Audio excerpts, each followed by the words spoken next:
to me, but what do I know?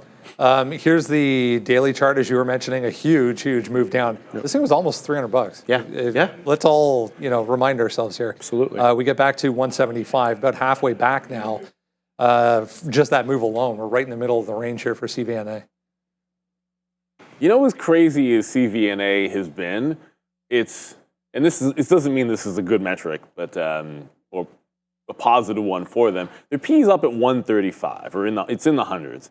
But their forward P's actually crept down to 43. Now, it's still way too high, but it does mean it's not as ridiculous as it was before. When I talked about this previously, this is what's setting up, and maybe it'll be today, more likely like a tomorrow thing when I was talking about the short. It's like a breakout, get 1, 2, 3 days into a level like a 240, which is already a big one, and then you look for the fade. But you're only on day 2. The problem with this is, like, if you're trading Carvana, like, the setup for it, super strong day yesterday, that gaps above and goes right to the 200 period on the daily. That is exactly the same move as Tesla. So if you were trading the same way we'd look for Tesla, maybe you'd pull into prior close, or you'd look at like the pre-market low.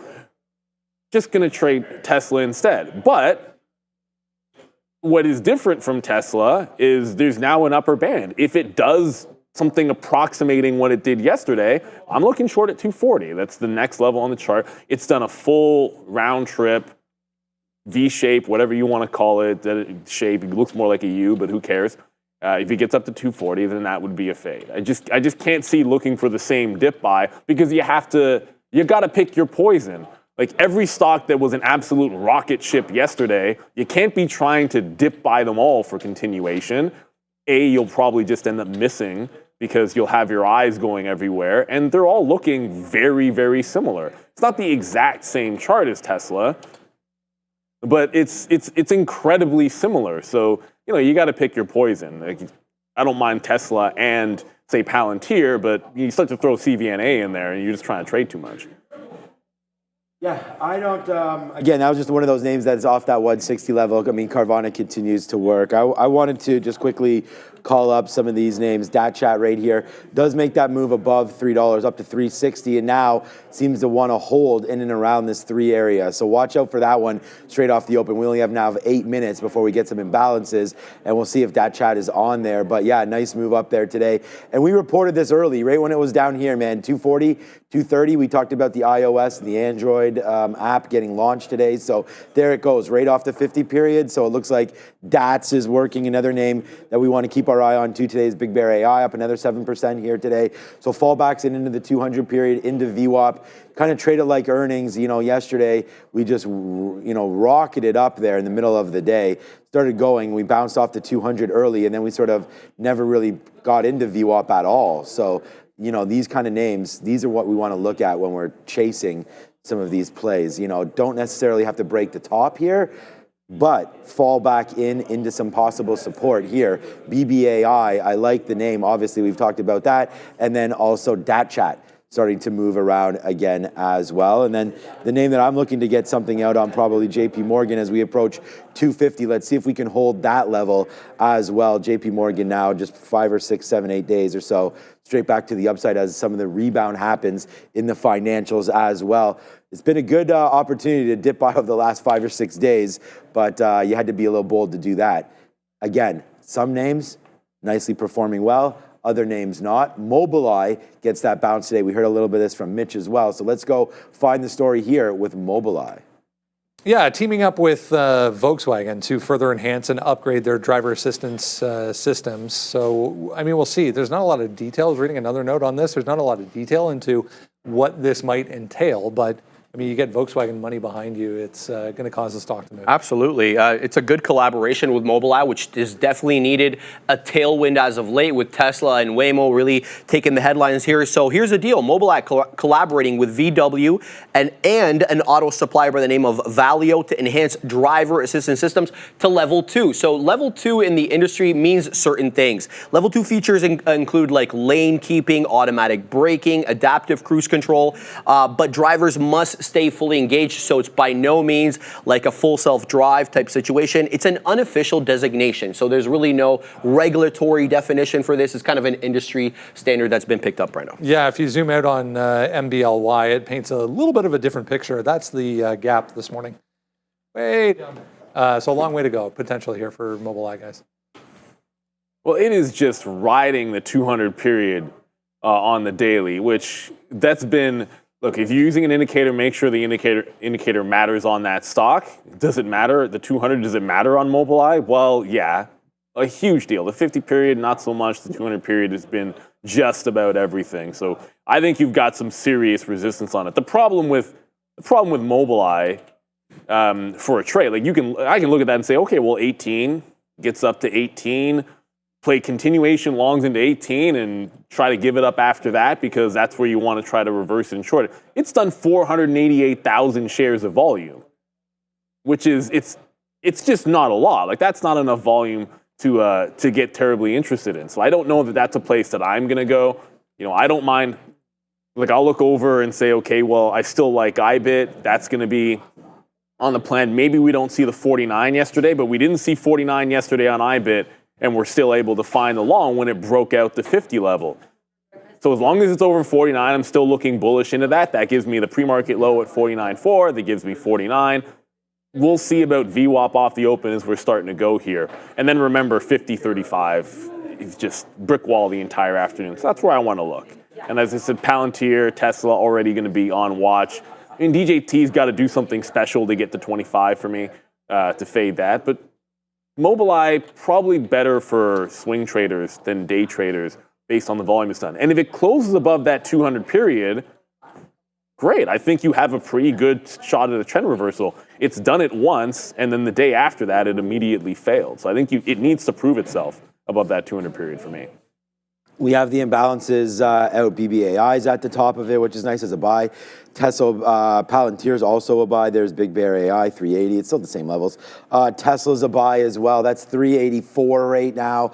Going higher right now is Tesla. There's our Palantir, 9780. All these names, man. Apple's a sell, so we'll watch out for that one. This is also on the sticky note today in and around 220. So we'll see if Apple does dip into those levels. It looked like it's trying to come into there right now. You know, I want to talk a little bit about yesterday's sticky note and a name that we gave a while ago down at $12 as just a great opportunity to get in there, put that risk to reward to work a little bit right now. And there it goes. So you got Mara yesterday down here at $12. I was just looking, it's been on the sticky note for pretty much 2 or 3 days. Last week we had it on there yesterday for this area, but it just got going yesterday, like real early, like the whole Bitcoin trade really started to go. And then there goes Mara, winds up yesterday, I think 17% or something like that, maybe even more. And right now trying to take out this 1465. So look at that sort of breakout long early off of Mara. So that would be a great opportunity. You do have the 50 period, the 200 and VWAP all right here, right now. So good support on Mara and well cooked yesterday. So maybe that continuation trade goes as there is somewhat of a short float on that. If I can be corrected, then let me know. But I believe there is. And now Bitcoin's starting to go. Brendan had some words there about, I think it was Tether being backed or whatever some of that news was there. I just felt like that really, whatever that story was, and again, that's why I'm like not trying to tell you what it was, but it's a nice move to the upside there for crypto back up to 88. So watch out there as it's really starting to go on a 5-minute chart. It does look pretty good Intel as well. Yeah, Intel's what, 2450. So there it is right there, breaking this level, 87.75 there for that. What's Intel? Oh no, I just saw no, never mind. There was a bit of a spike down on Intel just now, and I thought that maybe it was a little bit weaker and it was going to challenge a flat bottom break. I forgot to mention this when we talked about the chips. No, we didn't talk about the chips today. No, we didn't. It wasn't Check on that. The list. Yeah, we didn't talk about the chips at all today. So, yeah, didn't get a chance to mention it. Obviously, yesterday where Intel failed, I think, is a short. But the other place to look off of is the afternoon resistance.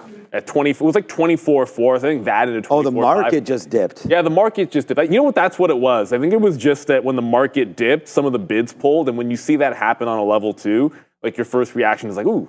Yeah, what was that? Because you see the bid just go away. So with 1 minute to go, we've got I mean, Tesla's not doing much of anything on that dip. I think it went about 70 cents to the downside. Not much action at all. Palantir, looking at 95s on Palantir.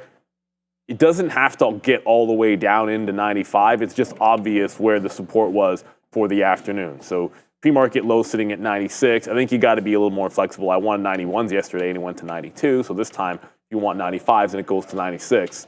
Got to try to be able to get that dip and rip. Market's coming back in. So unlike yesterday, you know, there were some obvious opportunities where there was a dip and rip early on, and it was not easy to catch them. Today, maybe a little bit of a different story, although I feel like there's going to be a lot of people trying to do the same thing. So let's get that camera off me. Let's go over to Adair. It is Tuesday. Can't call it Turnaround Tuesday, but the bell is still brought to you by Worksport, WKSP on the NASDAQ. Shout out to Worksport as we get this party started, Adair, in 2 and 1. Let's go. All right, thank you, Adair. Let's go. All right, so the casino is open, or the market, or whatever we want to call it. All right, Apple is bouncing a little bit off that 220, but again, the market's just open. Welcome. We did say that we were looking for a test back right into these levels, man, right into VWAP. Looks like we pretty much got there. We'll wait to see what winds up happening now as the market bouncing around. We thought that there could be an early play in Tesla. There's the dip down. We're still waiting. Coming. Yeah, we're still waiting for that 276, but you could get into yesterday's close if you like that level, 279 in change right now as the market giving a little bit back here. The other long that we had as one of our top play yesterday, and we'll look to see if we can get it here today again, is Amazon, and that is dropped into the 200 period as well. So yeah, a couple dips here early in this market. Yeah, Tesla's the one that's moving down the most in here. Not really much happening over in Palantir. NVIDIA is a bit of a lot. Wow, NVIDIA is an absolute sleeper. And then DJT, like remember DJT with that news, it's also not moving off the open. So it's really just Tesla that's putting in any work. It's trying to figure it out, but it's the only one really moving heavily off the open. I have Intel up. It's not doing anything whatsoever. As I said, DJT has yet to do anything distinct. So yeah, just a little bit of patience. What is Tesla doing? Well, it's having like, I've never seen a trade like this. It's going before. nuts. The volatility on Tesla right now is absolutely insane. Like you've got, you're watching that tape. Like I'm seeing it print from 20s, then it's all the way at 90s. We'll see if it's gonna, I think it's going to hold 80 right now, actually. I just missed it. I was trying to go long there too because I was, okay, well now I'm in small here because I had to pay not a great price, over 281. But right here, all right. Spread is wild. I know, that's what I was saying. It was really, really weird there. This is a possible stop out. So 279 breaking, 279, somewhere around that level. We're going to get out of Tesla if it does break down. We do want to get a little bit more here on this name just in case. But here we go. This is where it starts to dance. I have no idea what's going to happen now. I just got a 20 fill when I was seeing 60s. Yeah, well, that's what I'm saying. The liquidity on this is nuts on Tesla. So let's wait. We're only long right here at 280. Oh, there it goes. I was going to say we're long at 280.70, only giving it down there to 279 and change. But there goes Tesla. Maybe we do test that level that we were thinking about early, 276 in change. So there it is, man. A small first trade fail right there on Tesla because it does break lower. And so we'll wait now for that 276 area or so for Tesla. We are now in also into Amazon as that came into 203. I'm going to wait to see what happens at 203 right now. The 50-period moving average right around here, 203.50. Give it to whatever that drip area was there, 203 and change. Remember, we've had a nice move in the NASDAQ the last couple of days. You know, the sell-off could be here. Let's wait to see, though. Pick up some names that we like. That's the most important thing. So 203.50, we'll buy Amazon again. If it loses 203, then we'll get out of here. Yeah, I'm surprised that Palantir's not doing any. Yeah, like Tesla dips like that because it broke. Look, it lost that 280 area. Well, Sean already showed it to you, so I can slap the fail on it too. I could have scalped the dollar when it was giving you those fills, and sometimes maybe you just got to do that next time. But Palantir's at VWAP. It's dipping. I think patience here because the way I saw Tesla go down, you want to make sure it does a real reverse.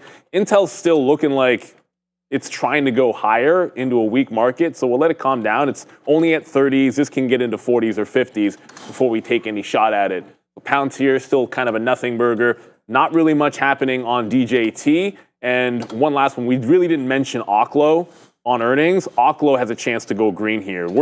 Keep in mind, after earnings, to the downside, you saw in the aftermarket show, it wasn't very good for them. But if this can get green, it's got some squeeze potential for sure. And once again, it is in chip land, AMD that is leading strength.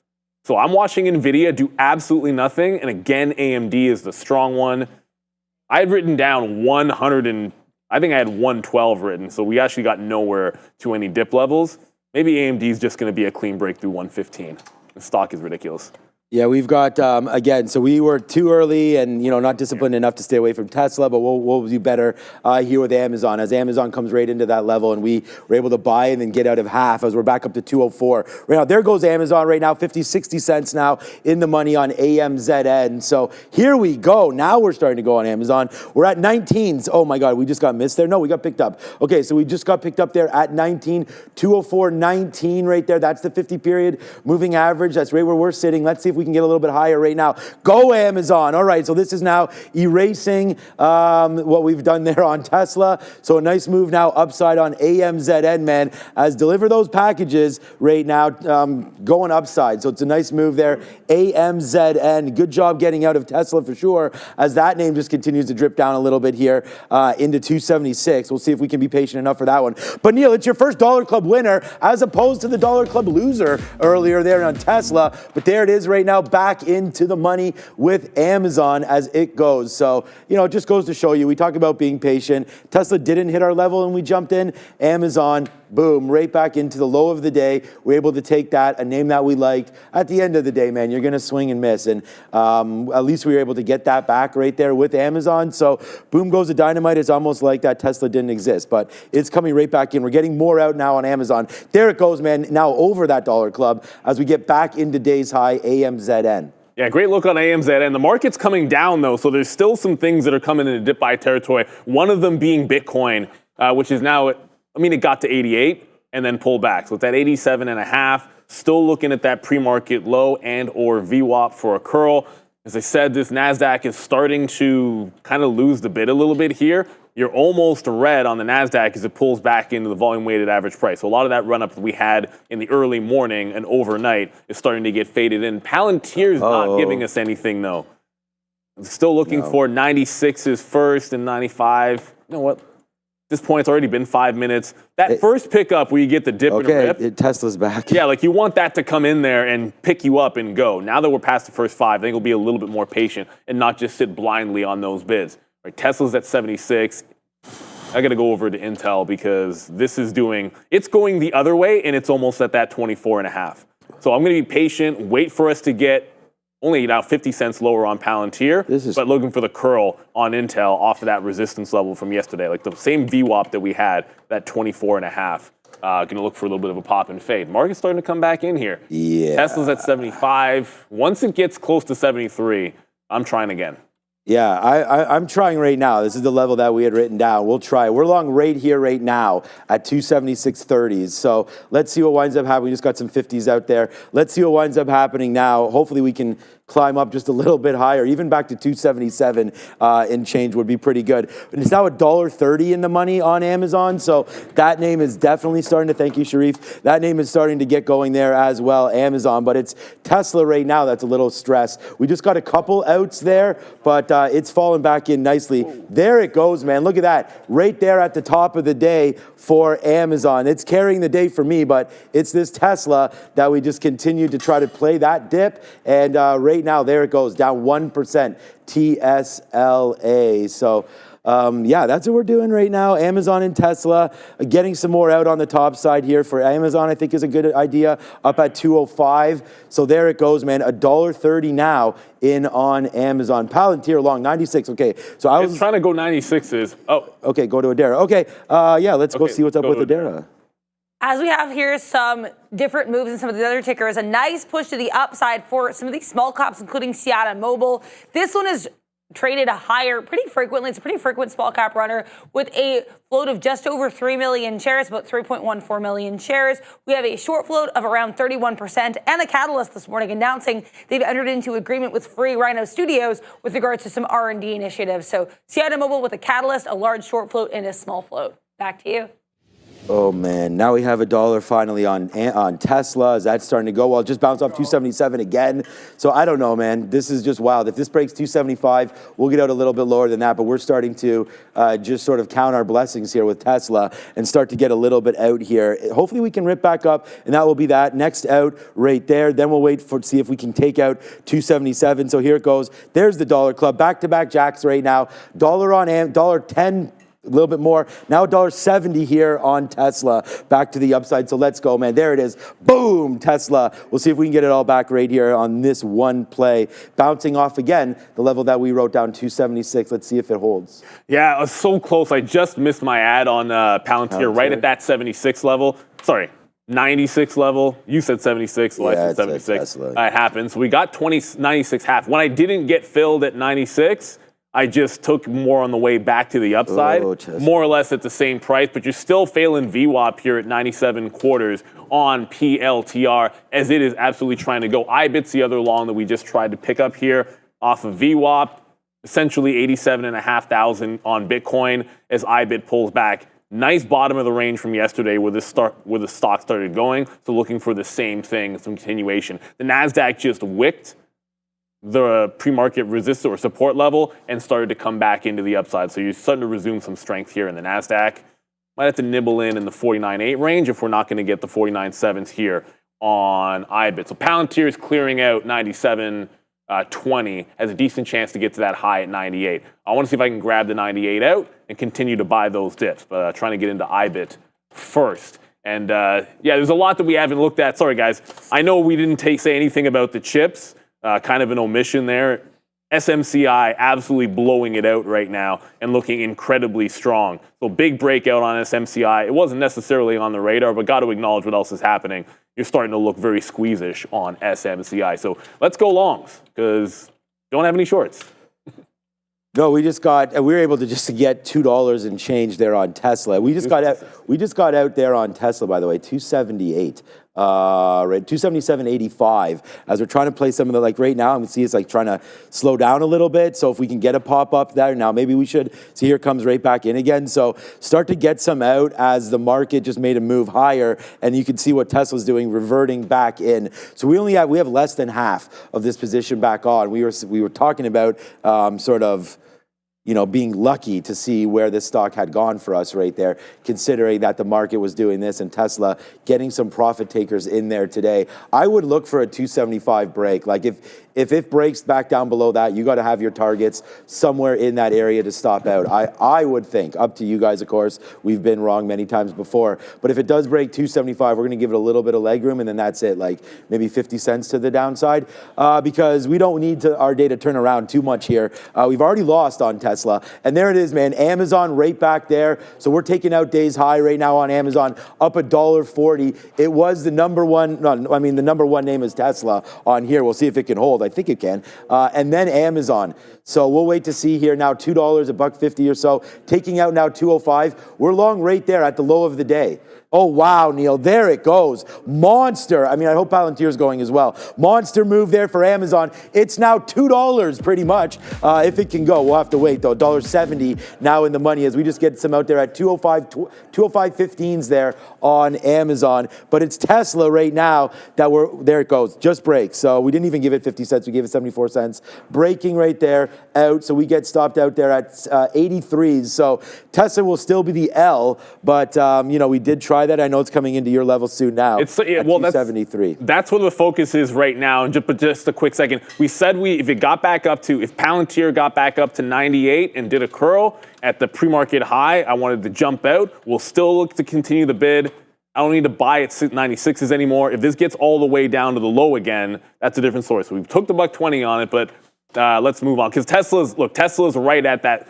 It's getting into that afternoon support that we had. There hasn't been a single green candle. I already tried it once and failed at 280. Now it looks like you're pressing right back into this 70 to 73 zone. So this is the first look here this is the second look for me here on Tesla, but it's got to show some kind of a bid. Otherwise, I'm waiting. I don't want to wait until 70, ideally, but if it doesn't show any kind of a bottoming tail candle or I don't see something in the tape and strength, I'm not going to just jump in on a falling knife. I'm giving IBIT till 49.5, and Palantir, like I just said, we're probably not going to get back to 96. It's breaking 97. So Palantir might double tap 96 here. The market's coming in. I should be short Intel, but one thing at a time. And now Tesla's in our target range.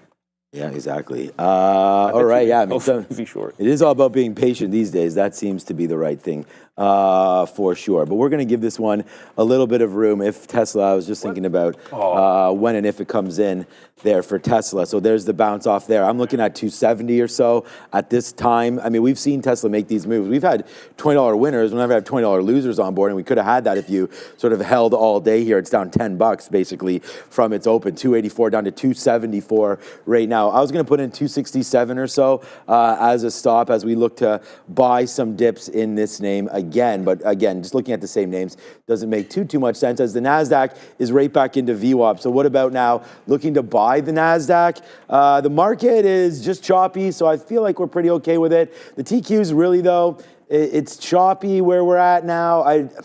Looking at some levels, I think we got to get a little bit lower before we really do look at buying this market. Maybe $66 here on the triple Qs. And then even if you take that, Phil, then you probably are hoping that we can get a hold back at yesterday's kind of afternoon lows.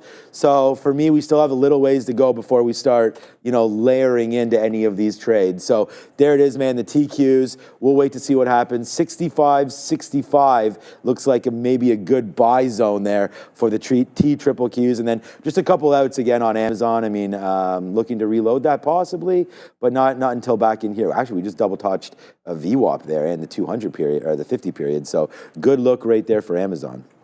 Yeah, it looks like that's holding up well for some strength. If you look at the rest of the Mag 7, well, let's get there in a quick little second. So we just bounced.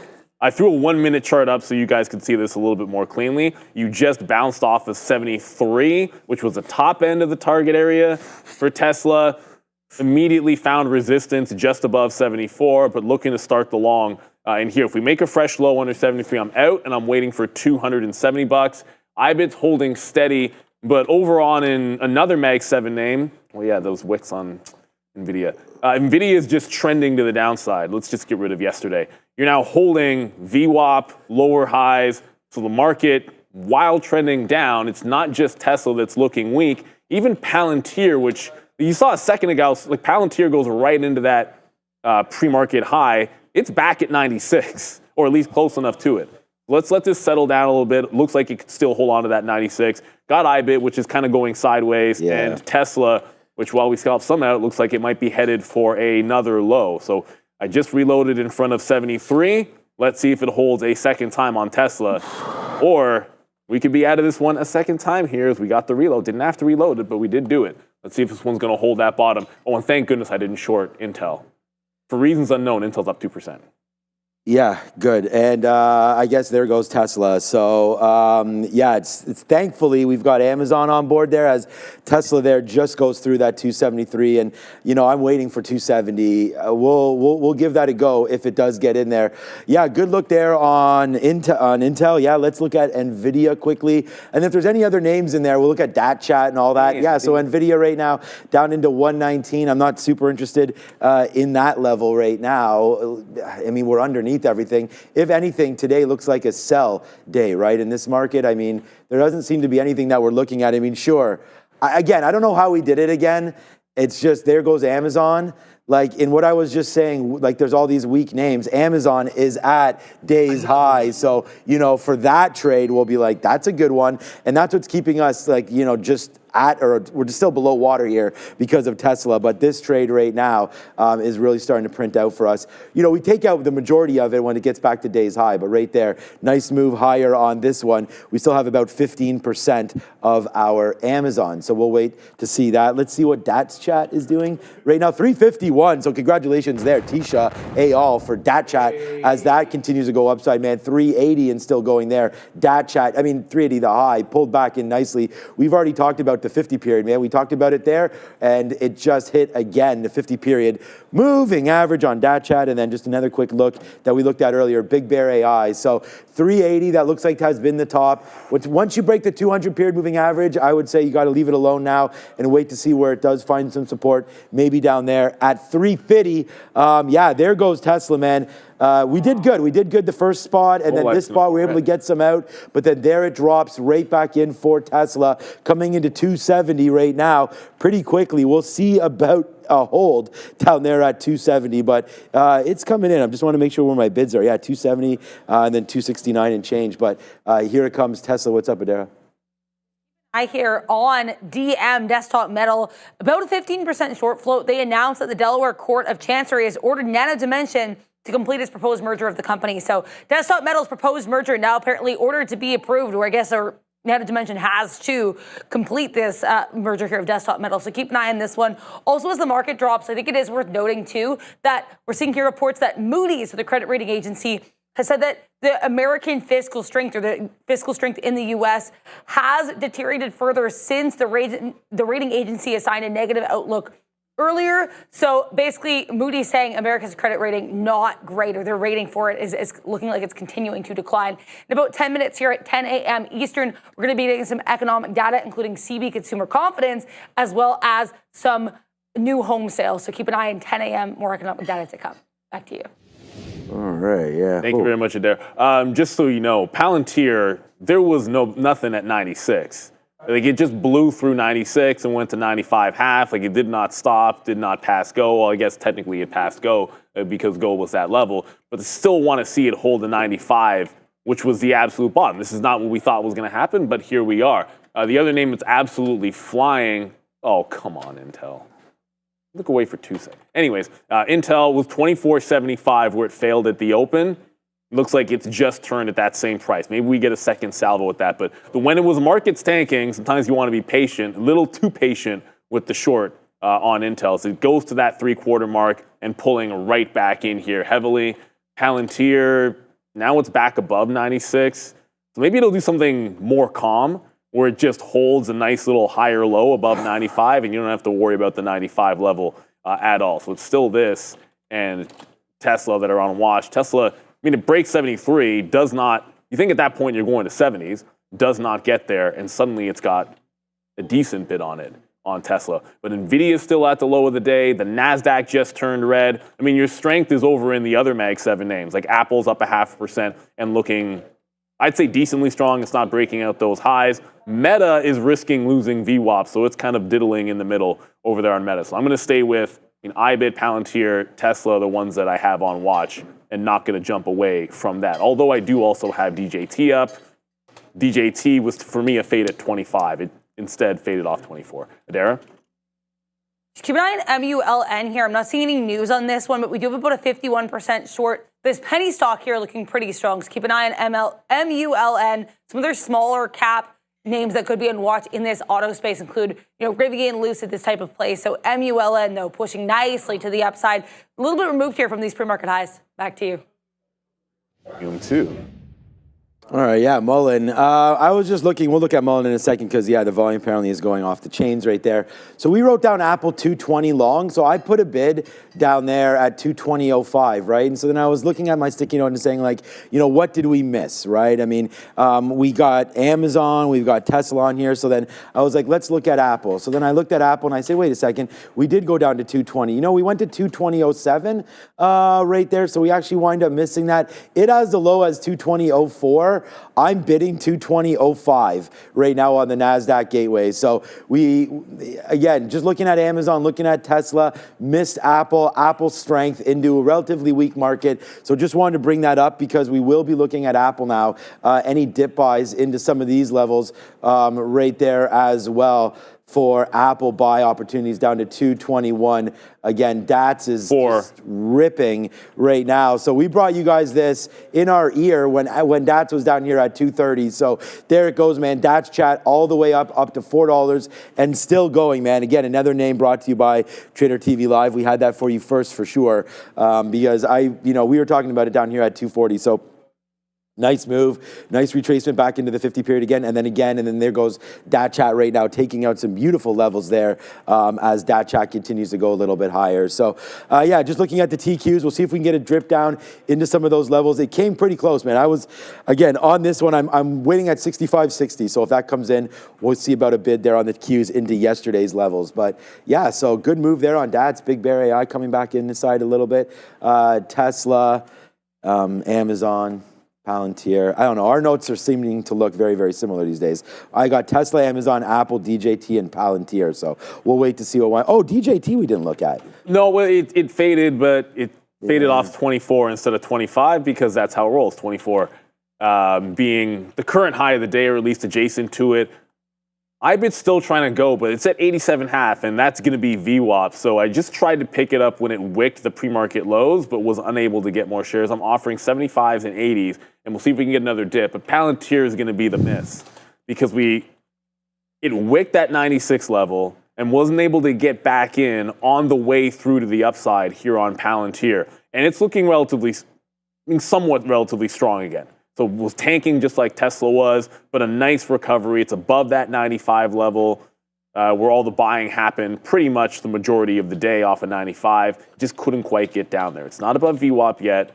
And if it's not above VWAP, then I'm looking for support off the low. So either we get the lows or we get a 96 bounce, and we'll play that on PLTR. You're starting to see better signs of a bottom here on Tesla, and we should not be sleeping on AMD either. The scary thing for AMD is, it failed the high, just almost exactly, and now it's holding underneath VWAP. So I want to let this play out after the opening range. If it's above VWAP, great. I think you go for resumption, but fail of the pre-market high and holding under VWAP in the open range, to me, is usually a short trade setup. So we're still into IBIT and trying to hold on to see if that can get back to 50 where it broke out yesterday. And let's see if Palantir wants to oblige us with an entry, because I want to get back into this name. Tesla doesn't bounce where we wanted to, and Palantir kind of did, and we're not in it again. So got to try to get back into Palantir, but I don't want to chase this move just yet. I mean, Palantir is just another one of those names here that we miss, again, because we wrote down 95. We're bidding 95.25. It comes into 95.50. Oh, no, I just... Sometimes it's just easy, man. And, hey, shout out to Sam there, wants to know why we're trading the same names. Look, man, I'm always trading. You can go back 10 years, always the big cap names, or since we started the show. So I'm going to stick with what's been working, and I just suggest everybody do the same thing. And so that's what I'm doing, and that's always been the thing. So we're just going to keep doing that. So Palantir 95.50. It's a name that we wrote down, so we'll have to do that. JP Morgan, I'm now bidding down there. I'm still at 95.25, but we miss it by 25 cents. JP Morgan, we talked about that falling off 250, right? I mean, it got to that level there early, and then there's the drop down for JPM. So, yeah, that move looks like it's going lower as well. Look at the NASDAQ, right, starting to go. The ES right now, similar, actually a very good bottom in both of these names, 5,800 and then 20,350. So, yeah, some good levels there as we get back to VWAP right now on the SPY, but well above right now on the NASDAQ. So, interesting there. Maybe the spiders is a short here as opposed to the NASDAQ being one all the way up there. I don't know, man. I mean, I'm only long on Amazon right now, so Tesla's still battling that 273. And again, I know we're not really into too many trades. There's Amazon right now, nice upside play. So I just want to make sure that we don't have too many offers up. We don't have any offers up. So let's get something out right now at 23. So here we go. Will it print us? Yes, it does. So there we go. We get the 23s out right there now, $1.70 on that name. Let's see if we can get a little bit more. Yeah, we did look at DJT before, and but it just tanked. It was at 23. Oh, did it just tank now? No, well, not just now. I mean, off of the 24 level, it tanked. Yeah. I got out of IBIT in front of yesterday. It's not the lows yesterday, but it's the double bottom for the majority of the afternoon, and that's 49.9. Looking for another dip buy right back into that 49.5. So looking to play the range one more time over here in IBIT. So the resistance now, it's about 87.7 if you're looking at Bitcoin in particular, but IBIT trying to go green. And we'll see if we can oblige it. Palantir's still absolutely, it's holding above VWAP. I shouldn't say flying because it's not flying. And Tesla, now Tesla's going to make that curl. So it comes in. It's now broken trend. Let's see how much it wants to sustain it. The market is a heck of a lot stronger than that. And I'm going to go out over to notice at AMD. If the market gets through the highs without AMD breaking VWAP, I hate AMD. I'd hate for AMD to be a short. That'd be incredibly disappointing. And then the new one on the list is Mullen's volume is legit. It's 100 million shares, and it's up 100%. So if we've seen these ones go, And remember, Mullen, they reverse split a bajillion times and you lose all your value. This is only ever a trade. It's not an investment. All the usual caveat stuff. But it's breaking through some big levels here at the $0.50 and room to about 60. So I'm looking for the bid to pick up at the $0.50 and see if I can. It already did a dip buy into this range already. So I think looking for the dip buy into 47, that's great if you can get it, and we'll see if it can hold. But yeah, as long as this one holds trend, the volume's so good, you'll be able to take multiple swings at this on Mullen. As I said, room to 60 cents. Sign me up if it can hold these higher lows. NVIDIA. Oh, NVIDIA's man. still. I don't really want to short NVIDIA. NVIDIA's still down 1.5%. It's not, I know, that's what I was looking at, and that's why I was like, it's not that good. I don't really want to short that name. Even AMD's not that good. Tesla's really starting to go back upside there. I mean, we'll wind up being red on this name. But, oh, man, good bottom there. I mean, we last tried it here at 275, 276. So, yeah, we'll wait Hold there. it. Nice curl off the bottom there for Tesla. Oh, it's still on me, guys. Yeah, it's okay. Nah, whatever. Yeah, we'll just go over to Adair. Let's go to happening. I didn't even realize. Just a couple seconds here until we get new home sales units, and then also the change. We're now also get CB consumer confidence. So new home sales units, 676,000 versus 680,000 expected, so a little bit lower than the forecast. CB consumer confidence also lower than the forecast, 92.9 versus 94 expected. Richmond Fed Composite Index, -4 versus +1 expected. New home sales change month over month, 1.8% versus 3.5% expected. So all these metrics here coming in a little bit lower than expectations. And here is the NASDAQ pushing lower in response. Once again, here we're in a little bit of this continued downtrend, tried to break out of it, but with this numbers, we get a bit of a fluctuation and that continued push lower. Here's META. This is one ticker that's actually remained pretty strong here. As the rest of the market kind of fluctuates a little bit, META was on watch here with a catalyst involving the EU. They're actually going to be having a paid subscription option for Instagram and Facebook in the EU just to comply with regulations. Here's TSLA actually trying to find a little bit of support here, but certainly dropping after a really stunning session yesterday. They had a positive note from Piper Sandler this morning, but their EU sales in February very much down on a year-over-year basis. Back to you. It's was just looking to see what was going on there, watching out for this market. I actually missed what that number was there. It's not even on Benzinga. So, all right, but just waiting to see here because we were able to get a great price there on Amazon, man, 205.80s. Like, so now the market wants to just basically fade right back in. So the next trade that I think it'll most likely trigger for me, if it does come in, was Palantir. But I'm still waiting for this to back down sub 96 to see if we get involved. So that could be the trade. Tesla, we were just sort of touting that it was on its way back up, and then there it comes right back into some levels. So cry me a river, but if you want the long and you think you missed it, you didn't, because it's right here, right now. So money where your mouth is if you like it. I'm waiting lower than this, and I might even be waiting even too early on this as well. I'm waiting just at 270. Let's see if this can get down to about another $1.50 before we buy it. But Tesla right there, just straight downside. Oh, USA Richmond Fed Manufacturing. So there it is right there. I see it on the chat right now. -4. I don't know why Benzinga just has this now at 10.02 because I did hear Adair with it. Little late. -4 versus 8.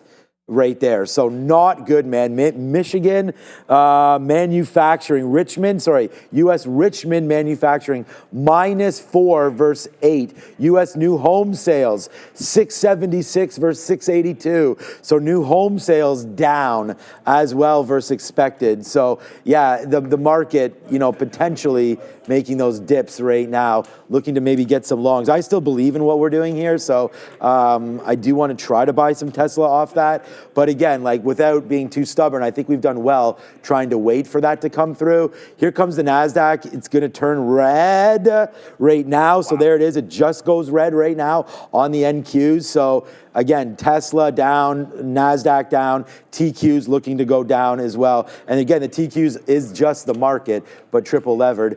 Apple though, kind of like, nah.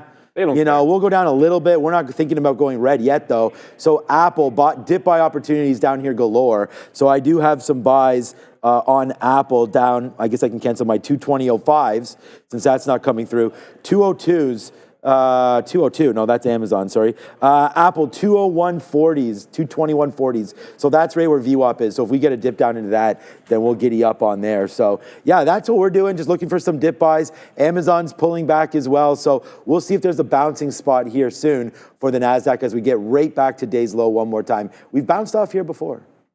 Yeah, I mean, obviously, Doesn't mean we will. the NASDAQ is dead flat. Like, as you said, it's absolutely dead flat. Like, it's one of those types of days where it broke out in the pre-market, and really, we're just inside of the range still. It looks like we could still hold the bottom, and if we do, hey, giddy up to some of the longs.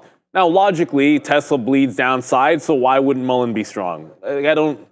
Whatever the story is in Mullen, it doesn't particularly matter to me. But if we lose, I just had 48s. I still have some 48s. We're able to get 2/3 of it out. If we lose that 47 level, which it dipped into, then I'm out and I wait for VWAP on a stock like this. As long as it's running and as long as it's holding VWAP, don't mind being in it. Missed opportunity on Intel, but now this is breaking back above VWAP, so patience. Either I'm going to get this one at the highs or it's going to hold underneath the volume weighted average price. And as we preach patience, here comes Palantir into that 96 again. It just did a bit of a bottoming tail candle here off the 96. So it looks like we may get a second crack at the 96 level on PLTR. Maybe nibble in the 20s before getting that absolute 96. So the only new trade is going to be Mullen. And like I said, it doesn't really matter what the story is. It's doing a lot of volume. So we're going to try and take advantage of it and trying to get back into Palantir. DATS is apparently still going as well. And the market back into green. So we just keep going red to green, red to green. We were saying that was a good possible bounce area there, but we did something good.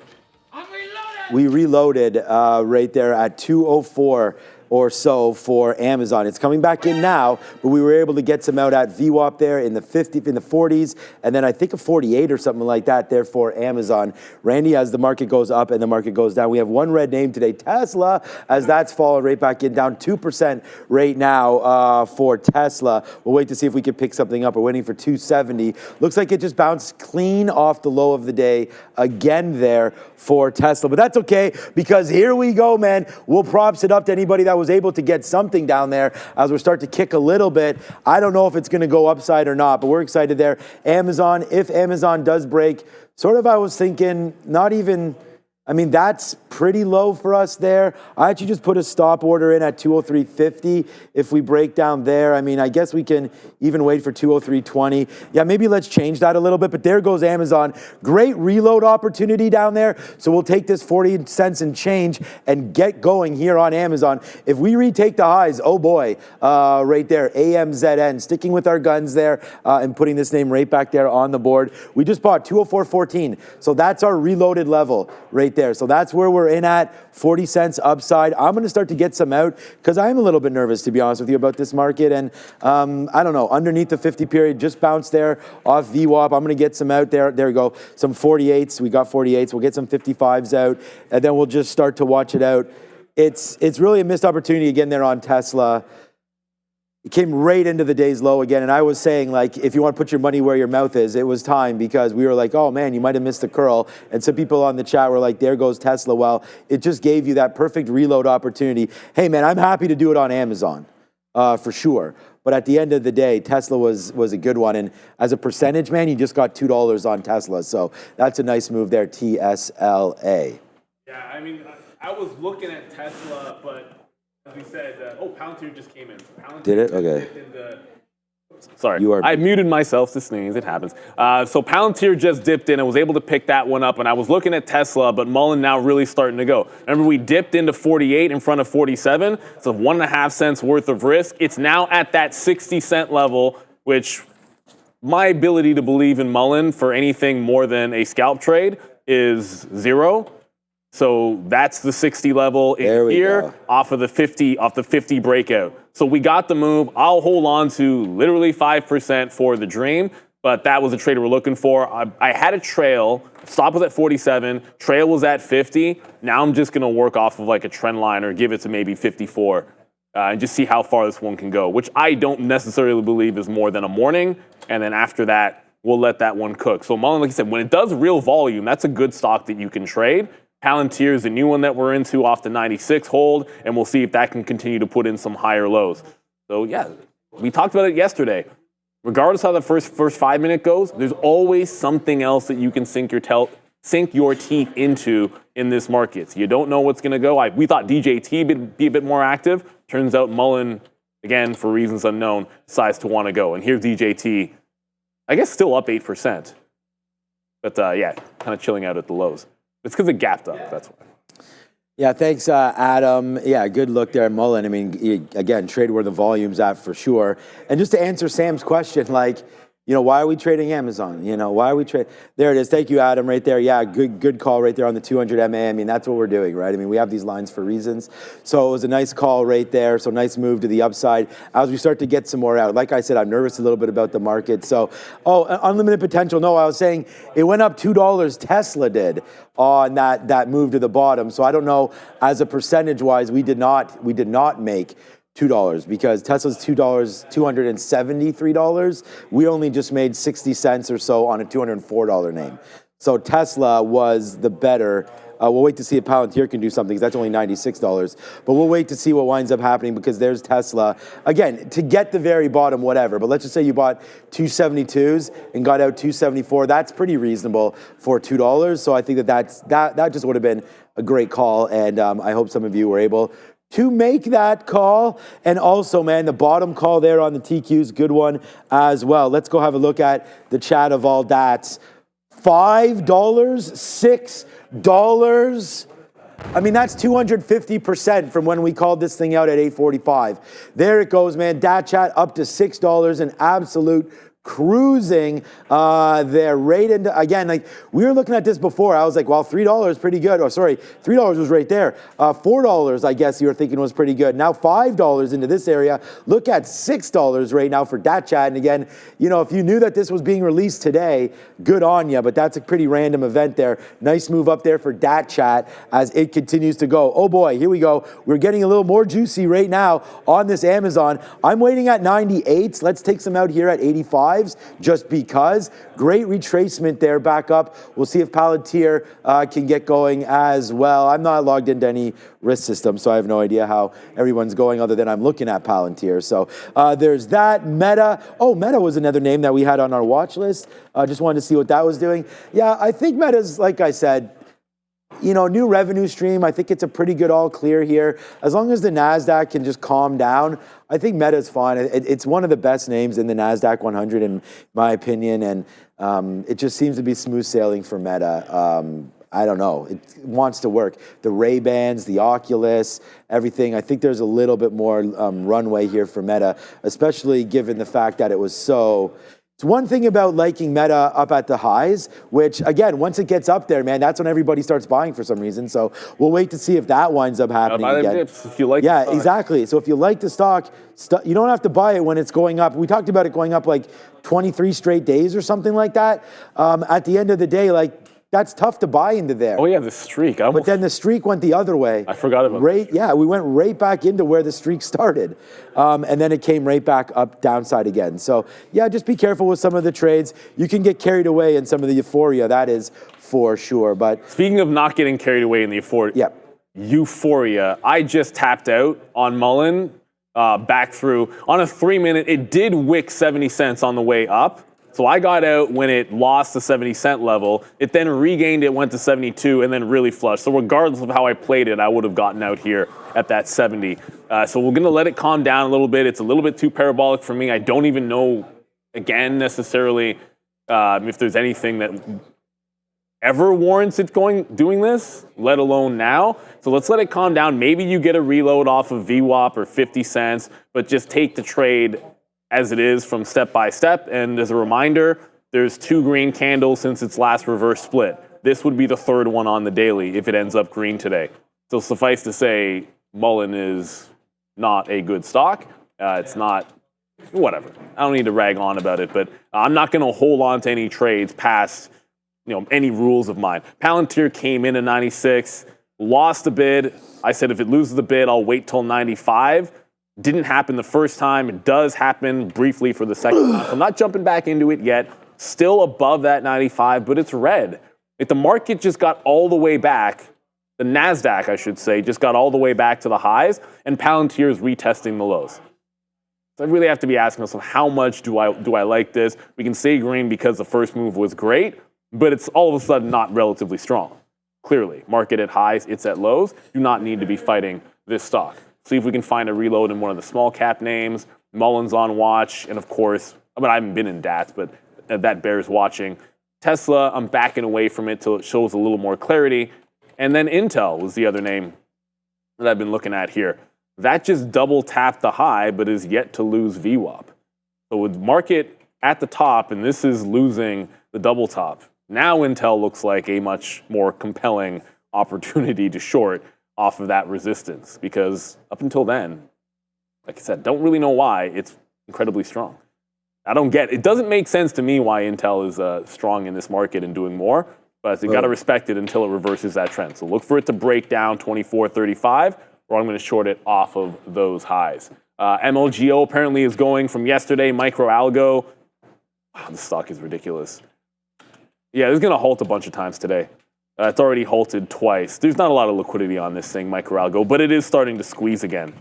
Maybe put that one up on the radar. Right now I got Mullen, Palantir, Tesla, and Intel that are up on my watch. Not in any of them right now. I've moved away from IBIT as well because it's just stuck range bound. Yeah, and that's what it's about, staying, as Neil mentioned there, staying green, on Palantir, important, obviously, as risk management, especially these days. And that's what I said, man, it's a tale of different stocks. Like, I was saying, like, let's see what happens with Amazon as opposed to Tesla. And then, another name in that bucket would be that Palantir. And look what Amazon just did. We just got $1 right there off the reload there for Amazon. So, $2 there, $2 and change from 203.50 up to 205.80 as the top. And then it just falls right back into our lap. And then boom, shakalaka, NBA Jam style, as we say around here. That just comes right back in. And then there it goes one more time for us on that name. So we like it. I like it. There it goes. Amazon straight up to the upside on the reload. What's up, Tia, there in the chat saying that she's following my trade. So that's good. Thank you for doing that. I hope it does continue to work out for us. We did say that we were out. Oh, Randy. Hallelujah. Thank you so much, Randy, for that one as we get reloaded on Amazon and we get reloaded on coffee. You have the option to like and subscribe. This trade has unlimited upside. Thank you. Yes, it does have unlimited upside. Very handsome guy right there. Thank you, Joe, with that. How appropriate of a time to do that as we are long Amazon, Randy. And there it is, man. Good trade there to the upside. We've only traded two names today. Amazon and Tesla. And Tesla right now motoring back upside, almost green. We'll see if it can get back to the green side there. Tesla, what a nice, double bottom. We talked about that as it was coming in. I didn't have the balls sort of to stand in front of that, but that is what wound up happening. I was waiting at 270. There goes Tesla, 271.50, up $5. So we'll go 1 for 2 today. I think Neil's traded a few more names than me, Mullen in there. But as I said, I don't know. I'm just looking at these two for now. And then I did want to look at NVIDIA as well. We could check your Rivian, Randy, and have a quick look because there's always other names. All right, so a nice move down as well for Rivian today. Still bouncing off that $12 level. That could be something that we look at later on today. But Rivian right now down into $12 could be a good buy. I'm focused on Tesla right now. Tesla, as we said, taking out 277 now and looks to get higher. So way to go, everybody being able to hold that one. That was a tough trade. Tesla now back to 280. That would be interesting if it got back there. That's the 200 period. That's the big level. Yeah, place that I'd look to short for sure. Yeah, I mean, obviously, yeah, it's a frustrating one there over there on Tesla. I don't know, like maybe you can always say like woulda, coulda, shoulda. Yeah, might have been able to get it, but you never know.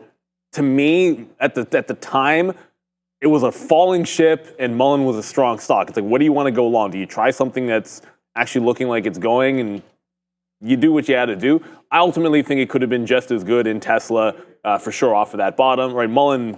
It's not catching a bit at that 60 level. 60 was the level on the 15-minute chart that we're initially taking the bulk out into and then holding the rest for the dream. Like the real play was 48 into the 60 level. So looking for 60 to hold or VWAP to hold. As you can see, 60's not. So I guess we're going to go to the volume weighted average price. Market goes to the high. Intel losing it at VWAP. I wanted to give it a chance to press back into that top. If it doesn't, and the market goes back in, I'm going to look for it to break down under VWAP here. So I haven't shorted anything yet today. Intel looking like it wants to be the first thing that we go short into. As pointed out there by Sam on the chat, NVIDIA can't get above 120. So you're seeing some of the chip names show some weakness. AMD, which was, AMD was the strongest chip name in the market yesterday, by far. Wow. This is holding VWAP. You know what? AMD might be a better short. Why am I looking at Intel? No, AMD looks better. It's underneath VWAP. Intel's actually up on the day. No, I should be looking at AMD short. So switch gears. That's why you make sure you check all of the names that are in your bucket. This is a fail of the high of the day. And it's underneath yesterday's top as well where it failed. And it's trending down into a strong market. So I should be looking to short this instead of Intel. So I'm going to pop an offer in the high 60s, VWAP here at 70-ish, and then 80 resistance, or just above 113.80 resistance on AMD. That's why you go over all the names. You never know which is going to look better. No, exactly. Yeah, that's nothing wrong with looking through. I mean, we have different alerts going on. Like right now, Broadcom. We can see what that's triggering right now. Broadcom 190. Well, Micron didn't have the great report. I mean, I thought the report was okay, but the market didn't like it. Yeah, there's Broadcom gapping down a little bit as well right there. The market just went basically top. These are brought to you by eSignal, by the way, what I'm showing you right there. It's WorkSport on our screen right now. Scan that QR code for sure. But there's the market. We just went bottom, and we were like, yeah, the Qs is probably a good long down here. Look, glad we took Amazon. There's no doubt about that. But the market would have been real nice as well as we just went up 30 handles. Actually, we're not talking about 70 handles right there, right back into day's high again. What's up? Brandon wanted this, so we'll do that. See if we get it to do something. Look at Broadcom. Actually, yeah, it's telling it to do something down there. So what's up, Brandon? There you go, man. We said we would do that for you, so we did. All right, Adara's back over at the screen. Let's go.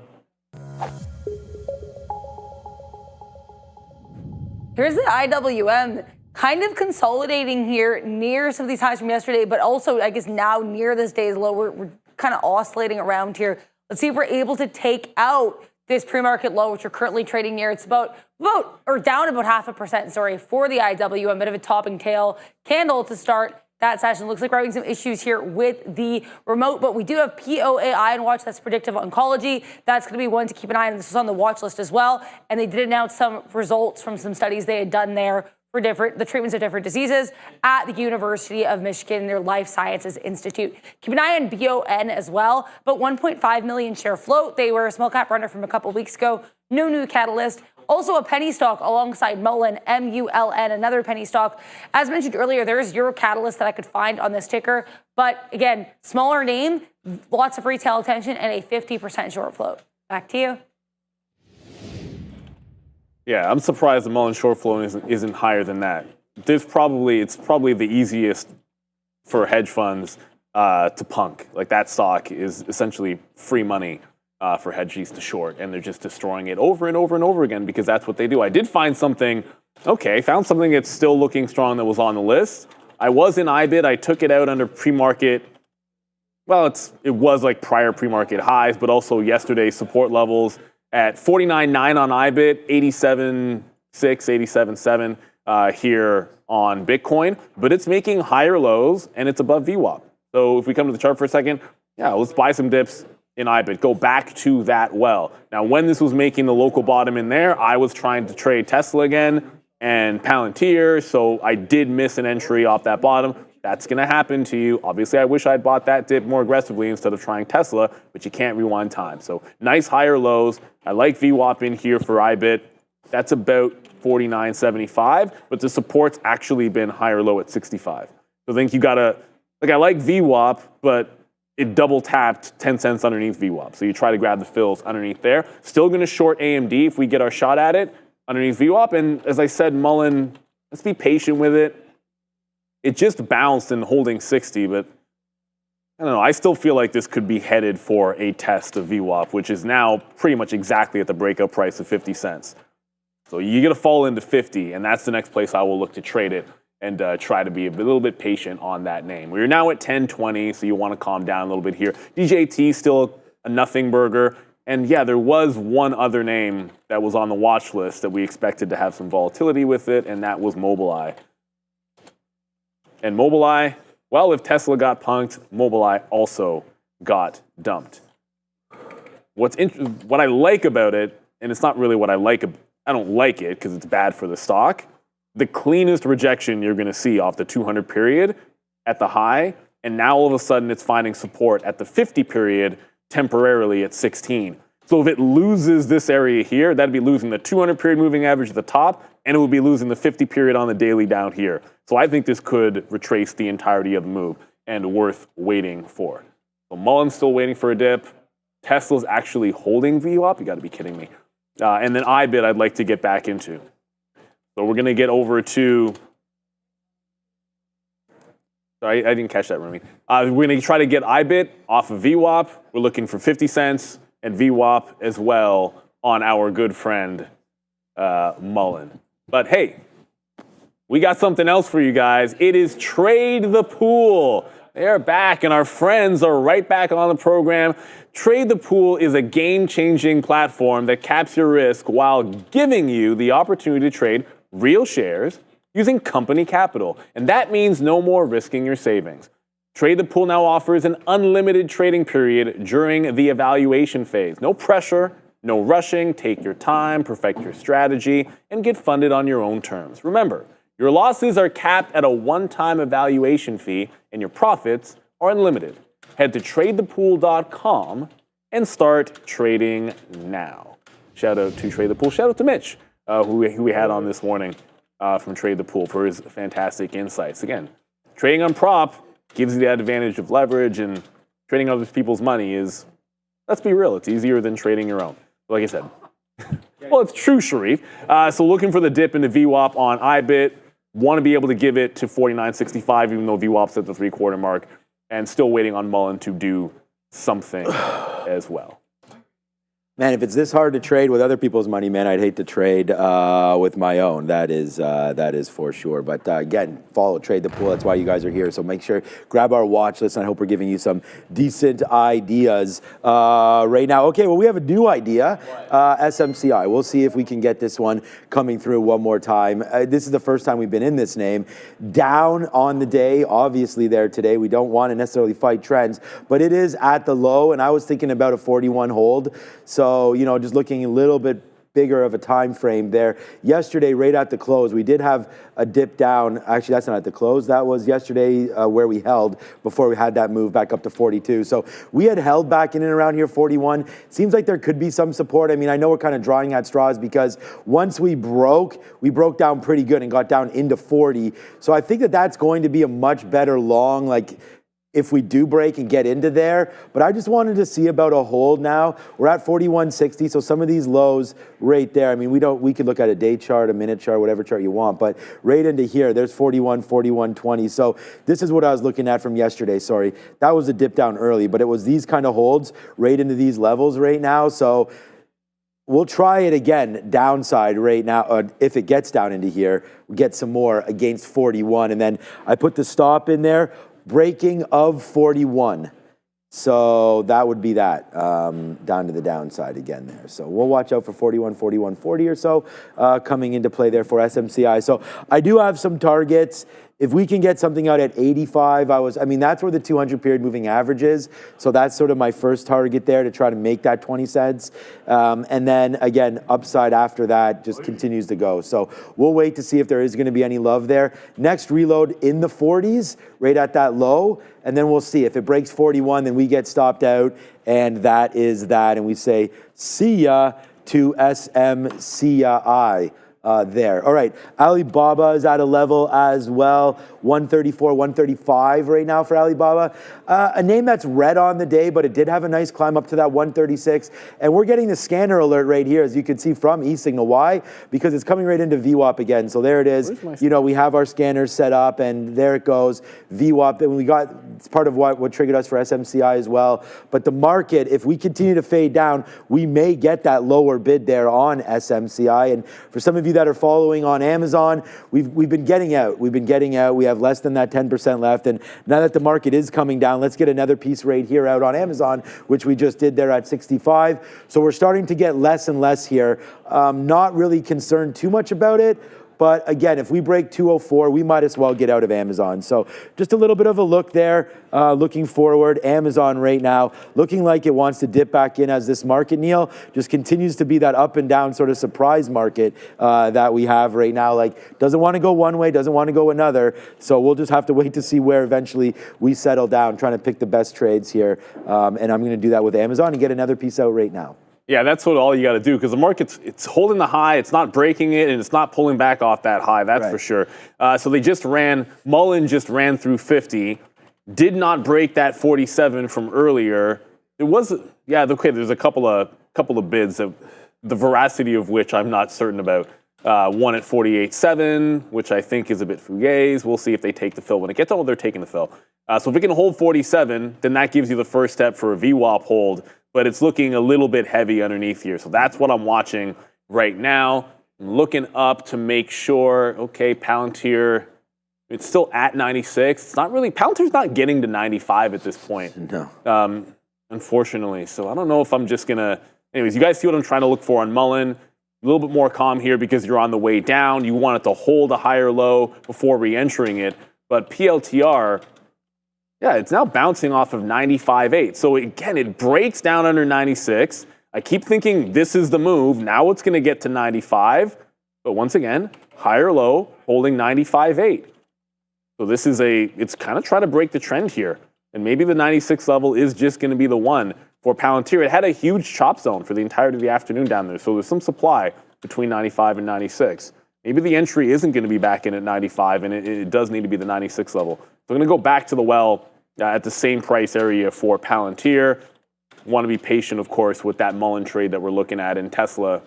Yeah, I mean, Tesla's now above VWAP and looking pretty strong. That was definitely a missed opportunity. All right, here comes Palantir dipping back in. If we can pick this up where the obvious 95.8 level is holding, then we'll try to grab that. DATS apparently is still doing crazy volume. If it wasn't for Mullen, I might be taking a more deeper look at DATS, but only one small capper at a time in my books. Guys, we're doing it again. There goes SMCI. We just talked about this trade. So there it is, man. We just took that out at 84 there. So it's a nice move there. Well, that's where we were sitting, 85, sorry. Nice move up. We actually got 78. And there we go, Neil. Oh, my. Nice move up there for SMCI. Let's go. Beautiful trade here as it's starting to go back up to the upside. We're now waiting for 95s as the market is Rip City. It's $1 right there as well on Amazon. So, yeah, man, it seems like so long ago that we were messing around with Tesla, but it is working right now. There goes SMCI, my guy, through 42. Let's go and see if we can get that one. But yeah, we're excited again. And there we go, Sam and everybody else there in the chat about trading new names. There we go. New name, same result right there. And we put on another one. We'll see if we can get it going right now as the market breaks highs. But will it stay up here? Who knows? Might be a good time to sort of start to get out of a little bit of those. But yeah, we get excited. There it goes. A nice move up there for SMCI. Miss Adara.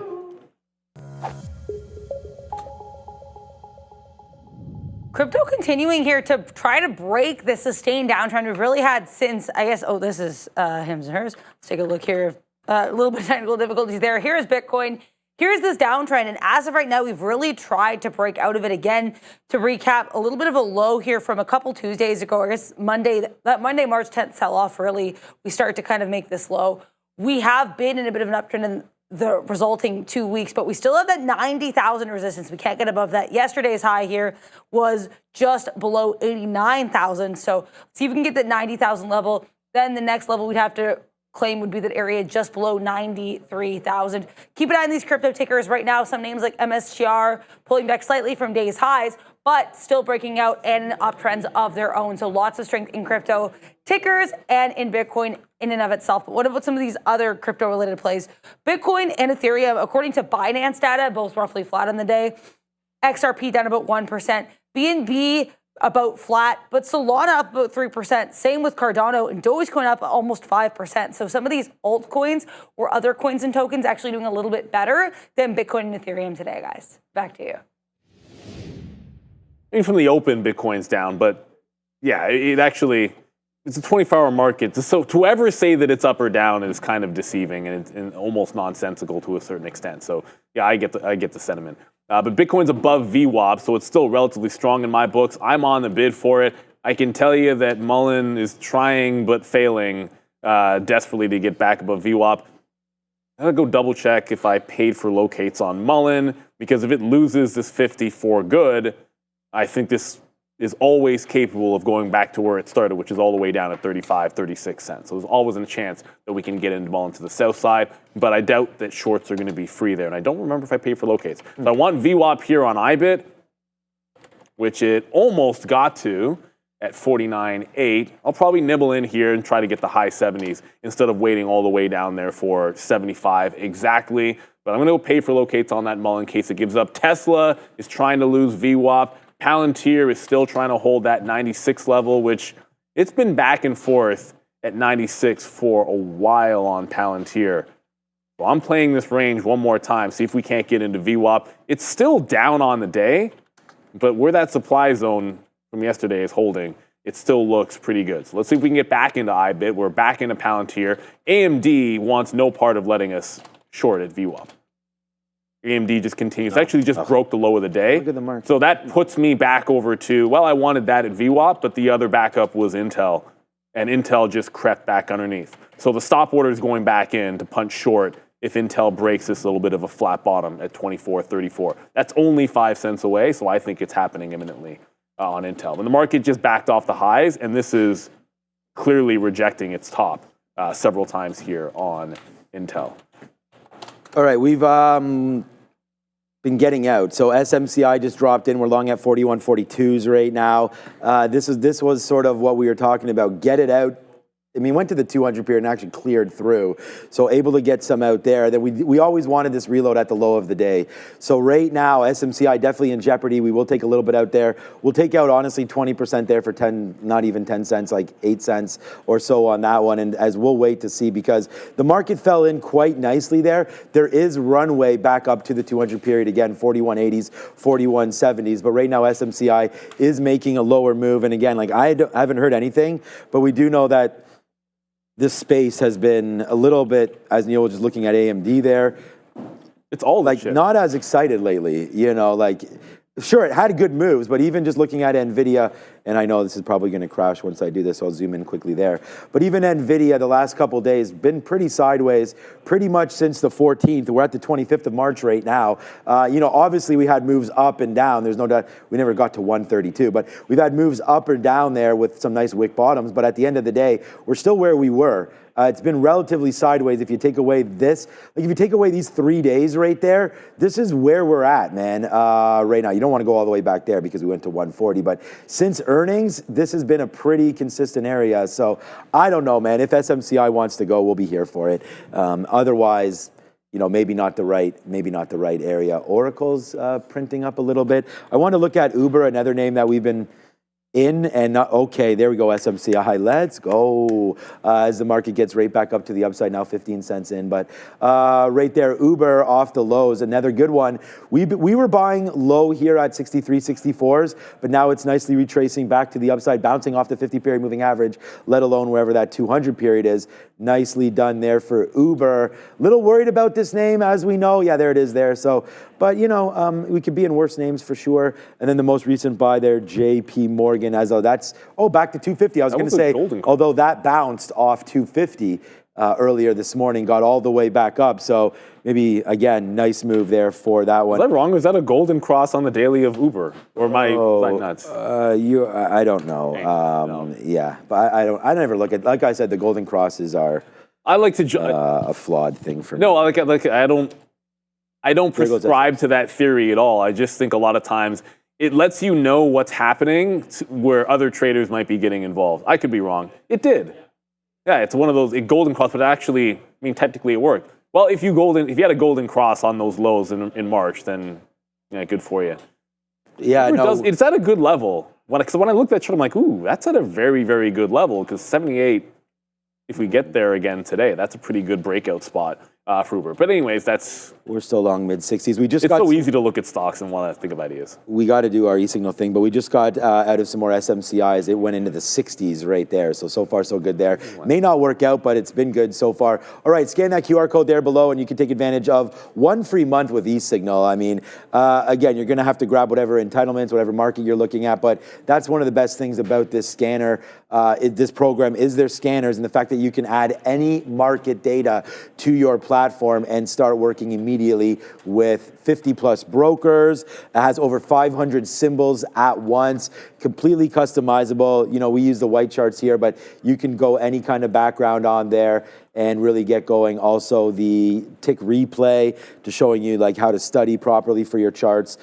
Take that exam today with eSignal and just, you know, API access, everything involved there, man. Go to school with the best charts. It's eSignal. Scan that QR code. Trade smarter, not harder. And I just think if you have something that you trust, it just makes it that much easier to look at. And again, consistent all over the place. Have it at home, have it here on the desk as well. Wow, Tesla. I was just saying, like, when we get back to 280, yeah, it's at 279 right now. Tesla's green, and Tesla's about to outpace the market easily right now as the NASDAQ goes right back up to the highs. Man, oh man, this stock is just burning right here. Like Tesla caught fire big time right now, straight up to the upside into 280. Wow, what a move off that bottom. I feel bad not having it for sure. We were looking at it, we talked about it, and I said, like, are we brave enough to take it? The answer was no. I'm glad that we have Amazon. I mean, Amazon, look, what am I supposed to do? I mean, let's celebrate the names that we have. And although SMCI isn't at a celebratory level right now for us, but Amazon sure is, as it goes right back there up to the day's high. This is one stock to be proud of for me because it was the early take off the sticky note, and then it was the strong reload right there, you know, like looking to find opportunities. This is why we just trade 2-3 names today, trying to find the best ones. It doesn't look like SMCI is going to be a very good one as the market right now taking out highs, and SMCI is just like, nah, my guy, I'm cool with what we're doing right now. So I'm going to take out a piece there at 32. For SMCI, that's an 8-cent hit. That's completely reasonable. Now it starts to come back up to the upside. Let's see if SMCI can work out for us. But right now, fighting the market, I'd rather puff pass on that one and just continue to put damage right back on the board, man. Amazon continues to get higher. That's the name we like. Come on, SMCI. Maybe we will take something out again at 47 if it gets up there. Yeah, let's take out 10% if we can get that. And we'll just say, you know what, maybe we'll buy that latte there and figure it out. But yeah, Tesla is such a great play there off those lows. Wow. Yeah, for it to get green is impressive. And shout out to you, Adam DeLuce, because you probably were thinking exactly what I was thinking. Well, we're hunting for it to be a long off 47. Just because it was a long off 47 the first time doesn't mean it's a long off it the second time. So that's what I wanted to happen. That's not what's happening. It broke down under VWAP. It looks like it's stair-stepping it. So I'm going to try and work in under 50. If we break 50 to the upside, then I'll get out and reassess at that point. So Palantir's still dancing around the 96, but now looking for the short. Baby. We had to pay for shorts in this one, by the way, on Mullen, but they were dirt cheap. So let's go to Adara for Sector Watch. Lots of green here coming into this board. Certainly not as much as we had yesterday with that nice push to the upside across the market. But utilities here to the downside, consumer non-durables to the downside, health technology mixed or to the downside with both Amgen and AbbVie, larger components in the sector trading a little bit lower. Then we've got transportation, lots of right here for UPS. In terms of strength, it's a lot easier to find here. Finance up, retail trade with the exception of Walmart nicely to the upside, consumer services, energy minerals, and of course our tech sectors, AMD and NVIDIA, some of these chip names a little bit to the downside. Joe Tsai, chairman here of Alibaba, did warn about a potential bubble in the AI data center space. So NVIDIA, AMD a little bit weaker here, but great look for Apple to the upside, Meta nicely to the upside along with Netflix, CRM, and Google. So a lot of tech names are strong, but that doesn't mean there aren't some areas of weakness, specifically if we're talking semiconductors. Back to you. The reason why they're down, but the comments were like basically what they were saying. Of course, he thinks it's a bubble in the U.S. because they're spending. He basically said they're spending hundreds and hundreds of millions of dollars and 500 million here and billions there, and we're spending 50. Basically, accusing the U.S. of overspending in their data center build-out. fair enough. So if you think you have a competitive advantage, you're just going to talk your own book. So shout out to them. That's what you got to do. We've already broken out here on iBid past that 50 level. There was no, like, since we put the bid in, there hasn't been a pullback. So all of a sudden it turns into what it was yesterday, which is hold the range above 50 into that 50-35 where it held all afternoon. There, it's hard not to look short. I said I'm going to look short at 50-35, which is like 88 something. Doesn't really matter on iBid. So let's see if we can't get a long into it first and then worry about the short. So we're back in Palantir at the quarters. We're still into Mullen. And for the first time, well, not for the first time. Like, we're right back at 280. So for the first time since we lost on it at the open, you are now pressing that 200 period moving average on Tesla. It feels a little bit like I just don't think it breaks it out. I'm not going to get all wax poetic about it. So that's about 280. It's like 282, 283. So somewhere in a break of the 280 level, I'd be looking for a fade on Tesla at this point. But for now, we're in Palantir, looking dip buy still on iBit, and we're in short on Mullen because it lost VWAP. It hasn't pressed to get any fills in the 48.5 to 49 range, but I'd like to see it maybe give us a little bit more action. I'm only in at 46. I'd like to pick up a little bit more in front of VWAP on Mullen, as I suspect when a stock does this, oftentimes you can go all the way back into the low. Yesterday's high is a support at 34, so I think the out makes all the sense in the world in front of like 35, 36. Thank you, Arif, there as well for the super chat. As you just mentioned there, you got long off the call there of Tesla. So congratulations there, man. Tesla, an absolute monster right now as it gets all the way back upside and is green for the day now. TSLA just continues to go. Congratulations. We'll always, say that. Like, there it is, 280. I was like, man, maybe if we get to 280, we short that thing. I was not actually thinking that it was going to get back to 280, but it is going right now, 280.50 there for Tesla, starting to go. We did get some more out of SMCI, went back up to 60, believe it or not, and then completely stopped up there. Amazon is now just at the day's high and getting higher. So we've just gotten more out, man. Now we have 5% left of Amazon. Amazon is the big one there today for me. We'll wait to see where it's going. Amazon. So again, just a few trades like that one. I think we'll short Tesla. I don't know, man. And we talked about doing it up here. Whether or not, I mean, we could just start, what? I got in and out there? Oh, I must have had a stop order that must have just triggered. So we didn't get in or out and do anything right there. So we'll watch out for that, man. This stop, this is 280.16 there. We've got a 50 period right there as well at 280.05 or so. So maybe 280.50. If we blast above that, we have a good amount of shares. We don't have a good amount of shares. Well, we would if it gets back up there. So we do right now have about 1.5 units, maybe 2 units, just to see where we can go. So 279.75 or so. We'll see about getting that for Tesla. But there it goes, Neil, man. Fortune favors the bold. We do put a little bit on. And there it is, Neil. As quick as you like, Sharif. That's for you right there, as we now have a nice little 75-cent winner there on Tesla.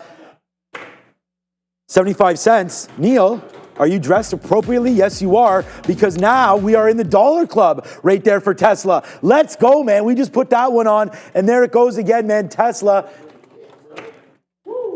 There we go, man. All right, I'll pass it over to you. What's going on with you with Palantir? Because we just put $1 on the board right there for everybody on Tesla. Let's go. Yeah, we just got our range bottom, and it's about to give it to us here on MULN. And Palantir, it's still holding 96s. I just reloaded it as it got up to 96.5, pull back in, right underneath that 95. It's like 95.80, which is support, so we just reloaded in front of there. We're going to continue to play this to the long side, and I got to go over to AMD very quickly because AMD, the market's pressing higher. AMD's finally going to get into VWAP for us. So we're about to get this one coming into VWAP for the first time since the early morning, and AMD was a rocket ship yesterday. Today, a little bit of a different story as the chips are weak. So we're in the money on Mullen. Palantir, we have our order out to get, I believe it's just underneath 96.3 first, and then we're going to work on VWAP for that trade. But here comes the market screaming to the upside. AMD's about to test VWAP for the first time here today. NVIDIA's at 120. You're right. NVIDIA's at 121. Okay, let's back off that one. Let's wait patiently on AMD. see if we can't work Palantir and see how much higher it's going to give me here. Yeah, we kind of teased it this morning because 23andMe could be gone, and we'll be interested to see what that procedure is as we have our good friend from the OTC markets joining us here.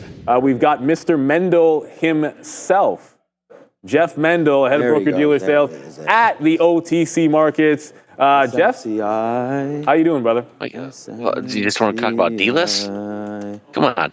What the heck? Well, you know what else? Well, you know what else we're going to talk about. We all know we want to talk about the aftermarket. We want to talk about OTC Moon. Everyone knows all that good stuff for sure because there's plenty of price action. I was showing it off actually just earlier in the week how some key price levels that you'll observe in the overnight session, especially on some Asian names, can be really, really important to your trading day. So yeah, there's always that. But I joked about 23andMe. Because it does those stocks do volume when they go over for a day or two, and they're great trades. So basically, what will happen is I don't even know, is there a corporate action out there yet that says it's going to delist? Well, they filed bankruptcy yesterday, and then I saw them as coming up as a delete for tomorrow on one of our notes. So whether it's official, I just noticed after the announcement that it looked like it was going to be deleted the next day or two. So I'm looking at this right now. So basically what will happen is we will get in. So once this whole process starts, right, and there's an announcement that there's going to be a bankruptcy, right, we're always looking for notices from FINRA once a symbol will go from the New York Stock Exchange or NASDAQ and come down to us. There will be a notification that there's going to be a symbol change, and it's going to start trading over the counter. And so when that happens, when we receive that, we enter the symbol into our system, and we basically queue it up and ready to be trading and quoted the next day.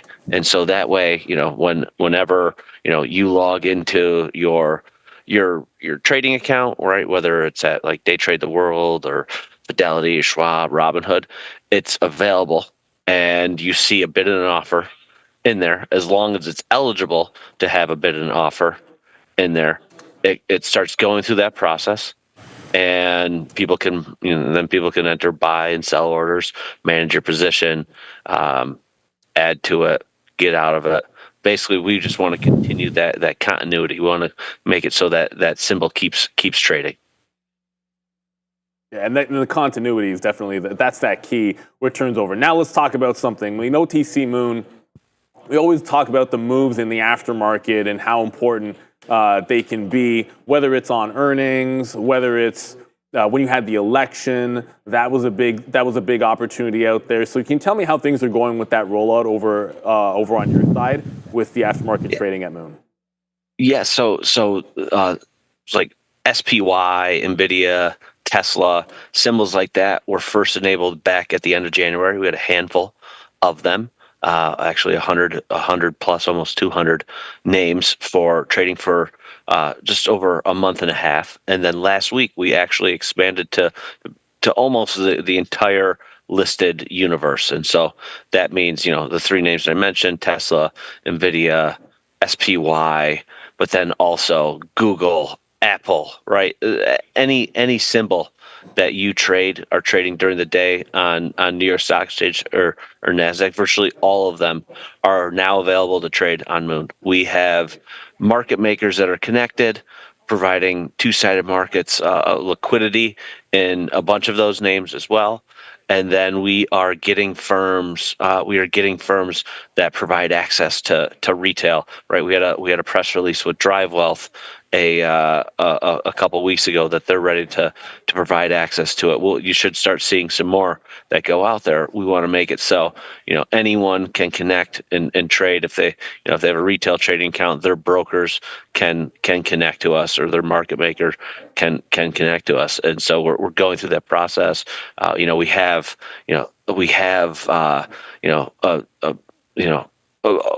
good handful of trades going off, or a few dozen trades going off every night, and I expect that number to grow significantly over the next month as those firms start to connect.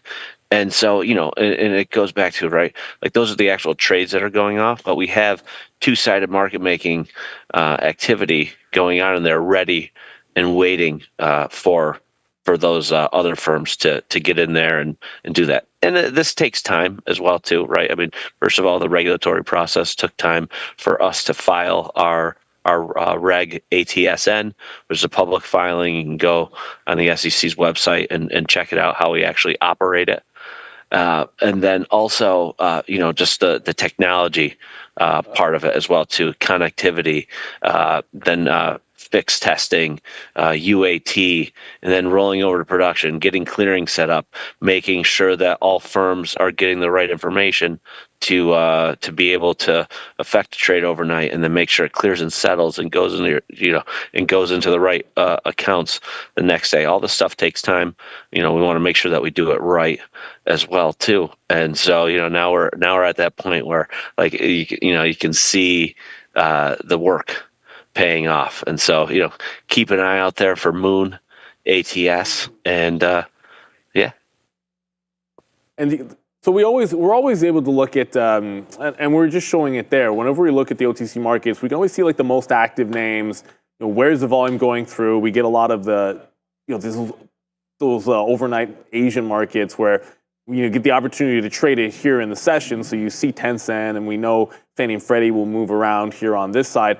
Are there any trends that you've noticed, maybe particularly with Moon, as to where the activity on specific symbols might be? So we know, look, I know Tesla's going to be very active. I know NVIDIA is going to be very active. But are there any tendencies that you've noticed in Moon that we might not have thought of? Or is it just the regular names doing the relative volume? So right now, right, I'm going to take a look at the entire overnight marketplace, right? And so, we're seeing consistent volume, across a few hundred names, trading probably in just over 1,000 different names. But then also a lot of it's news driven as well too. And then also think too, right? This is not just specific to Canada retail and North American retail, right? There's also the other side of the world as well too. And so it's really, what stuff that's in the news, stuff that's trading during the day, ETFs. We also rolled out OTC overnight as well too. And so, I think we're going to start to see more activity in a lot of ADRs, and then also symbols like Luck and Coffee and DD that don't have local listings, right, and trade primarily on OTC markets. You start to see names like that, and then Fannie Mae, right? Like, actually, let's take a look at Fannie Mae right now too. It's up almost 3%. I think yesterday it was up like 6 or 7%. This thing is now trading over $7.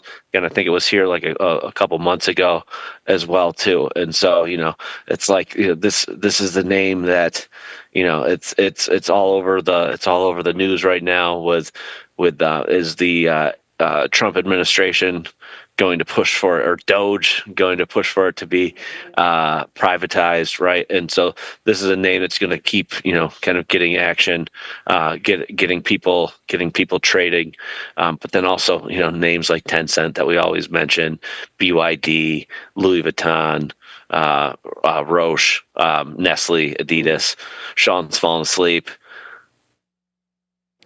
Oh, hey, Jeff, how's it going? No, actually, I was listening to all that because I was going to do the same thing that you were just doing. I actually have Fannie Mae up right now, and I just wanted to show what it looks like on our gateway here. We got OTC and the Link Exchange right up here at the top of the market. So I wanted to say a lot of volume going through, over 4 or 5 million shares, and can do upwards of 20 to 50 million shares a day. So definitely always looking at Fannie and Freddie. And then your website, Jeff, is the one that I look at all the time, and it's this most active page. And I think I sort it by trade. trades. There it is right there. So BYD, I mean, we talk about the EV space a lot there. Tencent, as you just mentioned, so on and so forth. But I always look here to see which names are doing the most trades. And then you could see Fannie Mae, Freddie Mac is on there. Luckin Coffee, another big one as well. So Nintendo, as a lot of people get excited about that Japanese market, now up to $18 as well. So no, man, not at all, Jeff. I mean, that's, definitely something that, I look at and try to trade. So yeah, definitely looking where the liquidity is. And Fannie Mae and Freddie Mac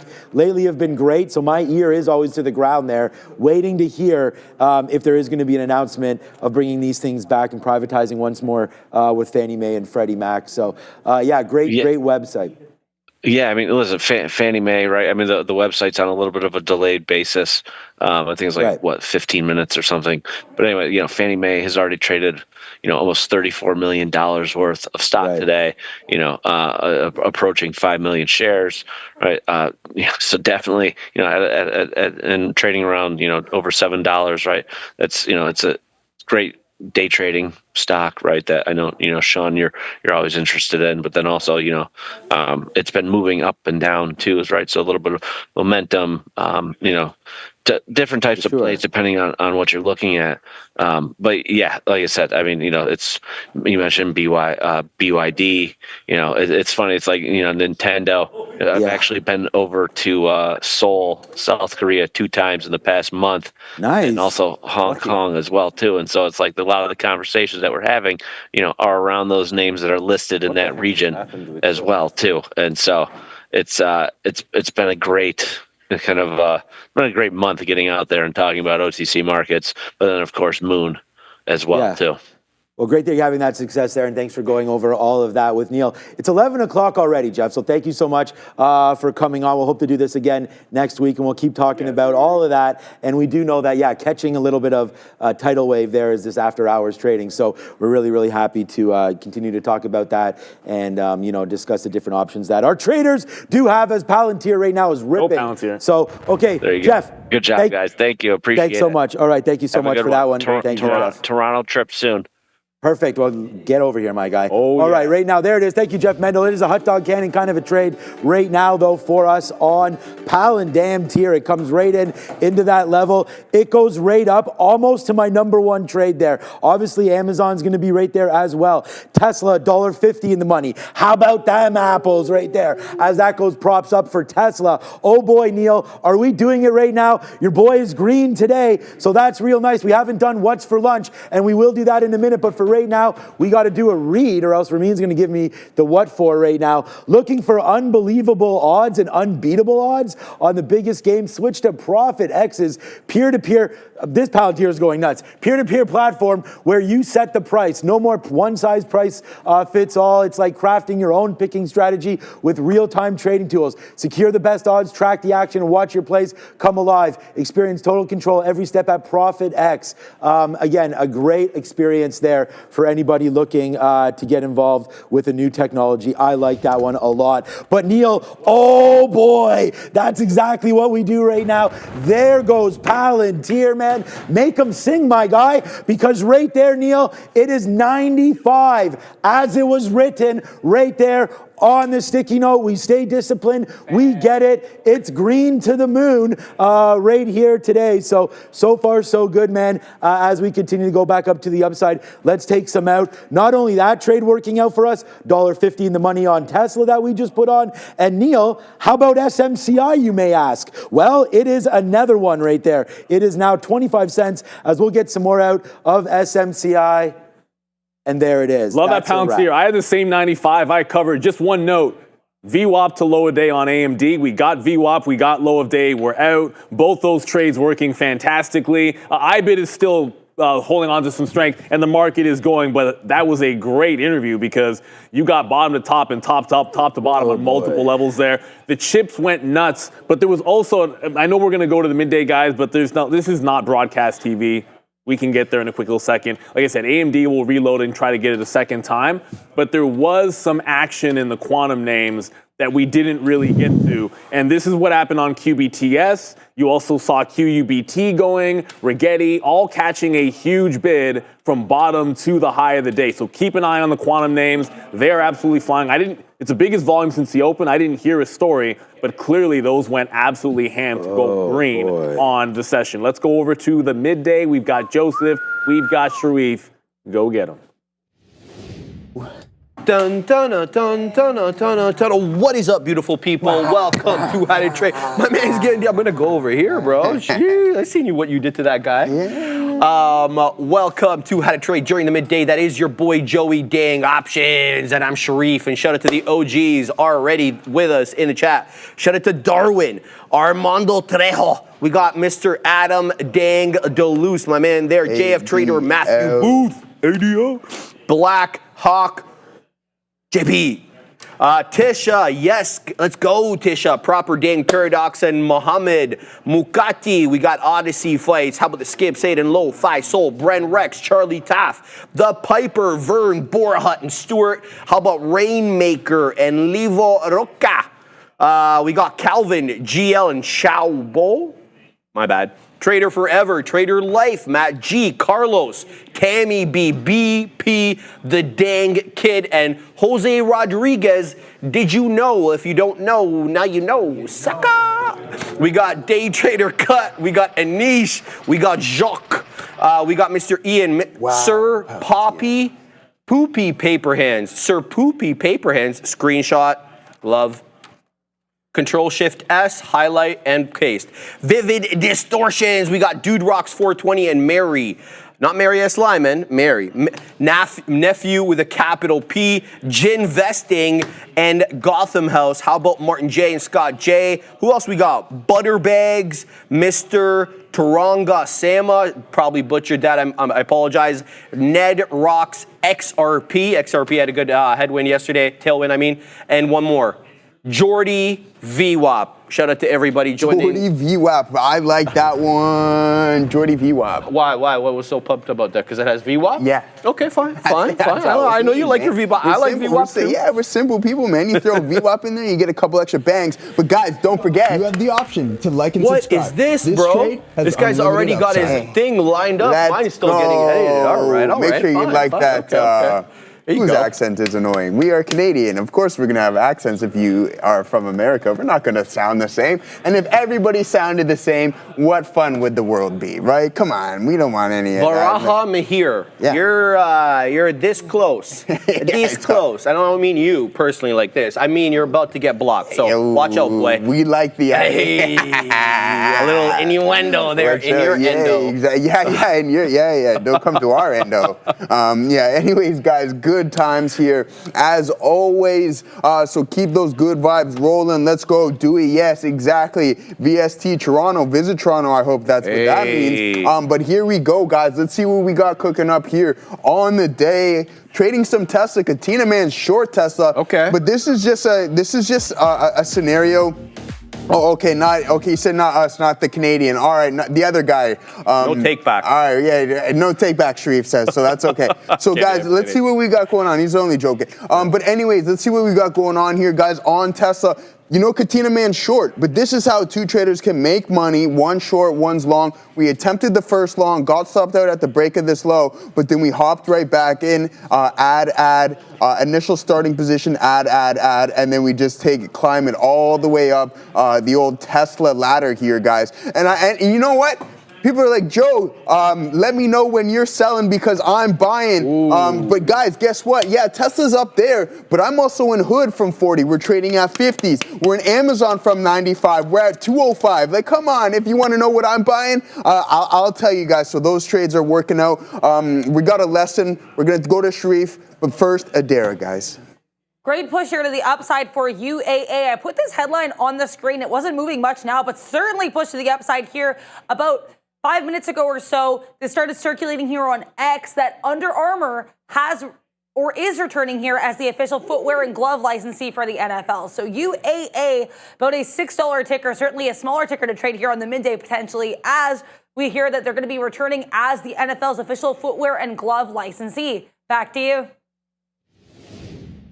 Great headline there. Thank you for that, Adara. Another thing to look at during the day. Joseph, do you have anything you want to mention before I show them the small cap? Tell them what you got going on, brother. Here we go. So it's a kind of a light day. I see that there is a new one that just weaseled its way into a halt. It goes by the ticker EHLD. So what we're going to do is we're going to take off, who are we going to take off here? BBAI is breaking down. So EHLD is going to make its way onto the scene. Oh, baby.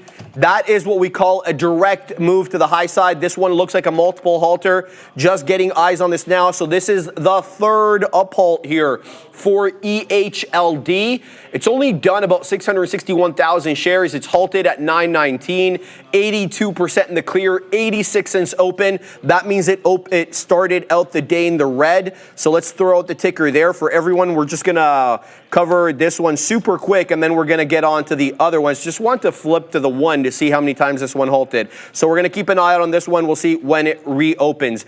DATS, that's the one I'm involved in right now, a VWAP retracement, super tight stop below the $0.50. This one does look like it may be primed for a flat bottom break. I'm going to try to scalp possibly into the 70s and 80s before that flat bottom break. We'll see if that happens or not. DATS.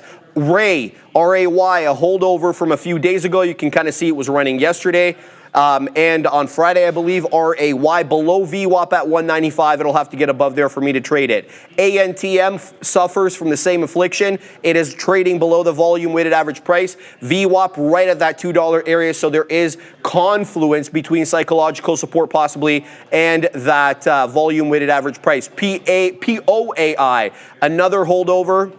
I think from a few days ago. No, maybe that's not accurate. Anyway, this one is below the pre-market high. I was talking to somebody in the chat about this, and they were like, hey, it keeps dropping. I'm like, brother, you got to keep an eye on that pre-market high, and there it is, right at 755. We made that 285 high, and we have not broken it since then. So this one's on my S list until and if it takes out that level. DJT, we're going to keep on there because it has a headline. Likewise with IOBT, which is putting in a hell of a pattern, just suffers from an affliction, lacking volume. So we'll have to see, Joseph, if we can extract anything on that one. Those are the 8 I'm keeping my eye on, and we'll see what the day brings us. What do you got, brother? Hey, yeah, good look there. Adam DeLuce, we'll talk a little bit about that later, my friend. But the Amazon working out really nice. We like those calls. That's working. Robinhood too, guys, but here we go. Let's get into this lesson. I think it's really important, and if you guys have a moment, before we hop into the lesson, I want you to pull up the Palantir chart on the 5-minute, and I want you to identify that 5-minute candle at that low, and that's a really good hammer doji. That ship has unfortunately sailed. I'm pretty sure Katina Man's long from there as well too, but this is what we are going to be looking for on a day-to-day basis, and these indicators, they display themselves, these signals display themselves multiple times throughout the day. Well, not every day, but a lot, and they happen more frequently than what you suspect. And that's like Los Polios in the chat, Gorav, and a couple of my other trading buddies in there. They're all looking for these signals, and I think they're really, really important. So correlating volume and price here, guys. So understanding the correlation between volume by time and price is a key aspect to multiple time frames of trading. Intraday, swing trading, and even longer term investing. There are multiple ways to analyze these two fundamental metrics in trading. So key terms that we're going to focus on are referred to as something we would like to refer to as a genuine move, all right, and what we like to call a volume price anomaly, all right? So within the terminology, we are also going to break down what cause and effect are. You heard me use these terms before, and what cause and effect are of price and volume movement, as well as effort and result, okay? After the candles and volumes, bars have been printed. So effort and result is really, really important, and it's going to help you be able to display multiple signals, whether it be a VWAP hold, a topping, and or a bottoming signal. All right. So yeah, Crypto Kennedy, love trading volume. It's key. It's one of the biggest metrics to day trading, and understanding that can only benefit your game. All right. So the length of any wick, either at the top or bottom of the candle print, is a must when it comes to focusing on VPA. This reveals impending strength, weakness, and indecision. most importantly, the extent of associated market sentiment, okay? If no wick is created, then this can signal strong market sentiment in the direction of the closing candle, whether it be bearish or bullish, all right? A candle of the same type will have a completely different meaning depending on where it prints on your chart. So location, location, location is key, as they would like to say in real estate there, Sharif. Love it, dog. Love it, love it. Exactly. So location of these signals is really, really important. Volume can confirm price. Start with the price action candle, then base the thesis and look for genuine moves or anomalies. All right, guys. So look at the 5-minute doji on AVGO. Yep, for sure. I'll take a look at that. Sorry, Marcus. But first, what we're going to look for is something called a genuine move. And this is what we want to be able to identify. All right, so if we come over here to my left, maybe your right, well, I don't know, but here we go. You can see the amount of volume, all right? And this is where we go into the effort and result phase of day trading. So from an effort standpoint, we want to use the volume by time profile. So that's just volume. There's volume by price and there's volume by time. And this is with each interval of candles, all right? So this is what we want to focus on. And then you see that effort, that you see that large amount of volume, and that it's reciprocated in the price action print right here as well too. So you can see the reflection from the effort in the result of that candle. And the same thing here, a nice strong bullish candle here, guys, and you see that volume supporting it. That is very key, and that is what we can classify as a genuine move, all right? So now we're going to look over here on my right side of the chart, and you can see the volume start to dwindle off here. Very important, and you see the effort within these candle prints, all right? So low effort, low result. This is something that you want to be able to gauge and look for on a day-to-day basis, because if you see a larger print and low volume, that can possibly lead to fake breakouts, especially where location is key at support and resistance zones. This Blackhawk, this is a 1 minute time frame, okay? 1 minute, all right? So you get that detailed aspect in these prints, okay? So here's an anomaly, all right? And this is what I was referring to earlier. So you see a low volume print, but a large price action print, okay? And the same thing goes, you see a small price action print and high volume print. That can signal, hey, what's going on here? Is more volume gonna step in? And are we gonna head into the direction of where that volume stepped in? And the exact same thing with the lower side. Oh, okay, I'm at a resistance zone. We have this large engulfing candle, but there's no volume supporting it. What's going on? And then next thing you know, you're caught in a false breakout. Okay, so those are things that we want to focus on. So candlesticks and price action bars can print countless ways. We previously went over basic prints. Here are some of the additional candlestick prints we want to continue to monitor and analyze. Now, this is the most important in my opinion. When I refer to location, these are the prints that you want to be able to identify. Now, they can be green as well, right? It doesn't matter. I'm just using this as an example. But you can see that there's no buying pressure, selling pressure, remaining. This is a strong candle. This is a hammer candle or a shooting star, whatever you would like to refer it, or a gravestone over here. And this could be a gravestone as well. There's so many names to these indecision prints. It's just the location of them and then the volume backing them as well. So let's go over some live examples and what we're looking for. All right, so here's an example from Google yesterday. Now you can see that we have a trend recovering to the top side. And then we got that print that I just identified you right at the volume weighted average price. And this is where I refer to location is key. All right, we don't want to focus on things in the middle of the range, all right? We don't want the middle of the range. We want them at either highs, lows, or around the volume weighted average price. Yes, you can identify them in other locations, but we're focusing on these three right now. Just have the ability to hone in on these, perfect those signals, and then you can look for other instances as well. So this is a good example here on Alphabet. You have a nice strong trend to the top side, blowing through the 5-minute opening range. You now get that pullback on lower volume, which we will also correlate on later, right? So you can see that the volume, as we appreciate in price, is ascending. But then as we start to pull back, you see that volume really start to dwindle, and then you get that indecision print at a key level in the underlying asset. All right, here's another great example of Google from a couple days ago. All right, so the exact same thing, but one thing to note here, guys, is look at that isolated volume signature.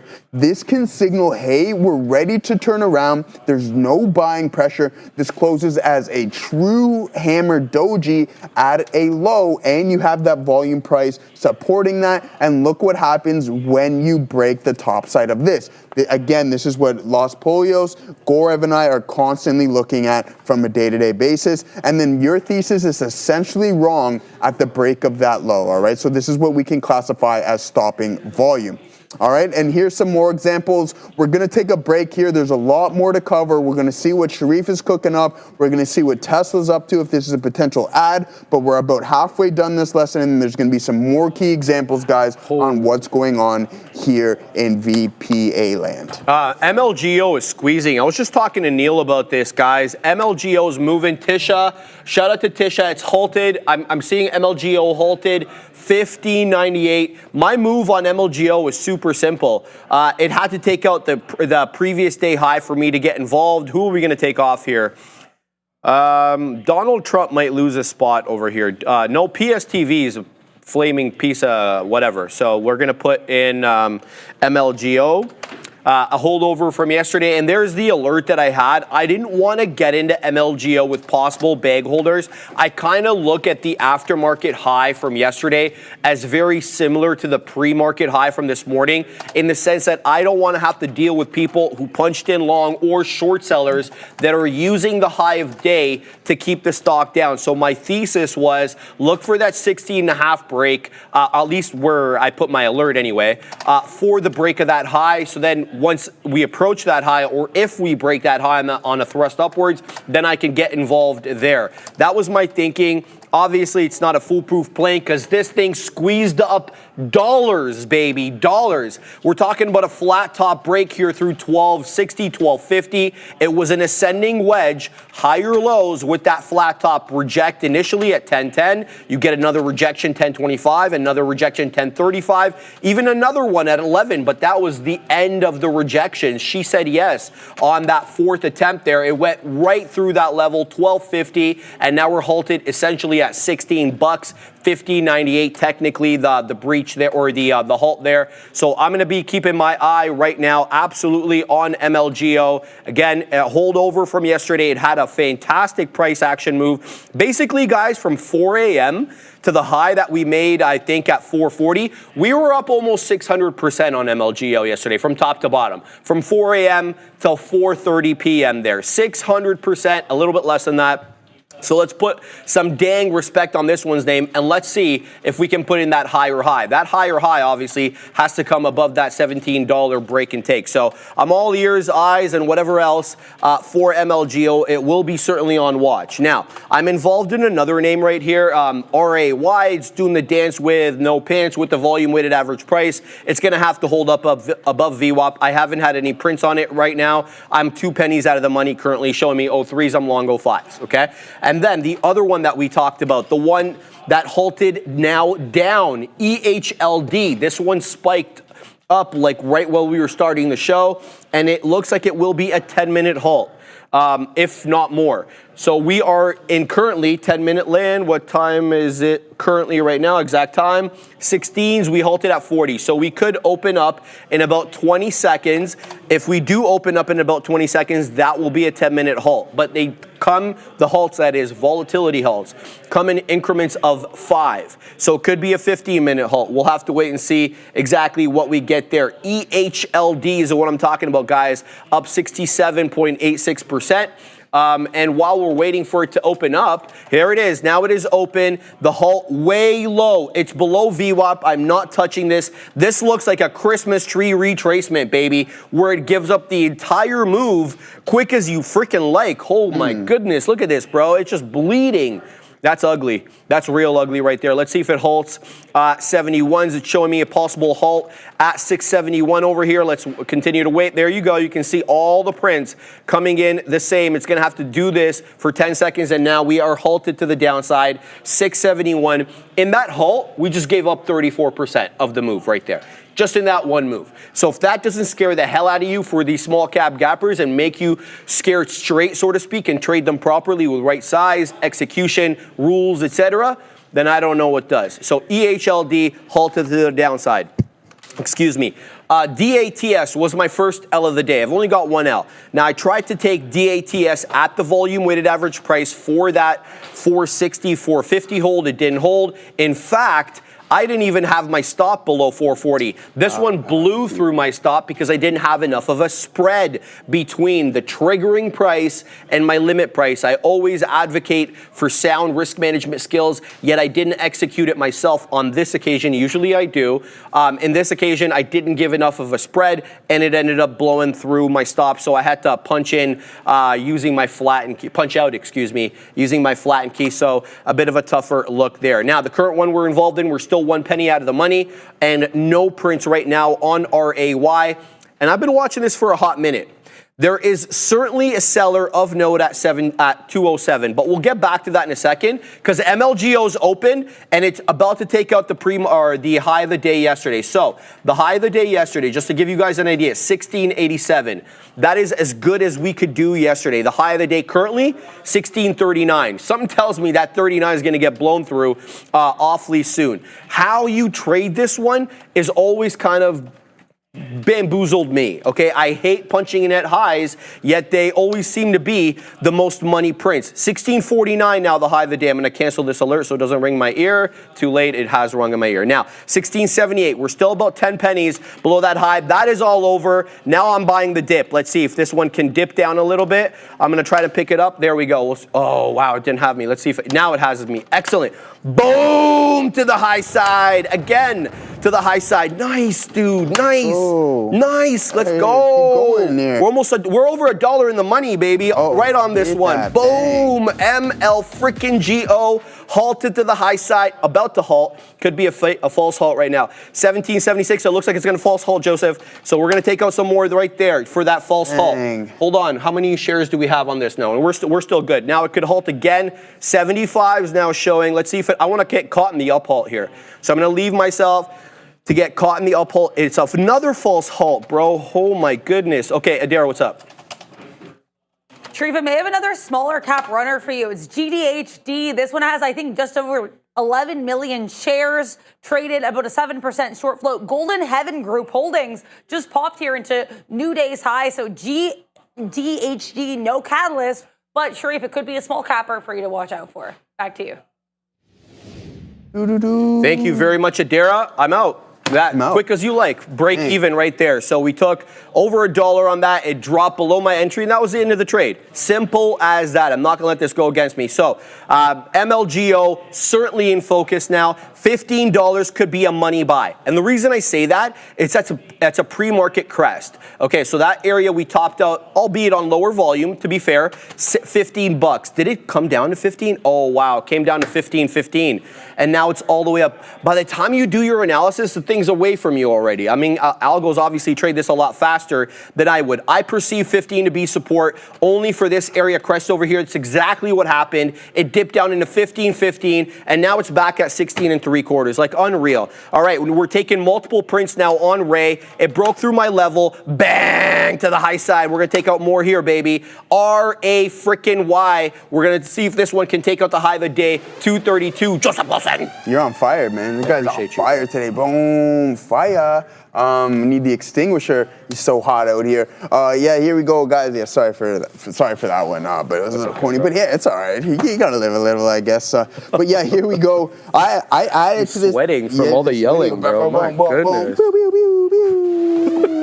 You know what I mean? So yeah, I mean, we need that one, I think, actually. You know which one I'm talking about there, Sharif. But yeah, I added to this Tesla position here, guys, to see if we can break this high day. We are range bound, but it just brought my average up to the lower end of this range, which I'm okay with. But a nice trade here earlier in the mornings, all the way up through here. So yeah, we'll continue to hold and add if this is gonna work out. The one thing is that we are sitting in a weird place on the cam structure. So gotta be patient. The one that I missed out on, and I know Katina Man's in this, is PLTR. This hammer would have been really, really nice to get in. You would have caught about 50, 60 cents right there off the get. So let's see if this continues to climb. This market is strong. I thought that we were going to be pulling back in towards VWAP. Maybe not just yet. I pulled up the options chain this morning. I'm like, where's the overhead resistance? 495. We got a little bit of OI, but nothing that stands out and says, hey, Joe, be weary of me. I'll pull it up one more time just to be sure. But in the queues, 494, we got 6,000, and then 495, we got about 9,000, we'll call it there. So nothing crazy, guys. Let's see how the overall market reacts around those levels. We're already, actually, no, we're not. So 493 and a half. So right at that 494, you're going to see how this market is either going to blow through that level or we reject and slightly head to the downside long. 95.25 says my guy to the right of me. Really good look there on Palantir. Katina Man, that's what you want to see, starting to climb higher,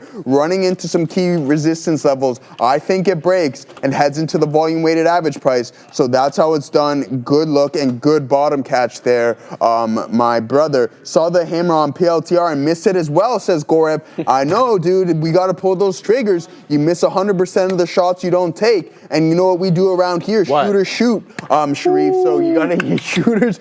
Shoot, so we gotta take those shots, or we're gonna we don't like that. We gotta take them because we're gonna miss the opportunities, and we want to put on those trades for you guys and for ourselves as well too. Okay. So here we go, nice add. So boom, we add in double the position, triple the position there, Sharif. Damn. I'm like, this is my out, and hold on, I'm gonna pull something up before I send it back to you guys. Good.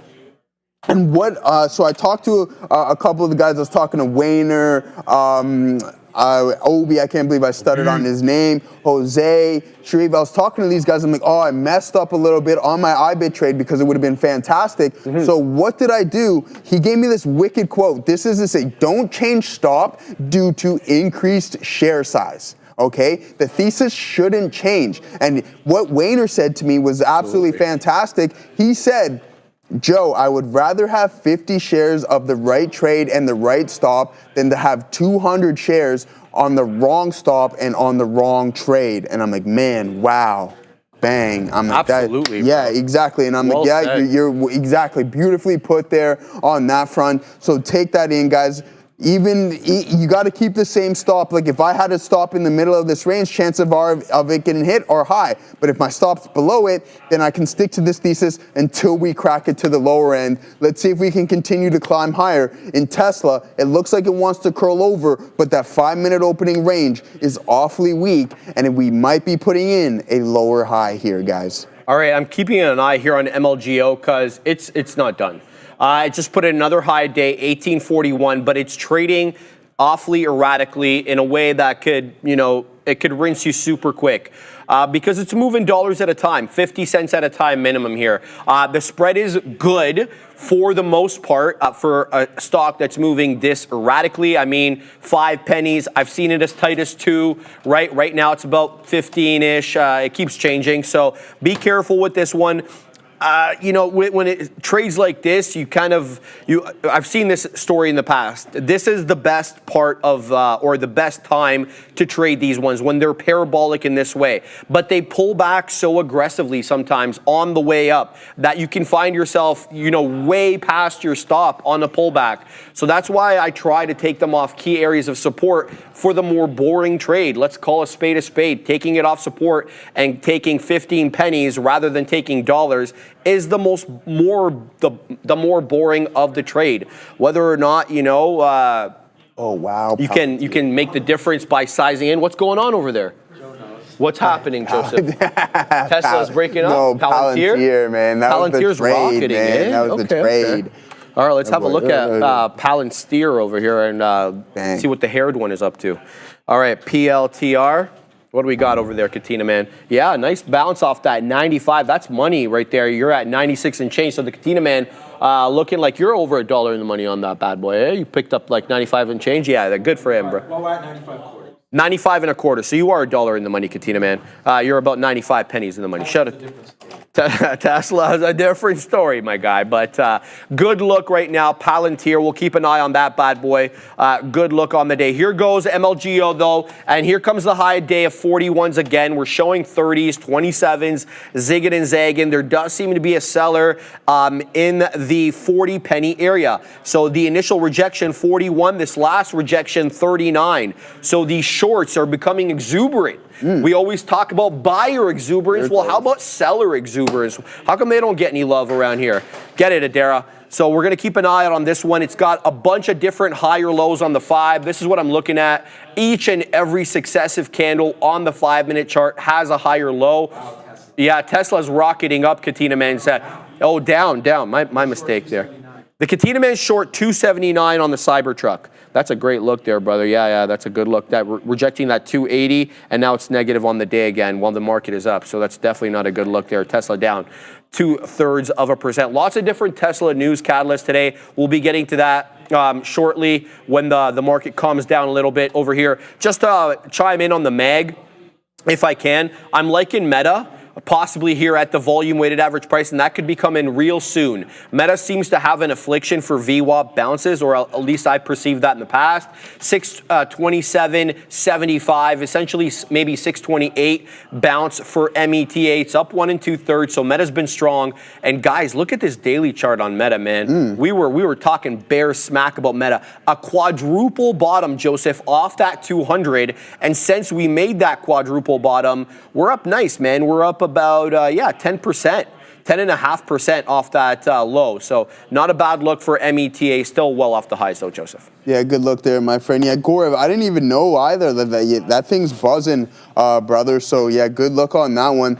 And Butter Biscuit Head, I understand what you're saying, but you got to understand that when I'm in here, now I'm just adding to this trade, right? Looking for that continuation. So, but why my stop is here is because that's where my break even is, right? You've seen that my average was 10.99. How is my average 10.99 if I'm in up over here, right? At 11.10, right? So this is where I got to get out. And then look, imagine I was holding this trade a little bit longer, so I'm still utilizing the bulk of what I've entered here to hold in and add into there, which would brought my average to here, and then now you can see that we're breaking down. So I understand what you're saying, it's a trade within a trade, but you also have to utilize your average from when you're in all the way down here to also look for that continuation as we start to break down in the market. But Palantir holding strong. Unfortunately, my guy Hood over here is breaking down as well too. Let's see if we get a hammer candle and hold these prints. But there's another indecision candle that we were talking about, referring to earlier. Nice climb higher, and then we break down. I did take a little scalp at the break of VWAP, but then it came back down. So we got out our break-even trade right there. We'll pull up.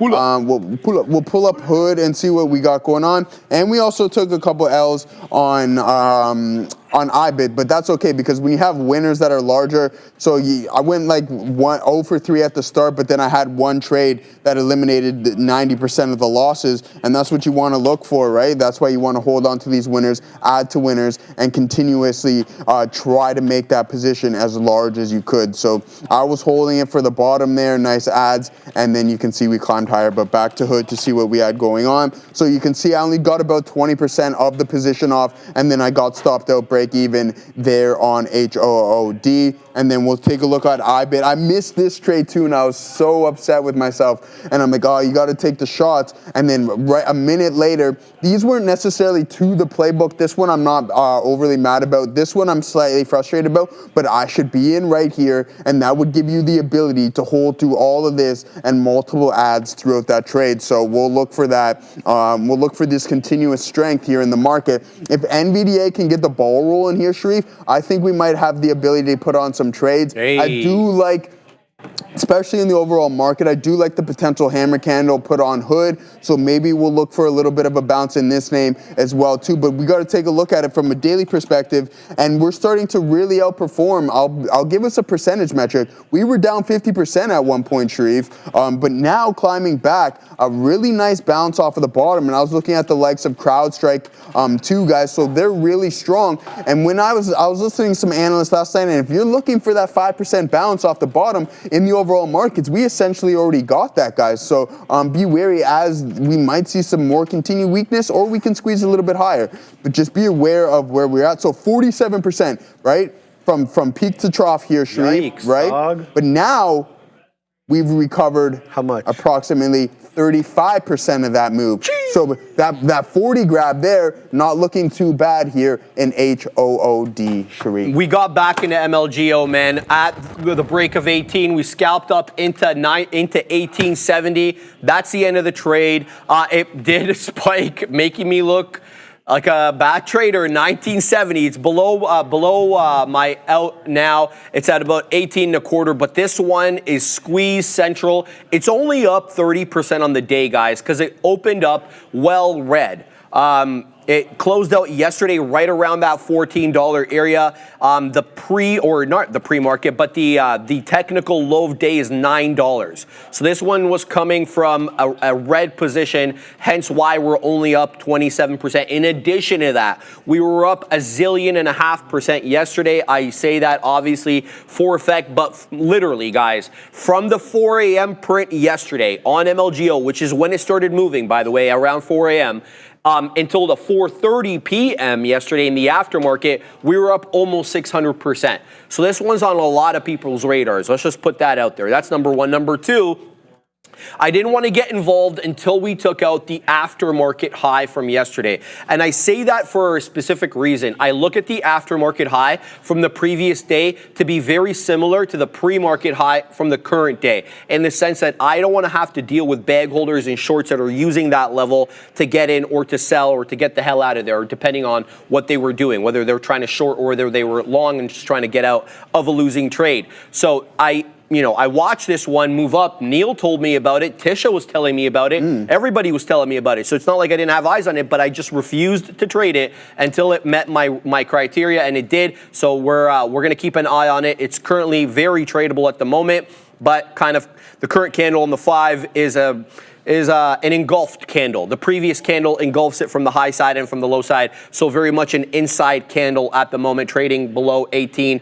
17, mid 80s or so. It's up 27%. Good look there. I did get stopped out of the remaining amount. I only had one out left on RAY. It lost the volume weighted average price. So that's the end of the trade for me there. We'll look to get back in if RAY can show some respect for the volume weighted average price, currently not respecting that level. But I got to tell you something.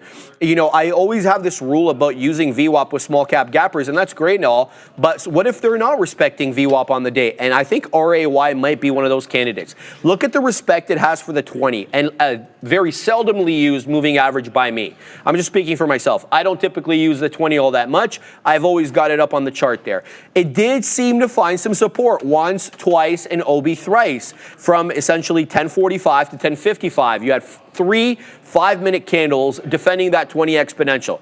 So I was looking at this $1.89. I'm like, well, this breaches my rules, getting long a small cap gapper below the volume weighted average price. And I'm kind of happy that I stuck to that rule, because it does look like it's going to lose the 20. It did have some respect for the 20 over here. Looks like maybe that was a fleeting thing and no longer doing that. So I don't like any of these small cap gappers right now. I'm just going to tell you the truth. All of them are, except MLGO, of course, that's the only one. All these other ones on your screen right now don't look tradable. Ray below VWAP, DATS below VWAP, ANTM below VWAP, DJT's piece of crap, POAI below VWAP, EHLD just gave back everything that it made, and IOBT is doing absolutely nothing with no volume. So I'm displeased with all the small cap gappers, for the exception of MLGO. We're going to keep tabs on this one and we see if we can extract some more profits on MLGO. Let's leave that bad boy up on the trading screen. Guys, if you see any new small cap gappers as well, you guys have been really good about making me aware of them before I'm actually aware of them. It's kind of hard to do it when you're on the show. So please tag Joseph or I in the chat. Let us know what you're looking at there. And we'd be very appreciative, obviously, if you're to let us know about these small cap gappers. Shout out to Tisha as well. She's looking at the same thing. ONER says he's long DATS. So let's have a look at DATS, because I had an ill-fated trade on that one. Did you have anything? Can I keep going? No, fire it up, man. Okay. If you're rolling, keep it rolling. Yeah. So DATS, Joseph, this one was, it started off well. in the sense that, it was above the volume weighted average price. It looked like it was using it as support generally at that $4.50 area, but we've seen this pattern before. What pattern am I talking about? A descending wedge. I don't like these patterns, especially when there is a double top mixed in with that descending wedge. Here's what we see. Lower high, lower high, lower high. Every successive 5-minute candle, lower high. Not necessarily a lower low though. That's the thing, and that's what we call a descending wedge, flat bottom break, exactly what DATS did there. Let's see if it can recover above that 4.5. Just because it broke VWAP intraday doesn't mean it can't reclaim it and actually be a good trade. So give this one an opportunity to get above the volume weighted average price again, show that buyers are in control, not the shorts and the sellers, and then we can have a conversation. But let me make one very specific caveat here to that VWAP retaking, which is let it show you that it's taking VWAP on a closing basis. A quick wick above that volume weighted average price has a way of, sometimes being a false breakout. So you end up getting long, or I'm just speaking about myself here, get long on the break of VWAP only to have, it obviously drop and make another lower high. So I'm looking for more than just a VWAP take. What's going on there, Katina, man? Oh, yeah.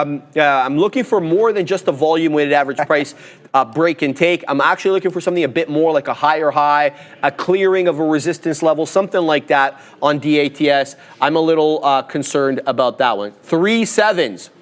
What do you think of NAC? I didn't think much highly of it yesterday because we used a whole bunch of different puns. Like I have the NAC for an. I get it. Anyway, very much an inside day. $1.31 to the high side, $1.10 to the low side, and it's kind of doing very light volume. We'll get to Adair. Adair, is it breaking news? Okay, just 1 second, Adara. HMR looks good. UCS FCU, very straight up. I like this one. Now you're speaking my language over here. This one's going to earn its way onto the side chart. Stuart, Adara mentioned about GDHG. Looks pretty good. I'm going to put that up on the screen, and we're going to send it to Adara, and I'll give you my thoughts when we get back. Yeah, no rush at all here. I just wanted to let you guys know we have a new graphic here on X at TTV Research. I posted a while ago here the weighting of the S&P 500, and it's really interesting how much it has changed since I posted that graphic back in January. If you check this out on X, I've actually posted this as a reply to the previous graphic so you can see both compared.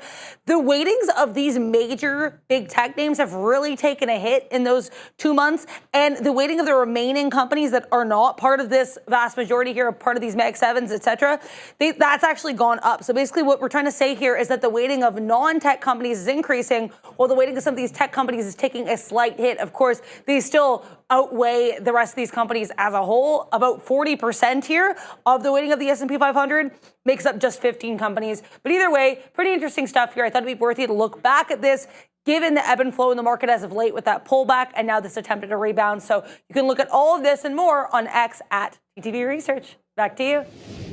Yeah, Dara stays undefeated with those infographics, bro. Second to none. Sharif. Yes, sir. Yeah, well, yeah, okay, we're going to hit the siren for that one as we climb higher. Ear. Anyways. Hear ye. Let's see what we got going on. Gaurav's like, Joe, you had that hammer on hood. I'm like, I did. Let's go. So I was like, let me build this thesis if we crack the low, and we got it right here, and it broke lower. I'm like, oh, no, you dirty dog, you. Let me get right back in. And then we just climb, add to the position.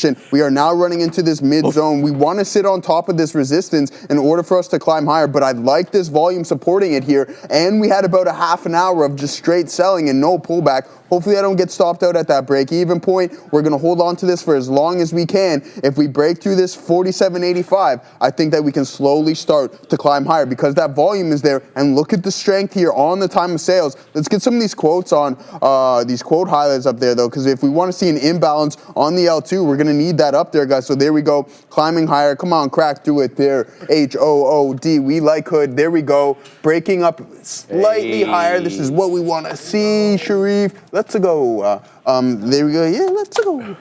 There we go. So, I'm Mario. But yeah, nice stuff there. IBIT trading well. I told Sharif, I don't even really care what the market does as long as IBIT continues to climb higher because you know how we feel about that one. Tesla holding VWAP as well, too, guys. If there's anything that you want us to look at, feel free to put it in the chat and we will go over it. But I mentioned the cues at 494. We got a little bit of OI and you can see that the market was rejecting that. Now we're starting to pull back in. Hopefully we can hold this support zone here or come back and retest that. Otherwise we're going to get stopped out about 85% of this position, and that's what it's looking like it's going to happen. Maybe should have took some more off at that resistance zone that you can see we were hesitating in, and we didn't really punch through it with that momentum. So we got to be a little bit more patient here. The market looking kind of toppy. MLGO at the tops here, guys. And yeah, NVDA still a choppy mess running into some pre-market zones as well too. So we'll be patient. If it comes back to this break even, we're going to have to get out of this trade.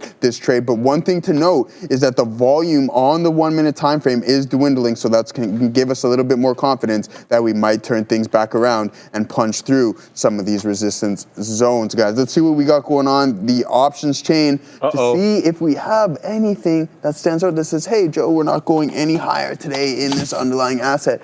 All right, let's see. So 48, where were we sitting at? Okay, yeah, so we were a little bit north of that, 49.40. So, okay, 50, we got 13,000 open contracts, and the high day was about 49.30-ish. So that is the look there on HOOD. We'll continue to look at and monitor some other names. So, yeah, Monty G, I don't know what that's for, but if there's anything MLGO, please, yeah, for sure. Your life breakthrough coach, Joe Apple. Yeah, so we'll go through Apple first. Hopefully it's strong because it's really important to the overall market. And if it's not trading, is it trading like crap today? Okay.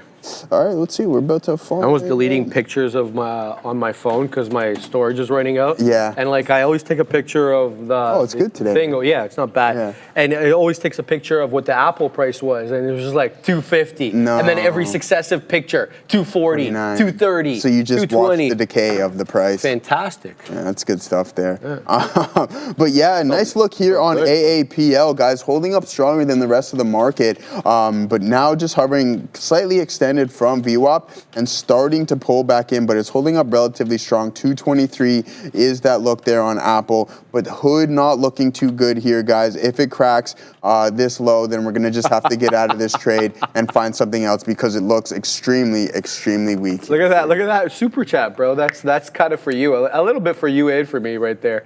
You can read it out. I read it. It's good. It's good. It's fine. Oh, there you go. Do you say dirty dog? No. I don't know why. I'm maybe because I use more profanity than you. Maybe that's what. I don't even think dirty dog's profane. No. At all. MLGO is going to halt down. If it not halted already, it is halted. Excuse me. 1654 ML-DANG-GO halted down. I still like it though, guys. Look at that. It's still above the 10 exponential moving average on the 5. That is that green line there on your chart. That's about $16.20. 1969 high on the day, but halted down at about the $16.50 area. Let's see how long this one stays halted and what it does after that. Let's just take a quick look at the top, the theoretical auction price, before I talk about HMR. So currently, the theoretical auction price, guys, $16.20. You're always going to see that right there. I know it's super small on the screen, but that's the benefit of having YouTube. You can zoom in, baby. Well, on mobile anyway, you can. 1623 theoretical auction price. I'll give you updates on that as time goes on. But I'm looking now at HMR. So whoever sent me HMR or whoever mentioned in the chat, I forgot your name. Thank you very much. This is beautiful. There are some things that I don't like about it. The volume, 1.12 million, displeasing. Especially on a $3 name. It should be doing more volume for me to feel comfortable. But you can't argue with chart patterns. And you can't argue with the fact that every single retracement has defended the 10 exponential moving average. Okay, so it's getting a little extended now, relatively speaking. So I'm going to wait for a closer pullback into that 350, high 40s, and then we'll have a conversation with the ultimate out being the break of the volume weighted average price. I won't trade it long. Below VWAP. HMR, 17.5%. Here are the details. $204 million market cap. As I mentioned, light on volume, 1.12 million. I don't have any more information on that. So we're going to go to Trade Ideas, see if they've got something for us. They do. It says a float of 328,000. I'm suspicious of that automatically, so I flipped to the daily to see if there was a split. And there was. There's a 10-to-1 split, so it could be probably is much higher than that. And now that we've got the daily up there, we can already tell just by looking at the daily that this is a former runner. What the hell does that mean? That means that it has a propensity to run aggressively intraday and then to give back the entire move. That's why you see these spikes up and then it comes all the way back down, because it's an intraday trade. It's not a buy and hold for the most part. So HMR, a former runner, so we kind of know that it has a propensity to do this. I don't have any more information. I don't have a short float. I don't even know what the company does, other than to give you its name, Haidar Maritime Holdings. Don't know if it's American, Chinese, or what, okay? So that's all I've got on HMR at the moment. We're gonna keep tabs on this one. I like it on a pullback. It's not doing enough volume for me to punch in at highs in the way that I did with MLGO. MLGO was breaking out parabolic. That's not what HMR is doing. HMR is stair-stepping up. So I'm not punching in at highs for HMR. Let's see what happens over here. We're still waiting on the MLGO halt. Just to give you a reminder, it halted at 1147. Let me just close this one and then expand this one. 11:47:13. Okay, so currently the time is 11:51:38. So we still have another minute or so, a little less than a minute, excuse me, about 30 seconds before the 5 minutes elapses for the halt. We'll see if it's a 5-minute halt. We already saw with that other one. I forget which one it was. It ended up being a 10-minute halt. So MLGO halted to the downside right now at 54. But look at that, the tap recovered. So essentially the theoretical auction price, the same price as the halt price, 1653 is the tap. The halt price is 54. So it's basically at break even. And here it is. It is now open right on time above the halt level, holding the 10 exponential like a dang glove. So let's give this one the old community college try. We're going to go long over here. We're long at 73s, taking profits right there into the move of 17. Can we get a little bit more on 17? I'll flatten out if it drops. I have no issue. There it is. It drops again, so we'll take out a little bit of a move there. MLGO. 1969 high. Let's see if it can take 16. Joseph, I'll get back in. What do you got? Yeah, good luck. We got all out of that hood trade. Didn't really do what I wanted to. You can see that it's weaker than the rest of the market. So if you're looking for those extended longs, probably won't come into play here. See you later, hood. We'll keep an eye on it, but I don't think we're going to trade it too much anymore. One thing that I am going to be patient and wait for is the TQs to see what we got going on. And if we can hold VWAP, and if we can do so, then maybe we'll look for a continuation of this trend that we have going on today. But the SPY is really weak here, guys. NVDA was trading higher as everything else was pulling back, and Tesla holding up relatively well. So those are some positive signs. Palantir still hovering below the volume-weighted average price, but as for hood, not looking too good, and that way we are not going to be trading it. You have me rolling over here, Sharif. Yeah, Tisha, sorry, she's having Tisha. She's killing it, bro. She's killing it. So last week's low is support. Is that on hood you're referring to, Neil? Or maybe we'll see. But a nice volume spike there. Nice volume spike there on Robinhood. So maybe we do got to keep our eye on it. If it does print a hammer candle and the rest of the market wants to start to participate, then maybe we might have to do so. But it looks like we want to climb a little lower here in the SPY and the Qs. We got SPY through VWAP, and Qs are slightly lagging on that front. If the big names want to continue to bleed here, Sharif, I think it's a matter of time until the TQQs start to catch up. So yeah, if there's anything you guys want to go over, one thing we will do right now is to see the top performing sectors of the day, Sharif. Yes, sir. So in the top of its class, we got the comm sector up 1%. I wonder what Meta and Google are up to there, my friend. They're both up. They're both up. There you go. Yeah. 1 1/3, and there's the comm sector up 1%. Energy sector up 0.3. Tech sector up 0.25% there, guys. So those are the top three win, place, and show. Consumer staples sitting in third last, down about 0.8% there, as well as real estate down about 0.9, and then utilities down about 1.7% on the day, man. So good look here in the market as we continue to bleed. We're not getting any of those indecision candles just yet, but we'll be patient and we'll wait to pounce on those opportunities when they arrive. I'm looking at goggles, Joseph. You got me looking at it right now. I see TNON, Christopher. I'm waiting for the break and take of the pre-market high on TNON. I get it. It's a monster right now. It's up 362%. But believe it or not, it's still below the pre-market high of $6.07. I won't trade it below that. I'm just not gonna.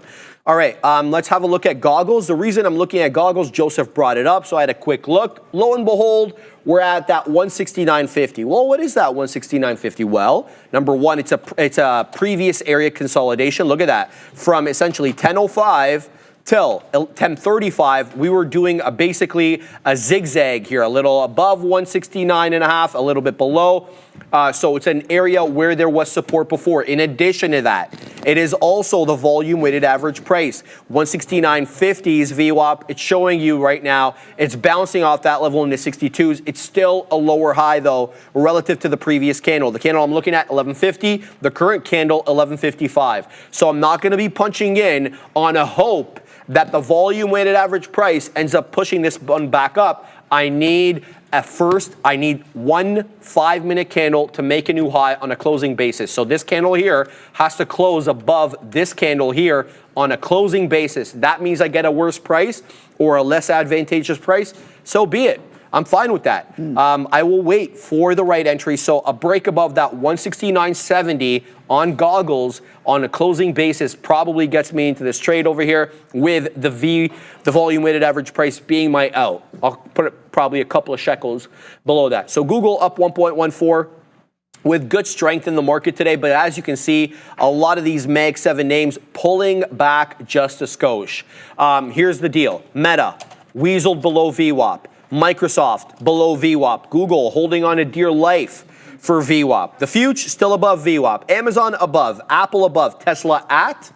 And NVIDIA, you were mentioning this, waking up here, Joseph, still negative on the day, but certainly off that 118 low and now knocking the door of 121.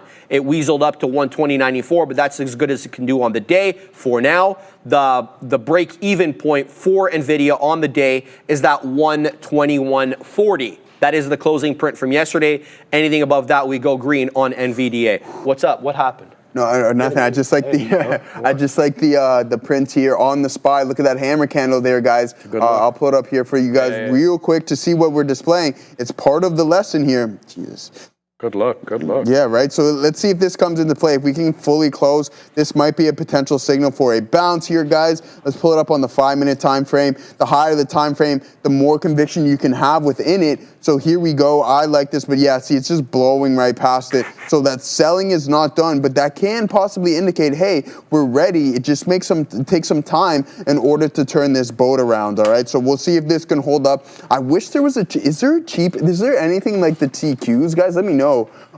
Excuse me, for SPY. I know there's VOO and some other ones, but I wouldn't mind a 3X SPY that's around like 50, 60 bucks instead of 500 bucks. So if there is anything along those lines, and it's liquid, of course, please let me know there, guys. But yeah, the Q's starting to pull back in as well. Let's see if we can hold this. It is lagging the SPY, so if we get that elastic effect in VWAP, then we'll be looking for the turnaround and then the continuation of that trend, but it doesn't look too promising. I'm gonna go over some 5-minute opening drives. Like, look at this 5-minute opening. I'm like, wow, this thing is super weak. But I just had that hunch that it was gonna turn around, and so we just waited for those indecision prints at the lows. But here, look at this 5-minute opening drive. That is a big time genuine move right there, guys. And then if you're in a 5-minute orb trader and you just play the crack of that, then you're looking at a nice, what is that, a 6-7 point move there. So really, really good look. We can't break through it. I don't see, is there any, yeah, okay, so there is some resistance zones. You can see that shelf that was formed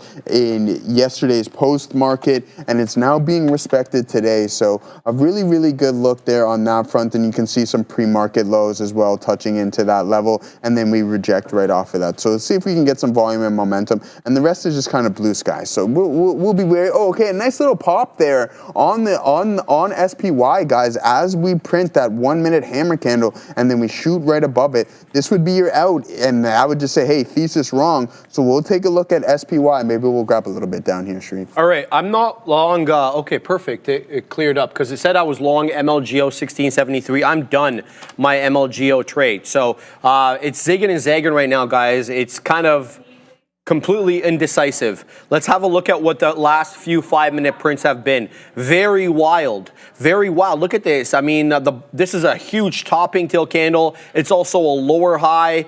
And then we have this break of a key support level of the 10 exponential. So MLGO's all over the place. This was the area to trade it. It feels awfully, nerve-wracking to kind of trade it in this area over here because it's freaking out and spiking like super aggressive, but I feel that is best area trade. Anyway, I'm long HMR. Just cover this super quick before we go to Adara. This is a 10 exponential pullback and a doji candle closed at the 10, a candle of indecision. So I'm putting my stop below this candle low. So we're currently in a new 5-minute candle. I'm placing my stop below the low of the previous 5-minute candle. Adara, what's happening now?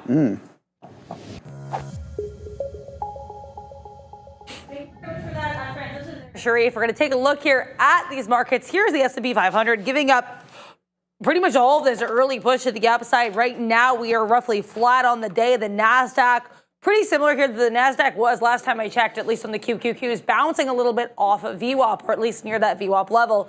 We have lower than expected economic data across the board at 10 a.m. New home sales month over month, Richmond Fed Composite, and CB Consumer Confidence all coming in lower than estimates. The market kind of pushed a little bit lower, but has mostly taken it off for the time being. Some tickers, though, to keep an eye on include GME, GameStop here with earnings after the bell. We also have on watch here UAA. This one gave up the entirety of its earlier push, but UAA was on watch here after we did have news that it is going to remain, or I guess is returning as the NFL's official licensee for footwear and gloves. So UAA on watch, GME on watch, and a lot of these Mag 7 areas kind of hanging out near VWAP. Tesla bouncing off VWAP, Meta pushing below. So lots of opportunities in this market to the long side or the short side. Back to you. And Neil on his lesson of the day. Thank you very much, Adara. Glasses buddies now, all of a sudden in the midday here. Lesson of the day, just like yesterday, inspired by Tesla. And I just want to talk about failed high of the day breaks on strong stocks like gap ups and how they can work for you. Now, obviously, not short Tesla today. Didn't take it at the open, it just dropped. But the first thing it did do is gap up and then try and take out the high right at the open. But instead of taking out that high, it fails the top, comes back in. There were some shots, obviously, that you could have taken to the long side. But it's the pop and fade that I want to get to. Because when you see that happen, there's a follow through that you can sometimes work into. And you'll note that at one point we went over. I was actually looking back at some of these names, and some of them were cleaner than others, but the cleanest one, and I'll get to it first, was AMD. And the reason why this pop and fade, and it's a real big pop at the open, and that's what I like to see. Like, you have a real big pop at the open where you're taking out multiple levels, including the aftermarket high. But what makes this one stand out is you had overhead resistance at yesterday's top on AMD. So even as it's breaking the pre-market high, for anyone that's not zooming out, they're probably, it's breaking out the top, it's taking out multiple levels, continuation into 115. Well, you have overhead resistance at the prior day high. Once it fails that, it just turns into a momentum VWAP short. Once, twice, 3 times, 4 times, doesn't work the 5th time. But it's about that U-turn, or whatever you want to call it, that reversal, because you've trapped longs. And when you've trapped longs, and some of them are like swing longs or hold all day type longs, those trades want to be able to give it to the prior low.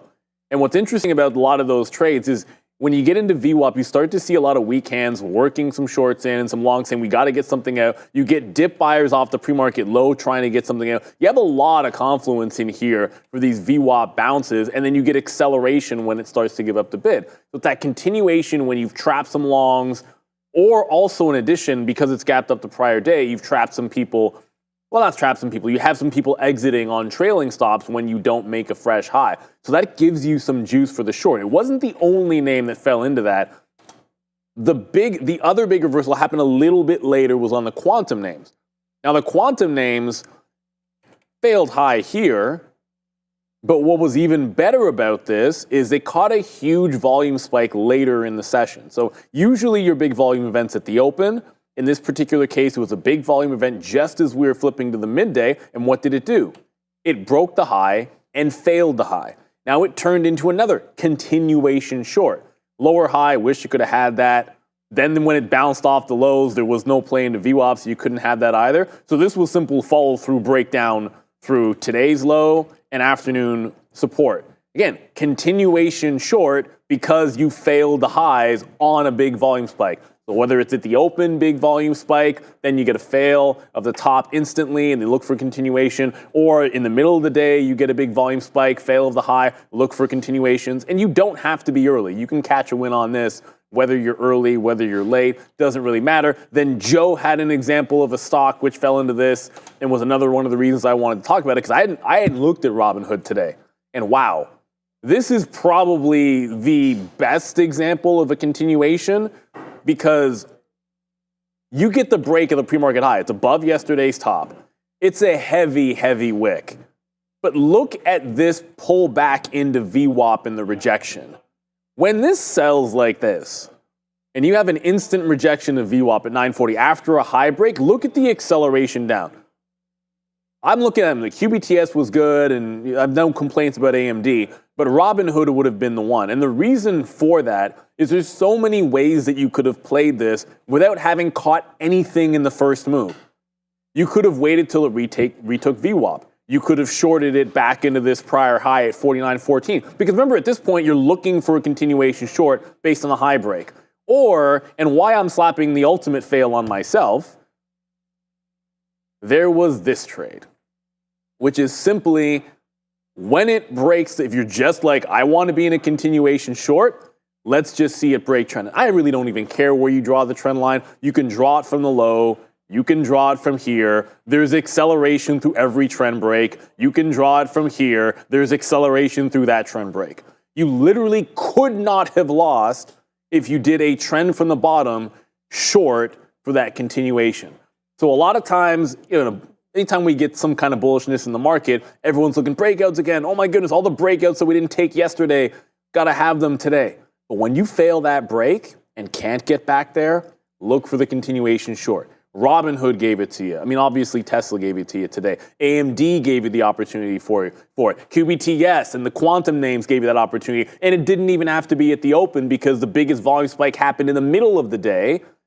And then it failed the high. So those failed highs, and even better if it so happens to be a big level on a daily or a higher time frame chart, can be gold just for continuation of trend, because we always want to be following the trend. And the best thing about those examples is you're seeing it happen when the market was going up. You're getting something failing a high as the market's going up. What better sign of weakness could you ask for? So there's your lesson of the day. Look for those opportunities to join a trend with extra oomph behind it. And it plays both ways. You can always think about it, fail break of the low in the other direction. That's what I love about these trading type patterns, is you can look for them in either direction. It just so happened you had a lot of high breaks today after the bullishness yesterday. Thank you very much, Neil. You have the option to like and subscribe. This trade has unlimited upside. Options power. Now we can talk about Neil. Thank you very much again for that lesson of the day. Joseph really liking his. I like that. I like that one. It's a good one, bro. Shout out to Andre killing it yesterday Andre, with man. that. Mine's getting edited right now. I like that. Okay. I see that. I'm on a beach, baby. Have to show that one. It'll be a lot better than this one over here. Where's mine? Oh, goodness, it's hideous. Like, subscribe, and share the show that takes you into the heart of the market every day. The beer, baby. I look like a lot heavier, too. Look at that. My face looks... Man, like fine wine, man. Right? Yeah, I don't know about that, bro. More like dried up Coke. Here we go. MLGO's breaking right back above that $17 area again. I mean, I don't know what to make of this. That's the thing about this one. It's just... So it's a bit of a compression pattern. It's respecting the 10 on a closing basis, but it's not really making any new highs. I mean, if you're looking at that 18 topping tail candle and using that as an area high, okay, I get that. It's also putting in higher lows. If you remove that topping tail candle from the equation. Each successive candle there, removing that one, is another high. So I'm really at a loss here on how to execute well on MLGO at this particular area. Looking at it after the fact, obviously it looks like a money buy off the 10 exponential, that green line on my chart, but we'll wait and see. I mean, it looks like the real selling came in at 1850. There's just no way that all these candles have an open and a close of all around the same level. Each and every one of these 4 5-minute candles there opened or closed right around 18.5. Here we go, 18.25 showing up. So we're taking out the highs of the previous candle and the one before that. We're still below. Well, actually, we just got into the high of the topping tail candle, which is 1817. Currently here, the high of this candle, 1826. So it looks like MLGO is looking for that 1850 break. That's not the high of the day. Here comes 1850. 1969 is the high of the day. And just look at it move, bro. This is a mad one right now. MLGO really going here. Let's see if it can take up that 1969, that $20 area. It's only up 30%, but guys, I made this point earlier. If we look from the 4 a.m. high yesterday to that high that we just put in at 1969, we're up 710%. Minus a couple of percentage points, 708%. So this thing's been a rocket ship. It's a multi-day runner. Started out negative today. You can see that low of the day of $9. Now it's got a 1969 high. This is the number one small cap gapper trade. Let's say on the day, it's not the number one percentage mover because it's only up 27%, but looking really good. Another topping tail candle looking like it's manifesting here on the 5 with that 1850 rejection. Down we go, but most notably, again, when you see these candles, it looks awfully ugly and it's easy to become very bearish. What's noticeable, though, is the incrementally higher lows. If you're able to kind of look through all that crazy price action, zigging and zagging to the high side and the low side, and are able to see the higher lows on the 5-minute candles, I guess maybe that keeps you a bit more confident. We'll have to wait and see what this one does. I'm still involved with HMR. I got one measly print to the high side there. I'm negative on it, not negative, I'm out of the money on it right now, showing me 48s. I'm long, I think 51s or 52, something like that. 51s, excuse me, so we're a few pennies out of the money. It's gonna have to hold up above 43. That's where I've kind of put my line in the sand there. 343, that is. Let's see what comes of this one, Joseph. What do you got? Yeah, good look there. Not a good look here on the TQs. We took such a small part out, wanted to hold some a little bit longer, the majority of the size, but what we need to focus on here, guys, on this pullback is this indecision print right here. Can we blow through that? If we break it to the top side, I believe this is going to be the next level. The only thing is, can we survive this pullback? And that is the big question that I have sitting on this trade currently as we start to head in towards my break even. I was telling myself, Joseph, take a little bit more off there, but I'm like, no, hold that size for a potential larger move. But we got Tesla and some of these big names starting to pull back in and really choppy price action. Got a good fill on this candle here, and then we got a nice out, but it wasn't enough to do anything or be somewhat of a substantial partial as the market looks like it wants to climb back in. So I have to be ready to get out of this trade if it wants to continue to leak lower. And one thing to note here, guys, is that volume is starting to pick up on the lower time frame. Our best bet is that we hold this 66.85 as a base, and then if not, we're gonna have to get out of this trade. So give us a little bounce here. Kahlua, it's going lower. I'm still in some of my short for one more push. Okay, yeah, I think I agree with you on that front. We might take another leg down, even though we are kind of bouncing right now. I do believe that is possible. But if NVDA wants to be strong and continue to climb like it is right now, then it's going to be a tough look for the continuation of the short. Let me take a look at some of these other big names to see if they're participating as well. It doesn't seem to be the case because Meta's heading lower. Amazon's still hovering around around VWAP because I was looking at IBET. And then let's see what Goggles itself is up to. Okay, so also getting a bounce off of the volume weighted average price. I like my odds of NVDA and Google are continuing to climb higher and Apple's holding highs.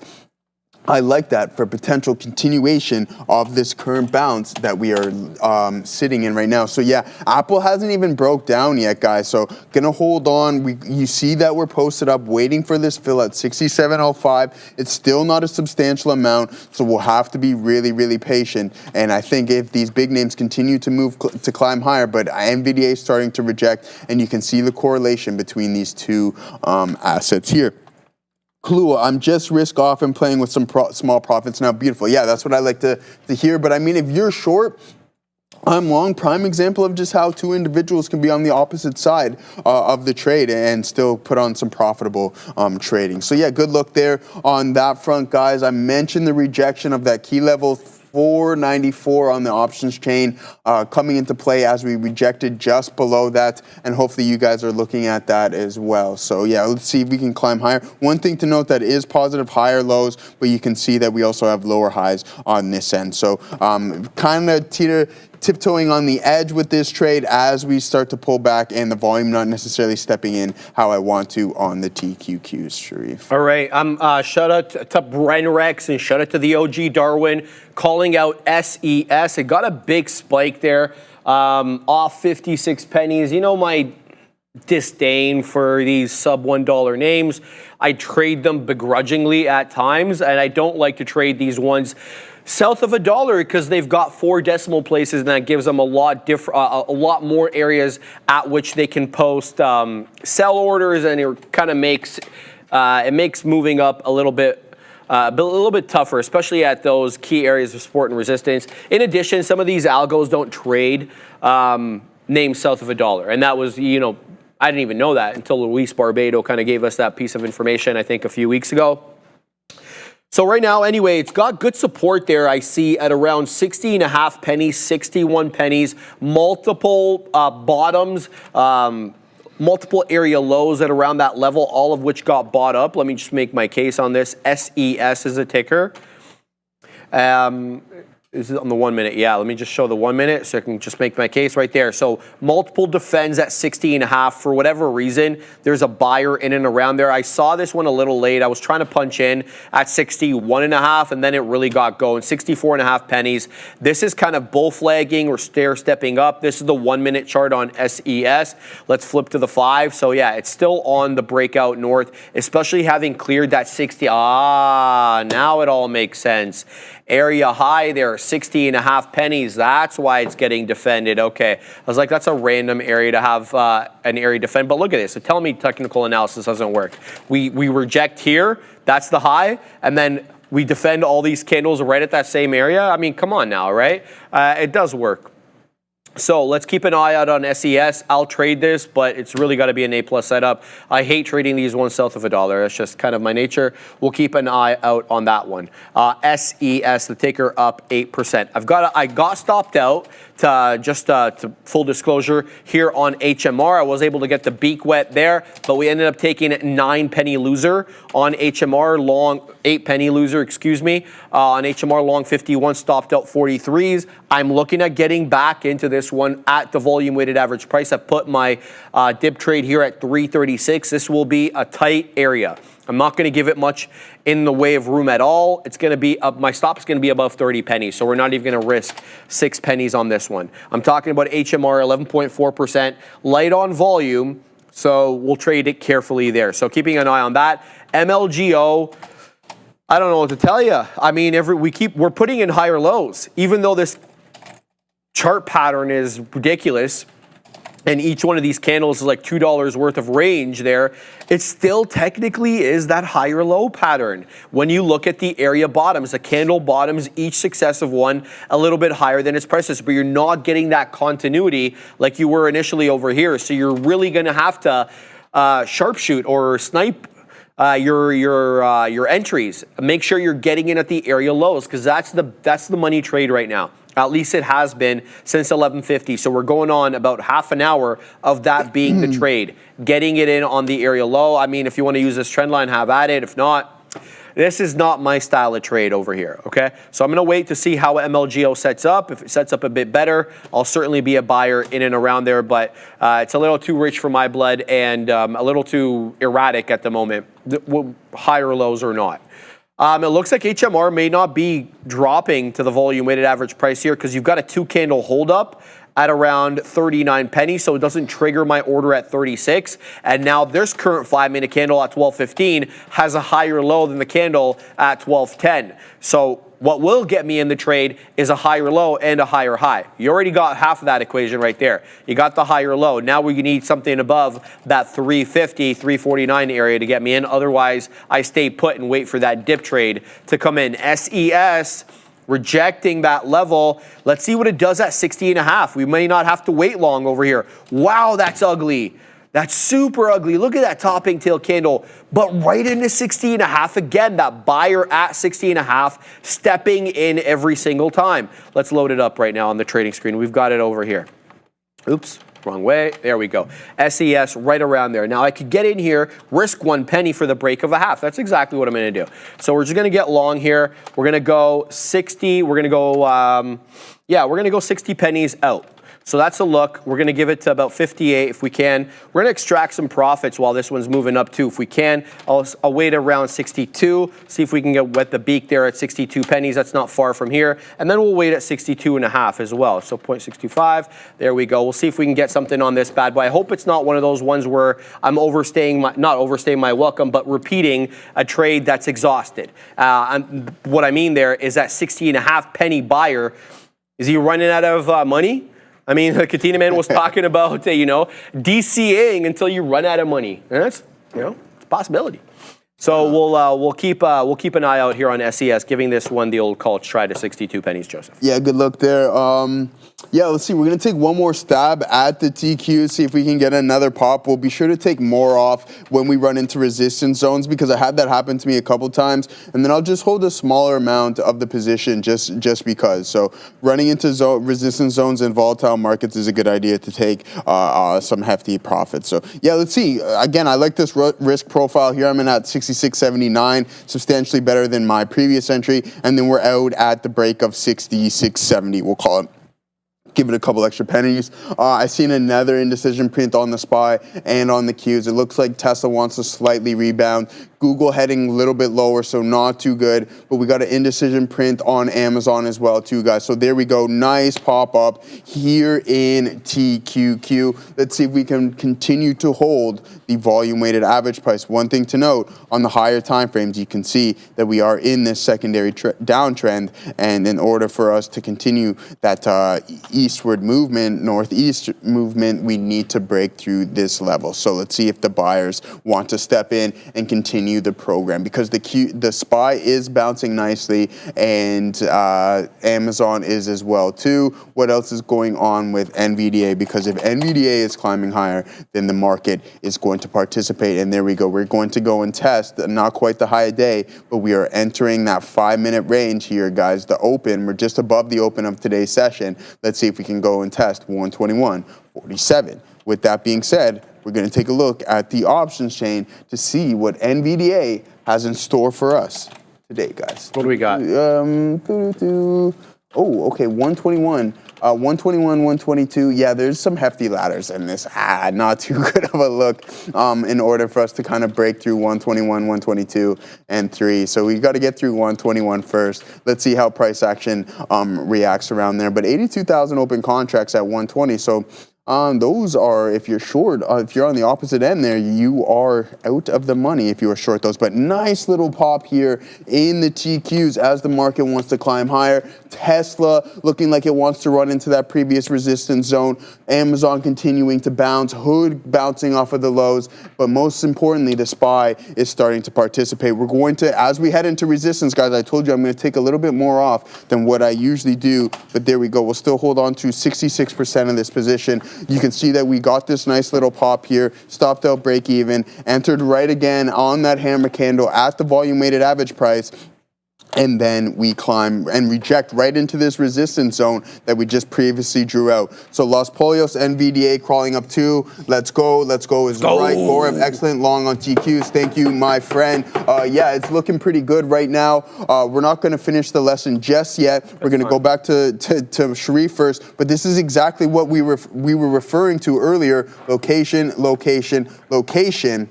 And speaking of location, what? Going over to Adara. Okay. All right.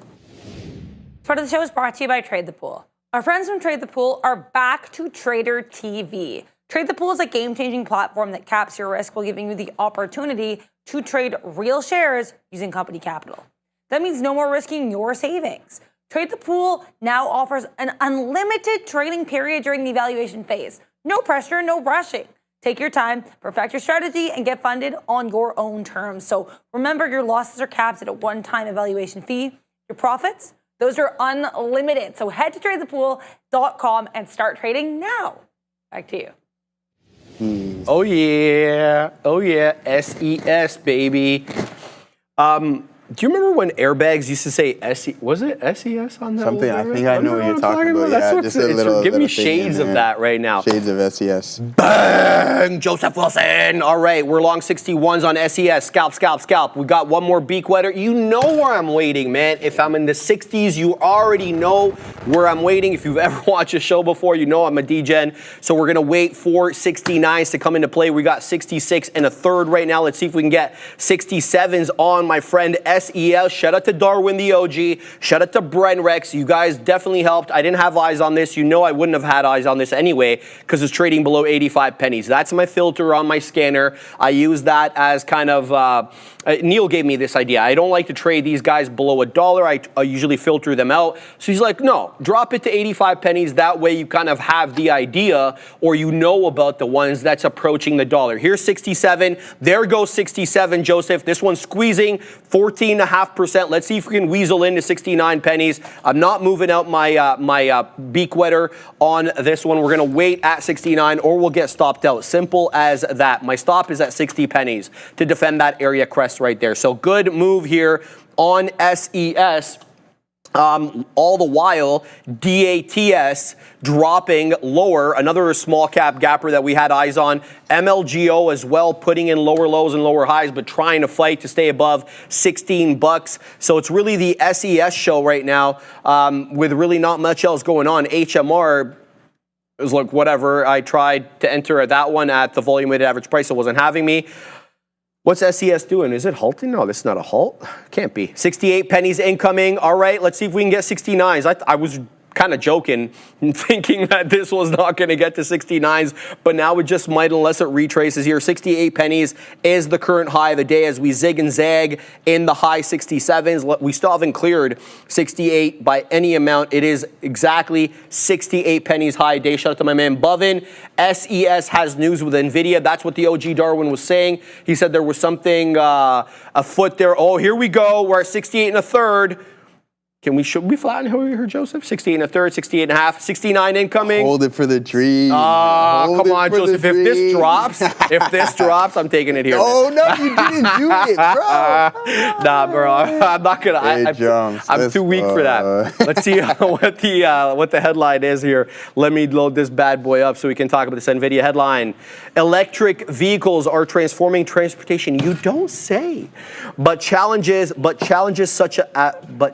such as cost, longevity, and range remain barriers to widespread adoption. At the heart of these challenges lies battery technology, specifically the electrolyte, a critical component. Bro, get to it. SES, an AI leader in battery innovation, is leveraging cutting-edge NVIDIA hardware and software ecosystems, CUDA, to revolutionize material discovery by combining domain-adapted LLMs with an AI model and GPU accelerate simulations in a single workflow. Okay, bro, whatever. Anyway, they got an NVIDIA headline, and the market likes it. So we just took out the high of the day, and please don't cross 69. So, Oh, bro. All right, well, it's not a bad trade. No, it's That's a not great a bad trade, man. I hate sitting beside you, bro. You kill me, man. You always make me feel bad. Do it. No, I'm playing. Yeah, the OG Darwin throwing in the shout out to Darwin as well. Thank you for that. Accelerating the future of transportation with SES AI, NVIDIA-powered innovation for electric vehicles. And we already knew that they were going to weasel into electric. GTC was last week. He made it very clear. Oh, yeah. That remember that partnership with GM? NVIDIA and GM partners together now. We still haven't seen any fruits of that labor quite yet, but it's kind of new. I mean, they only announced that last week. I watched the Jensen and Kramer interview with the CEO of GM. Okay. Yeah. And? It was all right. It was interesting. Yeah, they're teaming up. Mary Barra? Pardon me? Mary Barra? Yeah. Okay. So, I mean, I won't be investing in the car space anytime soon, but yeah. Not with GM, I won't. No, definitely not with GM. Man, Maybe can I tell Tesla. you something? Okay. So, you know, I'm looking out for a new car. Yeah. Not that I'm putting this on my radar or anything like Yeah. that, but have you seen the new Hummer? Not the SUV. I'm not a big fan of the SUV. The truck. Joseph? Is it nasty? It's nasty because it turns into a convertible, bro. Oh, yeah? It's insane. We're going to have to load up a video. I feel like the Hummer's so like 2000s. Okay, it's an EV, dog. Yeah. All right? And in addition to this, the roof panels are detachable. It becomes a convertible. Yeah. An SUV convertible. My two favorite things. Yeah? Yeah, You don't like SUVs the- and convertibles. I hate sedans. You don't like the what's the Jeep truck called again? Yeah, I know what you're, the Wagoneer. Yeah. Or, No, not the actual Wagoneer. truck. What's it called? What's the Jeep truck called again, guys? The Wrangler. Thank you, Katina No, not the Wrangler. No, the it's truck, man. The truck. The Jeep truck. Come on, chat. No, chat. Come on. Hurry up, man. You guys are taking too long. It's not coming to me. What is the Jeep truck's name? The truck? Like Someone the say Ram? Ferrari. No, man. The Jeep Gladiator. Ah, The okay. Gladiator. So like the old TJs and YJs, right? Yeah, Like it used to be I called like the Jeep, but- Gladiator, man. You can take the top off. You that. can. Yeah, It's yeah. very tight though. Is it? Yeah. Yeah, So the like Gladiator. I was looking at that car before I bought my car. That was me and my old man. We went and test drove it. The dashboard is like right in your Is it face. in your face? It's super tight. What's up with that thing that they say all Jeep owners do? Like why people don't like Jeep owners? Cause Why? I don't know. They like flash each other every time you see another Jeep. Oh, is that or it? Something like What that. is There it? we go. All right, chat. Everybody, We got it. Gladiator. Yeah, Coming we in like fast that, and man. furious. No, well, like the point that I wanted to make, and I'm just going to keep talking till I can show this over here, is the convertible aspect of things. Hummer, EV, truck, and then I want to show kind of the convertible part of it. Look at this, Joseph. I mean, bro, what the hell? Are you kidding? You're telling me like you wouldn't that? roll around with the I mean, I love it. And there's speakers on the roof of all this. And here's the thing. All these detachable components, they're all square. So each person has a detachable roof and they all go in the front trunk. They all fit perfectly. In the so front you trunk can there. go, take it out, and you don't have to keep these roof panels at home or anything like that. okay, They yeah, all that's all fit right. neatly, perfectly in the front trunk. And they all have covers and stuff like that. I don't know, man. Pull up the Gladiator for me too. Yeah, sure, of Convertible course. Gladiator. Jeep Gladiator convertible. let's Let's see. Can we?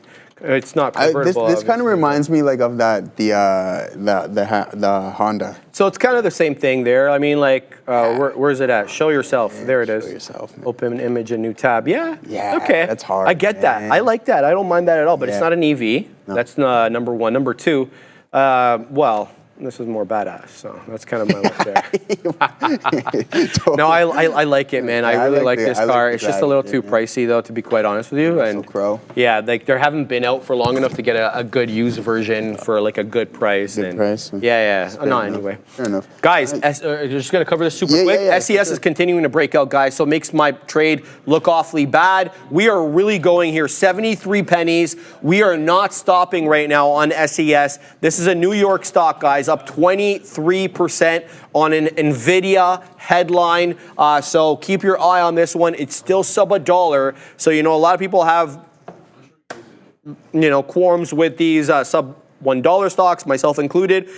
But price action speaks volumes, and it is breaking out right now, Justin. Yeah, good look there, guys. We didn't get any more bounces here in the market. It looks like we're just trading in this downward channel, guys. So we took off about 33% opposed to a little bit here, and then we just got stopped out, and that's why you just get out of the trade, especially when it looks like it's going to continue to the lower side. So, yeah, maybe we'll just take some more off on these pops. But yeah, Amazon breaking through the volume-weighted average price. And some other names just continuing to drag this market down. NVDA holding up relatively strong there, guys. So that is a positive signal. But the overall market does not look too good. So with that being said, let's take a look at XLF. I want to see what the finance bros are up to over here. Yeah, so nothing crazy going on. Yeah, nice hammer here, but again, we don't usually trade this from an intraday standpoint. Want to see why the SPY is relatively weaker than the Qs here. And we'll go through XLE, because if XLE is weak, then that can justify as well, because that'd be top 3. So yeah, there you go. You can see that this sector is continuing to move lower and lower here, guys. Going to go and test that low day of 93, and I think that's going to be in the works here in today's market. Now, NVDA extended from the volume weighted average price, but a nice upward channel here as well too, guys. Is there any key levels that we need to watch out for? Yeah, I mentioned this, so you can see we're running into this post-market area as well. So you can see that rejection fairly clean off of these levels. So that is good to mark out. And this price action is just completely choppy here, guys. Tough to sit through, even though you are appreciating in price. That is just a nightmare. Up a couple legs, down, up and down. But I guess that's just typical stock price action at times. But we like to see that nice, strong, continuous move to the top side. We couldn't break through any of these pre-market highs, so that can just get, hey, we are a little weak here. But the Qs, I do like it. We are starting to do some indecision prints. I don't know if we're ready to rebound. I don't like Google, and I don't like Amazon at these levels, even though we are constructing higher lows on Amazon. Even though I'm in some calls in this, which are working out really nice, but we have to take a look at this from a daily perspective and say, are we overdone? A nice gap up in the continuation, and at what point are we going to pull back? I mentioned before that we are down 20% from the peak here to these current lows, 21.8% to be exact, and then now we get, let's see, from a percentage standpoint, a 10% bounce, right? About 8% to be exactly. So how much more are we gonna ask for on this, right? We're gonna look to see what happens in tomorrow. Hopefully we open up around these lows. If we open up tomorrow around these lows, then maybe we get that ABCD type price action. But I'm looking to maybe, should I lock in some profits on those options contracts? Because I bought them out the money. So I bought the one, so it was trading around 195. I bought the 200s with an October expiration cycle. So I'm just essentially, I was gaining pure extrinsic value, but now I'm gaining about $4 of intrinsic value here, which is really nice. And there's a couple of things that I was going to talk about this morning, is that when you construct ratio and calendar spreads, and when trades are working out for you, what you can do is you can remove your hedge, and then that way you won't have that opposing delta working against you, and then you can just continue to climb higher and higher. And with further expiration cycles, if you want to do a calendar spread type trade where your short option is near dated, closer dated than your long option, then you can also just continuously roll those collecting premium to the top side. But if things are working, you can just remove that and then try to get that capital appreciation and that price appreciation with that that contract that is now intrinsically and extrinsically valuable. So yeah, that is the look on Amazon. I don't know if we're going to bounce here. Nothing from a volume standpoint says, hey, we're ready to get the ball rolling here again. Not standoutish. That's definitely a genuine move. So I don't think that we're going to get this bounce. Be wary of running into key support levels, but I do believe there might be some more downside here, Sharif. Katina Man, what do you think of the Hummer EV? Not a bad look, right? Yeah, Neil thinks it's good. Katina Man thinks it's good. I mean, yeah. And the blue. Okay. Shout out to Dylan Patel. Thank you, brother, for chiming in. He wants to know what's going on with Meta. So whether Meta is going to continue to move down, that's a great question. So we're not going to, tell you what's going to happen. Well, number one, because we don't know, but we can try to make predictions based on the price action. So sadly, Meta did lose VWAP. It tried valiantly to hold above the volume weighted average price. It defended it from 1130 till it broke down below it at 1150. Now we're kind of very sideways, trying to hold above 626. This is a consolidation pattern, but what it looks like, Dylan, is a stair step down. You always have to kind of look at these magnificent 7 names. These are called the Mag 7. They're their biggest names in the NQ. You have to look at their price action and then compare it to the futures to see whether or not they're moving in sync. Like if the futures are moving up, like the NQ futures, and Meta's moving down, you know that there's relative weakness in Meta. Vice versa as well. If the futures are moving down, Meta's moving up, it has relative strength. So right now, the future is at VWAP and Meta's a little bit below it. So the future just dropped into the volume weighted average price. Just dropped right now into 20,415, while Meta has been consolidative essentially since 1155. So the futures was moving down while Meta was sideways for some time there. So whether or not we catch a bid above 628, it's kind of a hard look. Now, we are defending the futures. We are defending the volume weighted average price on the future. It's a 2-candle hold up there. So if the future gets going, there's a good chance Meta recovers to the high side. Now, you're already up about 1/3% on the NQ and the ES, so we're already green bias and we're above VWAP. We'll get more to that when we get back from Adara, who's got breaking news. Oh, wow, Two things moving here with news. One is TripAdvisor, the CEO posting on X that you're now able to book hotels natively on Perplexity with TripAdvisor. So TripAdvisor and Perplexity collaborating with some sort of launch with regards to booking. Then we have LYFT. So the LYFT catalyst literally just came through here on X, so we got a bit of a move before that. We have here reports that activist investor Engine Capital is building a $500 million stake in Lyft, and they're looking for a strategic review. So it looks like some activist investment here, valued at roughly $500 million so far in LYFT and TRIP. Back to you.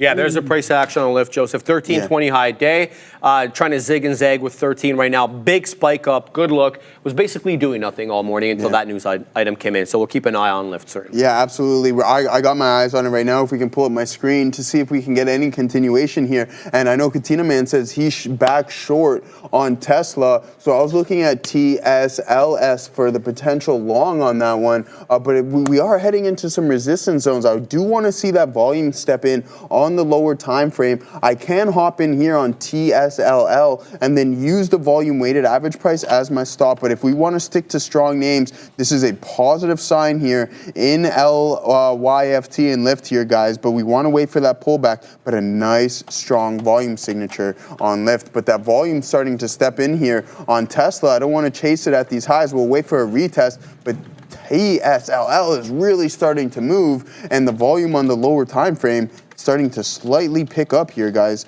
Let's take a look and see if we get that retest to the downside. But here we go. Nice increase on volume as we break through some key resistance levels. Can this hold and be sustained? I believe we're going to need the overall market to participate. Google looking like it wants to slowly start to recover. NVDA is still hovering around those local highs. Apple holding the volume weighted average price, and Tesla running into some support, into some resistance levels. But a nice trade from your boy on it earlier today. Nice ad. So we'll stick to the names that are working for us. I like this as a possible rejection as well too. So I like Katina Man's thinking. You can risk the high a day or this previous pivot high, and then look for that move to maybe the pivot low. But you don't want to be buying at the tops of these ranges unless we get that momentum and that extreme volume stepping in. But it looks like Meg 7 are slowly wanting to recover. Amazon, my guy, hovering around 205, and that is what we like to see. But yeah, really nice, strong price action here from Tesla, Sharif. I wanted to ask you something, get your opinion on something. So you know how like Waymo launched, they're in one geographic region and they kind of just stay within that region. That's the only the area they're authorized to operate in, right? Mm-hmm. Do you think that the robotaxi launches like that, in the sense that it's kind of restricted to a certain geography rather than just being allowed to go wherever the hell it wants? You know what I mean? So. Do you think municipalities will have an effect on it as well too?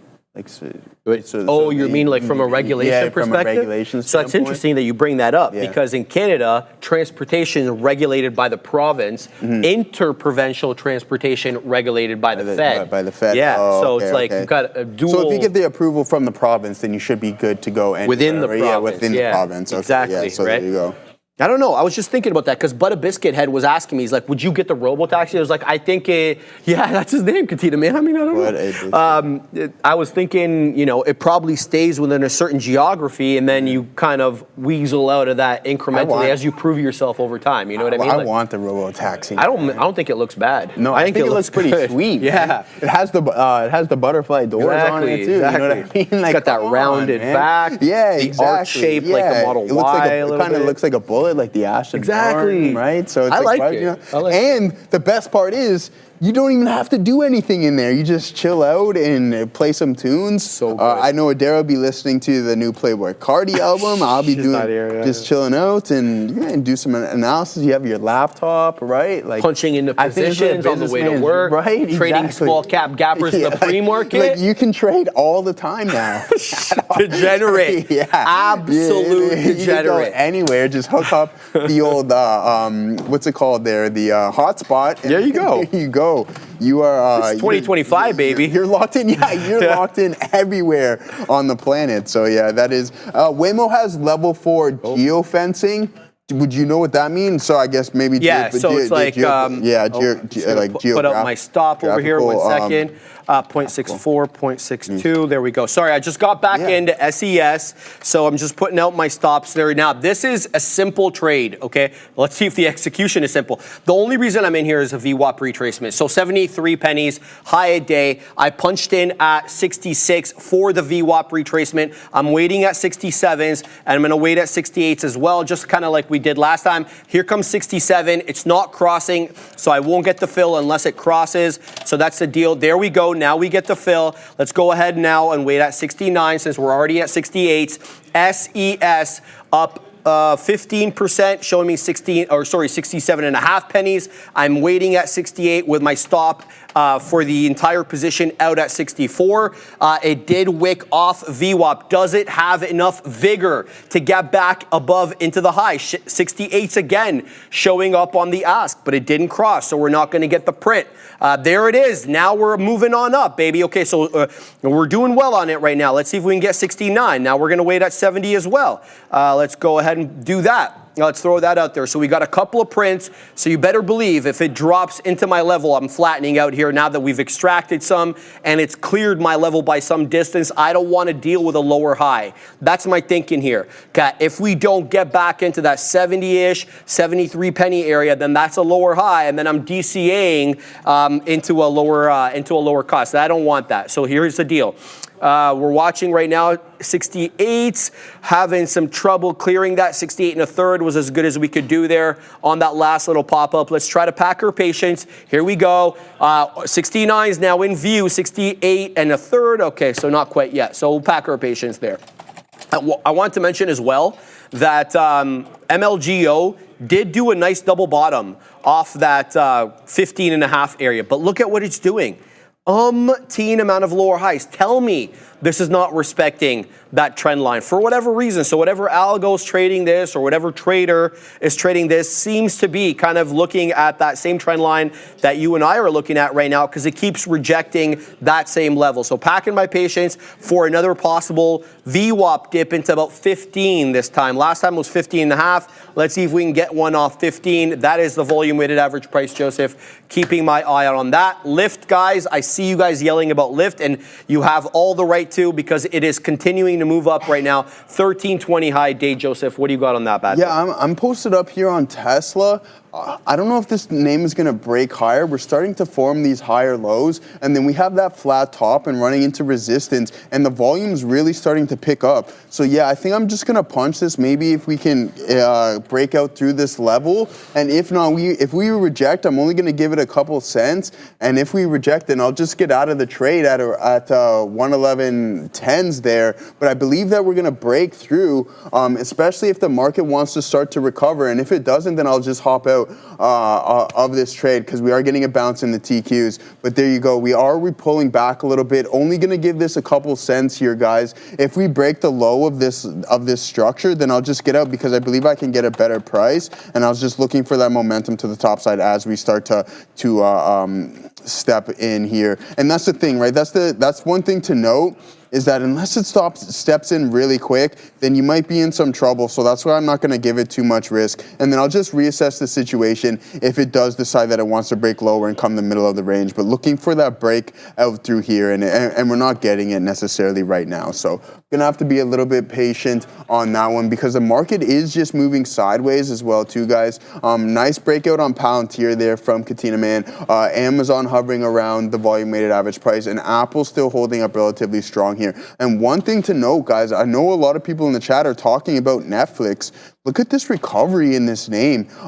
Just going from That's beautiful. From the like that you just higher talk low about is funny. just look at talk, that higher low though. Yeah, exactly. Yeah, this right here up there. Yeah, that's what you're referring to. So Yes, sir. down 20%, but like a lot of these tech names that seem to just be that common denominator, down 15, 20%. Exactly. And then now recovering about 16% there. So that's a really, really nice bounce. And Sharif just confirming this trend line that we seem to have here, guys. Oh, oops.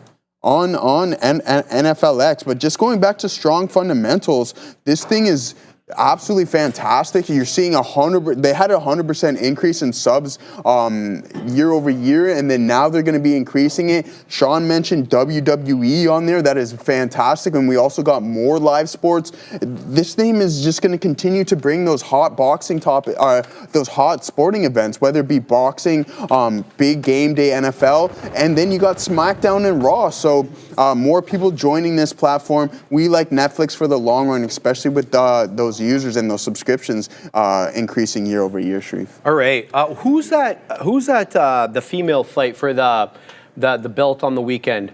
Oh man, it was a split decision. Was it? Yeah. I'll get the names. I in a only know second. Clarissa Shields and Amanda Serrano. No, it wasn't either of those. But it was. I keep seeing. I follow Ring magazine now on the gram. Ring. So it's always bringing. All those fights. Guys, I'm really happy with how we executed here on SES. Long 66 we wet the beak there at 70. I've got one more out on this one, so I'm going to try to wait for that high a day break. Currently, as I mentioned, it's 72.94. That's essentially 73 pennies, but I've moved up my stop. It's no longer 64 pennies. It will be 66. I won't allow any part of this trade to go against me. Why? Because I am concerned about the same thing that is happening with MLGO. You get a pop off that key area of support, but what you end up getting is a lower high. So it's that stair step down. So you can't be so lofty in your expectations. Obviously, I'd love for this to clear 73 pennies, but I'm trying to be pragmatic over here and knowing that this seems to be the case with these small cap gappers. Once they get that big boy break, they print that high a day, they come back in, they test that key level of support, and they have trouble breaking that high. So I've moved up my stop to 66 pennies from 64 on SES. I'm gonna try to hold this one for as long as it's viable to do so, but not really gonna add and not really moving down my stop. I see you, Buvin. I see you there, man. You're talking about TNON.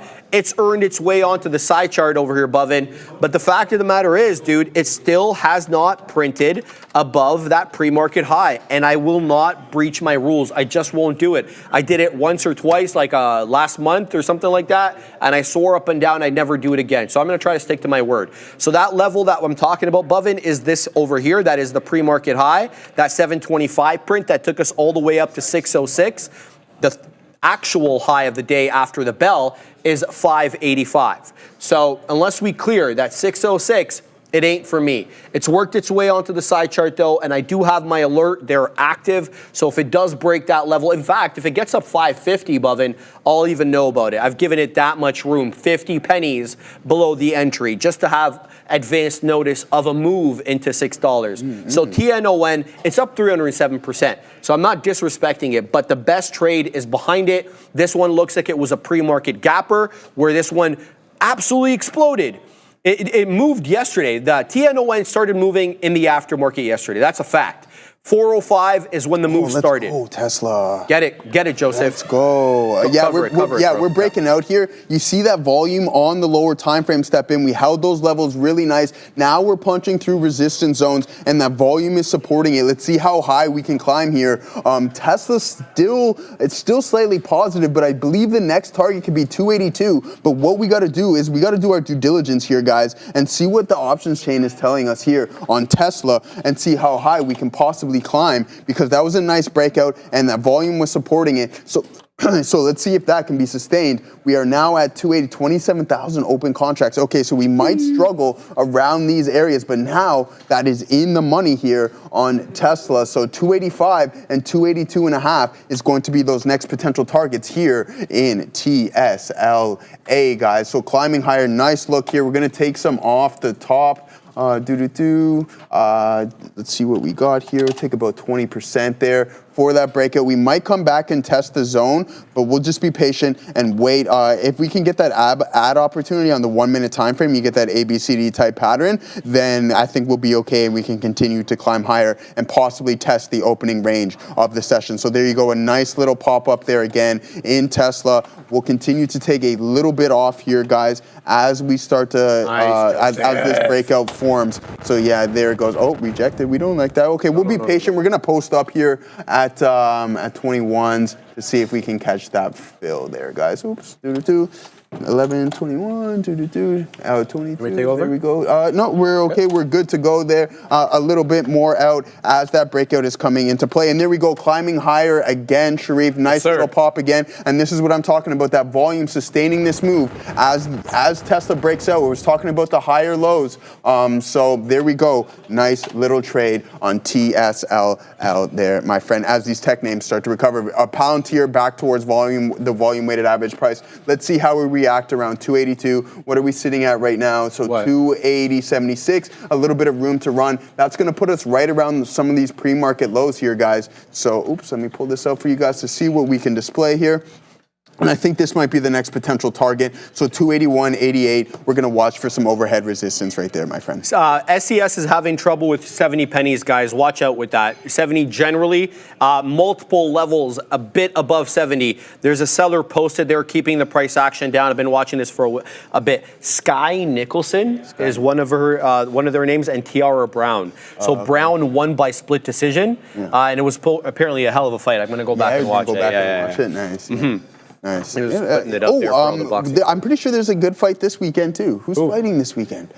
Oh, it's not Ryan Garcia, is it? Is it? I think actually, isn't he fighting Rolly? No, that was Oh, I'm not going to that anymore. Yeah, he is. He's Hold on, you were going to that? Yeah, remember I told you that? Yeah, but then because Selena's friend runs boxing. Oh yeah. But then Robert Whitaker got another fight in Saudi, I believe. So it's not in. They were not going to New York anymore. So but that would have been fun to go. Rolly's getting knocked out. Yeah, Rolly is getting knocked out. Rolly is 100% getting knocked out. No, Ryan Garcia's got fire in his hands, hormones or not. Let me ask you this: what's the most dangerous punch in combat sports? It depends on what. If you're okay, so I personally think a conventional fighter, the most underrated punch is a left hook. It's the lead left hook. It's the check hook. Exactly. The check hook Instead is of what gets who used to lead with the left hook? Who's that? Roy Jones Jr. Bang. He wouldn't lead with the jab. He led with the left hook. That hook, that's the most dangerous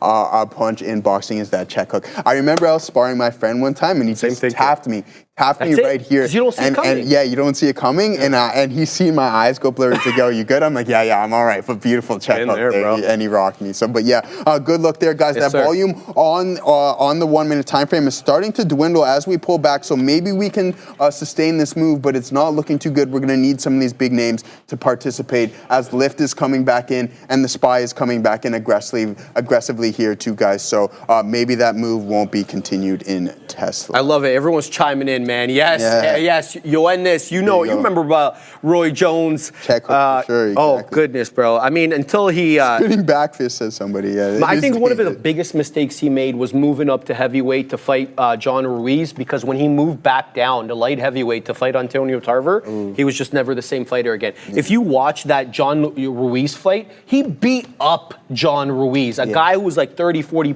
pounds heavier than him. Then he drops down to 175, and he had to lose muscle for that. That's the thing. He had to become catabolic. The power. Yeah, and then he just lost the energy too. I mean, you see, he was playing rope-a-dope with Antonio Tarver. It was like, what? And then obviously he wins that first fight. On a lot of people's cards, he didn't win it, and then he got knocked out in the second, and then he got knocked out again by Glenn Johnson after that. So it was like the end of Roy Jones Jr. there. But his boxing, man. Bro, it's so beautiful. I love watching it, man. Guys, SES is having a lot of trouble with 70 pennies right now, as I mentioned. It is putting in lower highs, but this could be kind of the bull flag compression. I'm trying not to paper hand this trade, but as I mentioned, I've moved up my stop from 64 to 66.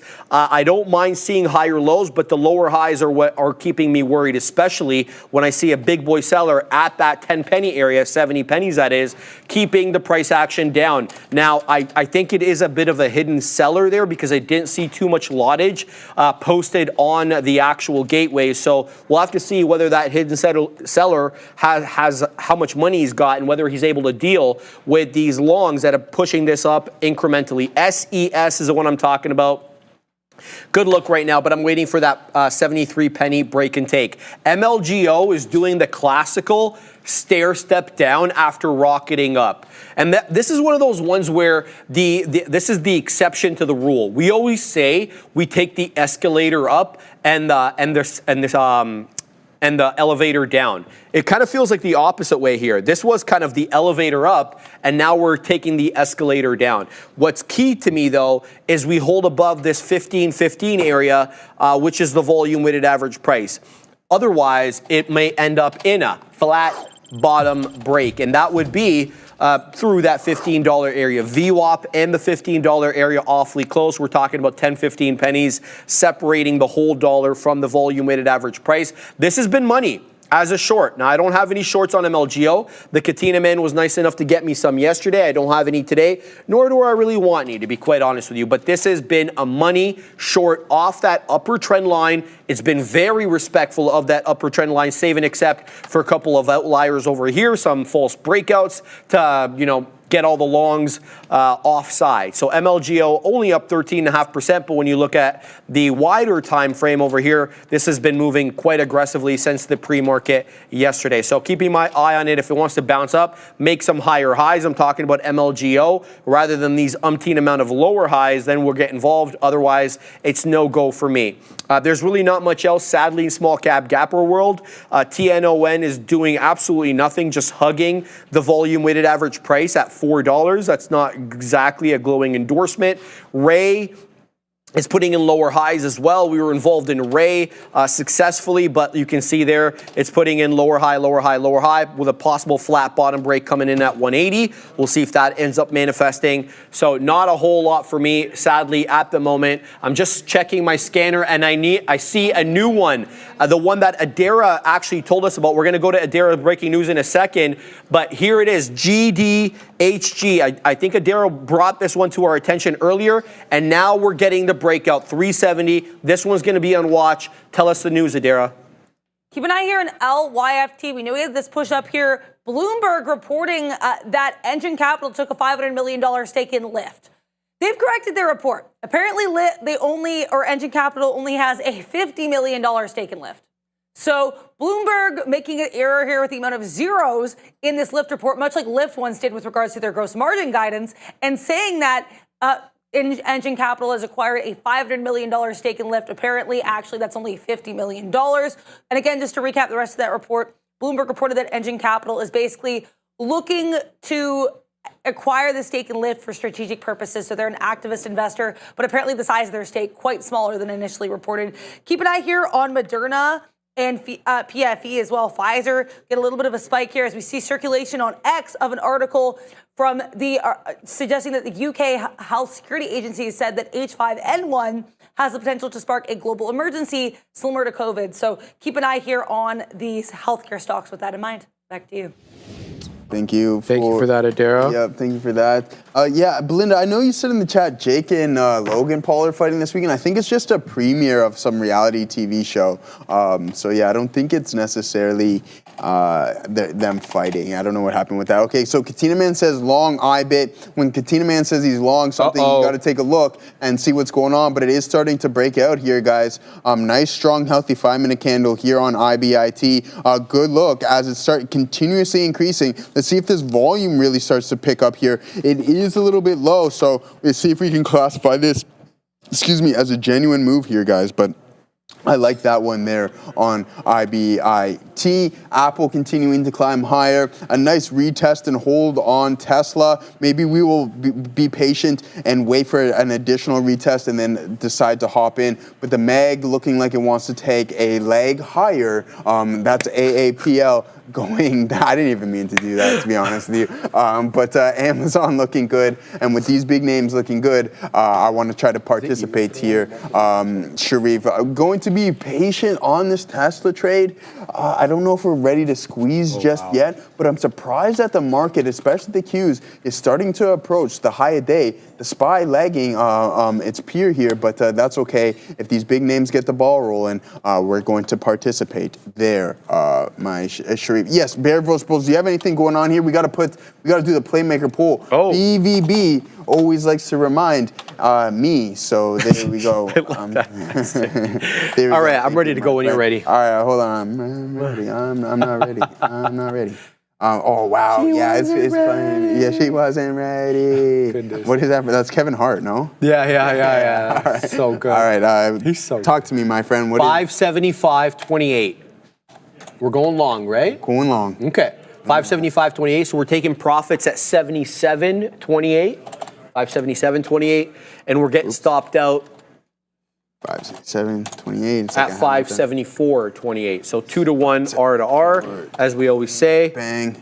There it is. Guys, GDHG is absolutely flying. It just broke $4 right now. We're going to cover it in 1 second. Here it is.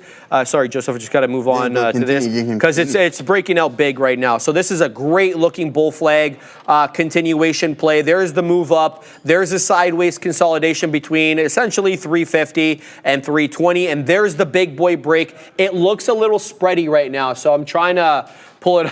Dara, man, kill me. Dara, these ones are not supposed to be spready. All right, 407. So a 3 penny spread. So that's not going to meet Adara's criteria right there. No. She likes dollars, baby. 420. The high of the day there, Katina Man. I appreciate that. There it is. There, Katina Man is on a doob right there. Zigging and zagging right now with $4. Okay.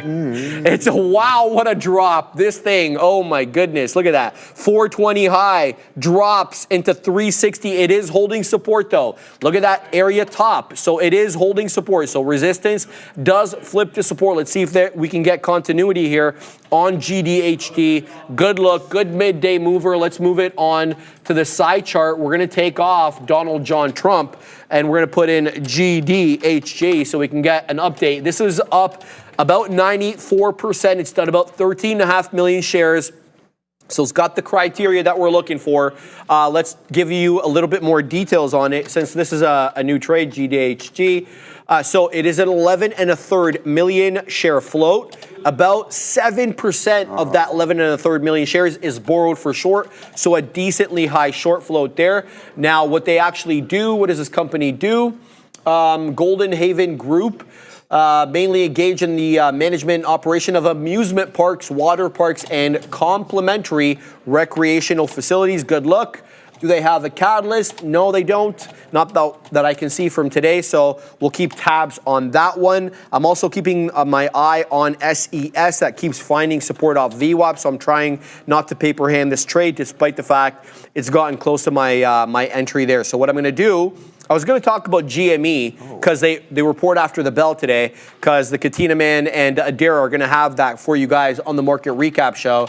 But I think that I really need to focus right now on GDHD because it's a big boy break. So let's go ahead and load that up. It is on the NQ. And it is defending still that 3 2/3, 3 1/4, or 3/4 area. So here's the deal. I'm going to get in here and I'm going to look for a hold above that 60 penny area. Now, that might not be a great idea to have such a tight stop, but that's exactly what I'm going to do. So I'm going to go long right here, and we're going to go, I'm going to go give it to 55s. Why not? Oh, it's going to break down already. Okay, that's nice. So we'll put that there. Where are we long? 76s. So yeah, it's gonna stop me out, sadly. Well, we give it a shot.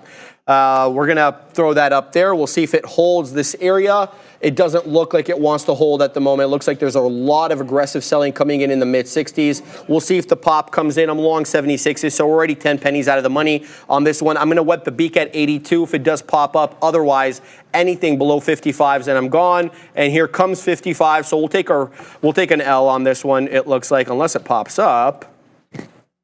Okay, back into 70 it goes. So not stopping out quite yet. Let's see what comes of this one, Joseph. What do you got on your side, my man? Yeah, good look there. Joel Hallsworth was asking me about GDHG. Yeah, nice breakout on that one, especially from a daily standpoint as well, too, guys. But don't chase it. Wait for that pullback, and I think you'll get the entry that you want to. So you can post up at that price. It is only around $3.67. So yeah, I think you'll be okay. Even if you sell some, I don't even think it's optionable, to be honest with you. But yeah, nice call on IBIT there, Katina man. Now climbing higher, going to test that higher day. Yeah, there you go, man. There you go. Just throw it up there, man. We'll throw this up there as well too. So really good look. I'm pretty sure he's in around 49.94, 90s maybe roughly, and then climbing higher. So gonna go and test that high day. Nice choppy price action throughout this, but a downward channel, and then you just break all the way through it. So really good look there. Amazon continuing to climb higher. We like that. Tell them why you're pumped. Yeah, I told them, man. The options contracts looking really good. And guys, that's what I just referred to time, right? Like here we'll pull out. I like what Sharif was pointing to me too this morning, and I'm like, yeah, I essentially built that same thesis on Amazon. He's like, yeah, look at all these bottoming signals on Meta. And I'm like, yeah, you're right. I essentially made this trade based off of that here in Amazon, and I was just risking the lows. So I was in around 95 there, buying those out the monies, and now climbing around 205. So those contracts looking really good. And then I would just hopped out around there, which would have been about I think it was around like a $400 or $500 loss, which is just like, okay, whatever. But yeah, here we go. Nice look here on Amazon. The thing is though, in Tree's like, yeah, 220 is in the works. But how long is it going to take to get there? I paid more for those contracts because I don't want to have to worry about time decay or anything along those lines. So that's why I bought that October expiration cycle. And then I sold some calls against the position as well too, just to temporarily hedge the position. But then now I can just go to a ratio spread, close some of the short calls, and then just allow the stock to continue to climb higher. But one thing that I have to note and be wary about is this gap. And if we fill that to the downside, that's not going to be pretty. So maybe I'll close a contract just to lock in some gains up here, because that is a nice move from 195 to 205 there on Amazon Sharif. Look at this. Doesn't this make you feel good? Yeah. Well, not really, obviously. No, that's so frustrating. And I spoke it out loud. It's not a good idea to have a tight stop like this. Oh, man, that's frustrating. All right, so we'll look to do a little bit better here on GDHD. This was executed poorly. What's going on? No, Bitcoin broke the high day there. I like that. Yeah, okay, where are we at? Let's check out BTC, see what the situation is there. Okay, so we're now positive. I don't know, everybody's Bitcoin start of the day kind of thing is a little bit different. I have us essentially flat, up 0.03%, 88,327. I was talking to Joseph today, like off camera, when the Katina Man and the Neil were on. I was like, are we going to do that $80,000, $90,000 dance in the same way that we did that $90,000 to $100,000 dance? I mean, it seems to be like it lives its life $10,000 ranges at a time. So we'll see exactly what Bitcoin has to offer on the day. Not much in the way of positivity today in Bitcoin world, except for MicroStrategies, which for whatever reason is up almost 2%. Let's have a look at MSTR, one that Adara trades often, by the way.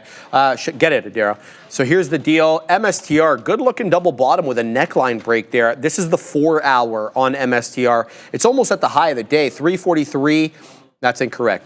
343.37 is the high of the day. It's well off that, 341. It's about $2 off that high day, but when you're looking at the 4 hour, it kind of looks a little convoluted. Looking at it a little bit wider, it's still a downward channel, to be quite honest with you. So there it is, lower highs all the way through, and you're seeing that same sentiment with the lows.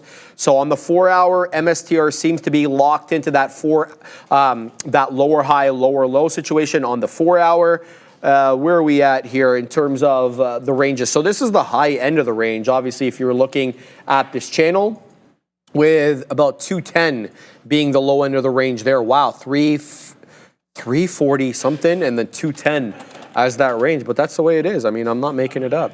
So that's the situation right now on MicroStrategies. MLGO just aggressively dipped in below the volume weighted average price. It's trying to fight right now to get back up, but this is what we were talking about, man. The lower highs here were operative. The shorts have been in control essentially since we put in that subsequent lower high at 1140. Every successive high after that, a little bit lower than its predecessor, and then this just dipped into 14 for a second, which is essentially the break-even point on the day. That is where we closed out yesterday at $14, and then it rockets up to 15, 14, trading above VWAP. I don't mind getting long on this one, but it's going to have to show me that curling effect and higher highs to kind of prove that the sellers are no longer in control and that the buyers are taking over. You're not seeing that quite. You're not seeing that at all. All you see is lower highs all over the place here. Okay, so now I don't feel as bad about this GDHD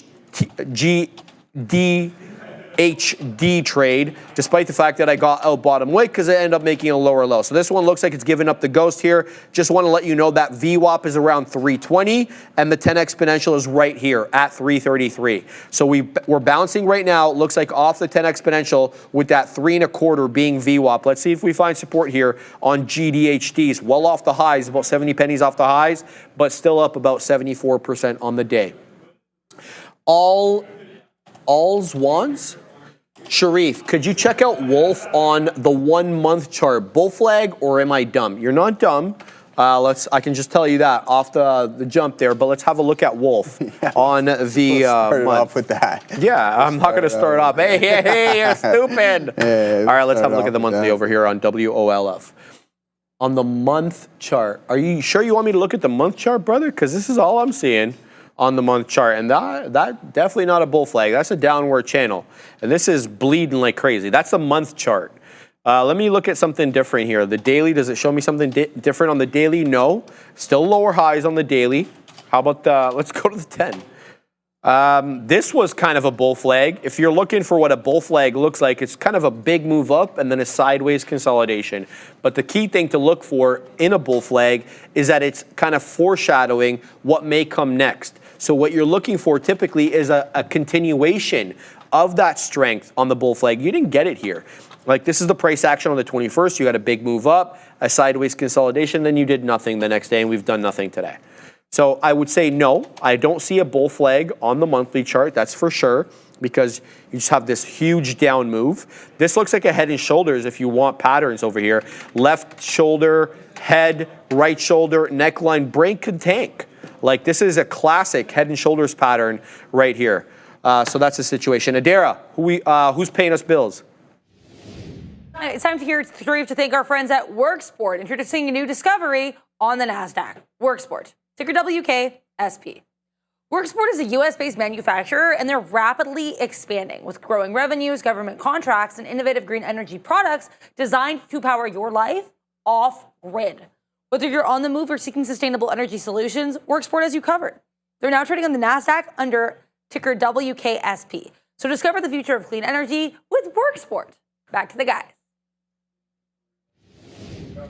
You can see, guys, Katina Man short Tesla. That's working out really nice for him right now. But again, just on the opposite side, got that nice little pop, and then we got out here, and then now breaking through those key levels and heading down, continuing that southeast movement here in Tesla. And the market looks like it wants to take another leg down as well. I do like this potential IBIT short there too, guys, especially off of this candle at some key levels. You can see that we were just mid-range and couldn't climb any higher. But when a name is this strong, we want to wait for a little bit more indecision here, guys, in order to get short. But the risk profile is there. All you got to do is risk to 50.24 and then hope that you can get that breakdown and then head towards the volume weighted average price there. But yeah, so what I was doing is I was looking, okay, so I seen that there was Jedi. So Jedi, any thoughts on Amazon for swing consideration, considering April 2nd tariffs?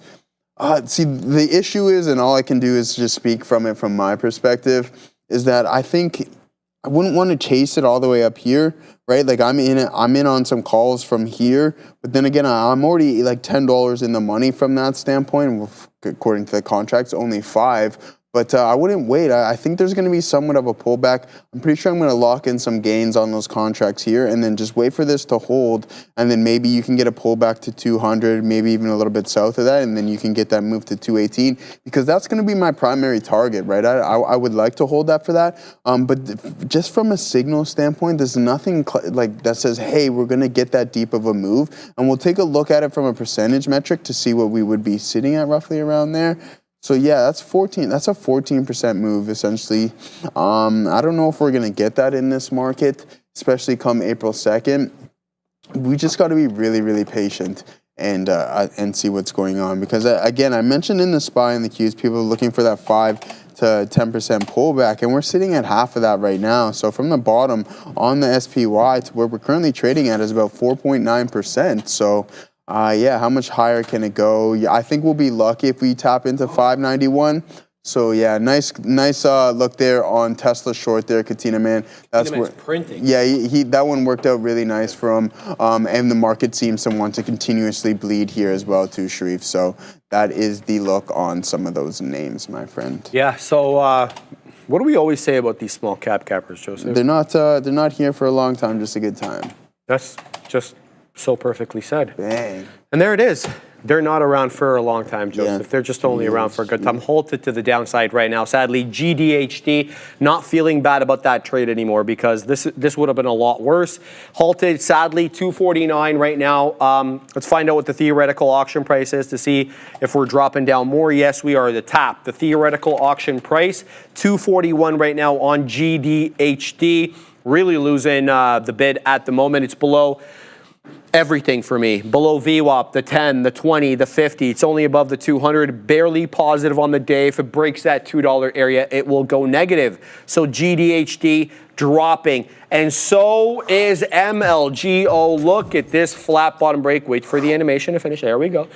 MLGO is really losing it right now. Look at this thing tank, man. Wow. Flat bottom break city from $15. We just lost 12, 11.75 here on MLGO. It is now negative on the day, about 12% negative. Yeah, guys, I mean, I don't know how many times I have to tell myself to. And the Katina man was nice enough to get me shorts for MLGO yesterday. I didn't ask him for any today. That's on me. And this would have been absolute money. Below that volume weighted average price, $15 drop. It dropped all the way down into 11.75, 11.4, something like that. So MLGO losing the bid right now. Look for resistance at a couple of areas here, guys. If you're looking, if you're in the short. You're looking for $14. That's the line in the sand today between positive and negative. That's where we closed out yesterday. So the yesterday's closing print, $14. In addition to that, if you clear that $14 level to the high side, that is, you're looking at VWAP now as resistance. Used it as support before. It will be likely a little bit of a different story this time. So currently VWAP a skosh above that, a skosh higher above that $15 area at about 15.10, give or take. So MLGO all sorts of weak right now, much like GDHD. So the small cap gappers giving up the ghost. Sadly here midday, and so is TNON. Not like I was ever inclined to trade this below the pre-market high, but it also lost $4. By extension of that, it lost VWAP. So keep your eye out on this 327 area. If it loses 327 or 3.25, it could get a lot worse, and we could see something maybe into that $1.75. Here's why I say that. So that's the pre-market, or not the pre-market low, excuse me. That's the day low, right at 327 that we printed at 11 o'clock. If we lose that level, we're looking likely at 3 for the pre-market high area top. And then if we really lose it, we're looking at that aftermarket area high yesterday at $1.75 as support. Adara, what's up? Hey. No, I think we're going Profit X here, Sharif. So in sports playing, flexibility is everything. At Profit X, you can see the order book just like the financial exchange. Pick your spot and customize the odds to fit your risk. Why settle for a single offered price when you can set your own? Plus, our mobile interface makes it easy to play on the go. Profit X, where you can call the shots anytime, anywhere there, guys. Profit X, that's interesting. You can call the shots anywhere. Scan that QR code. I know Neil and Sean were messing around they were with it. talking about Looking this yesterday to a lot. play some bets there. So Profit X. Yeah, anytime I don't think I've ever placed a sports bet, if I can remember correctly. I might be wrong about that. If I do, Profit X. I know where to go. Profit X, baby. You can create your own line, so that's When's the last time you took a shot into the old gambling world? For been a while. It's been a minute? while. Yeah. Yeah, probably close to 2 years. Seriously, yeah? every But year. you were a pro so. line guy for a Yeah, I was for a bit, like, if right? I'm going anything, it's just like, all right, I like a UFC fight. I'll go to the convenience store and put like $50 on a money line. So that's just like a win straight up or anything like that. I like it. Yeah, nothing crazy, dude. I'm not like I told you, I was in love with football. Just being played with it, like I had every Madden for so long. I loved absolutely everything about football. And then, the love just dwindled, man. The constant flags, the stop and start of the game, right? It was that was always the case, though. It was just so frustrating to watch and just be a part of. So I just had enough of it. So that's what my cousin's like. We always go back and forth. He's a hockey guy, right? Yeah. Played select all his life. So he's like, he's right down that alley. I played high school football, so that's my alley. And that's his big thing about football. He doesn't like to start and stop. Stop and start, right? Yeah, and it's obviously a hockey guy where that's not an issue, right? Very fluid game. I just find hockey to be a little scrappy. I know I'm touching because I know you're a hockey guy. I just find it a little scrappy. Like the puck changes hands so many times, and coming from soccer where the ball doesn't change hands as often, as quickly. Yeah. That's always been my criticism. I mean, like from watching hockey, to be honest with you, I would rather watch I don't even watch basketball, but from watching something, I prefer to watch combat sports. I think it's the most exhilarating. Like for me, a UFC fight, there's no other sport in a span of like 5 seconds where you're like, right? Like football, it's like, okay, hut. 5 seconds later, play's dead. It takes another 20 seconds to get the next play going. And so it's like the time of playing is so little compared to what's actually on the clock. Like each play is like the max play is like 8 seconds or 9 seconds long, right? So I just felt like football is like a very American sport. It's very like combat. It's combat chess, essentially. Exactly. Right? You've got the offensive coordinator in like a box somewhere, observing the field, drawing out plays. It's like literally war, but on the field, which Americans excel at. Let's just be honest, right? One thing that frustrates me about football too is that like you'll have those games where you couldn't buy an inch, right? Like you no matter what, you can't get anything Super working. boring. But then near the end of the game, somehow the field just opens up and everything you throw is like a 15-yard play. Oh, because you're in the 2-yard. The 2 minute. What's the it called? 2 minute drill, right? You're in the 2 minute drill, and then I guess like the secondary is just more defending the end zone, right? Exactly.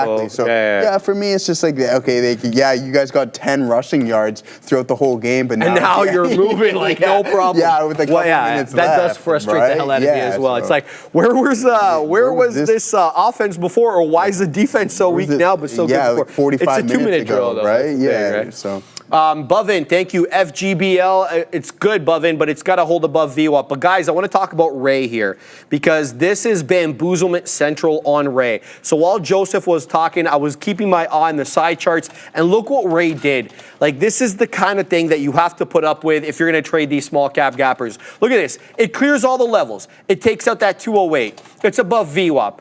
And then it takes out the level from the high side and then takes out the level from the low side. So this got all the longs and all the shorts stuck on both sides. So very frustrating. And I was actually going to punch here once this took out the 208 level. I was just looking for a move back into VWAP possibly, and it didn't even hold up at VWAP. It kept going.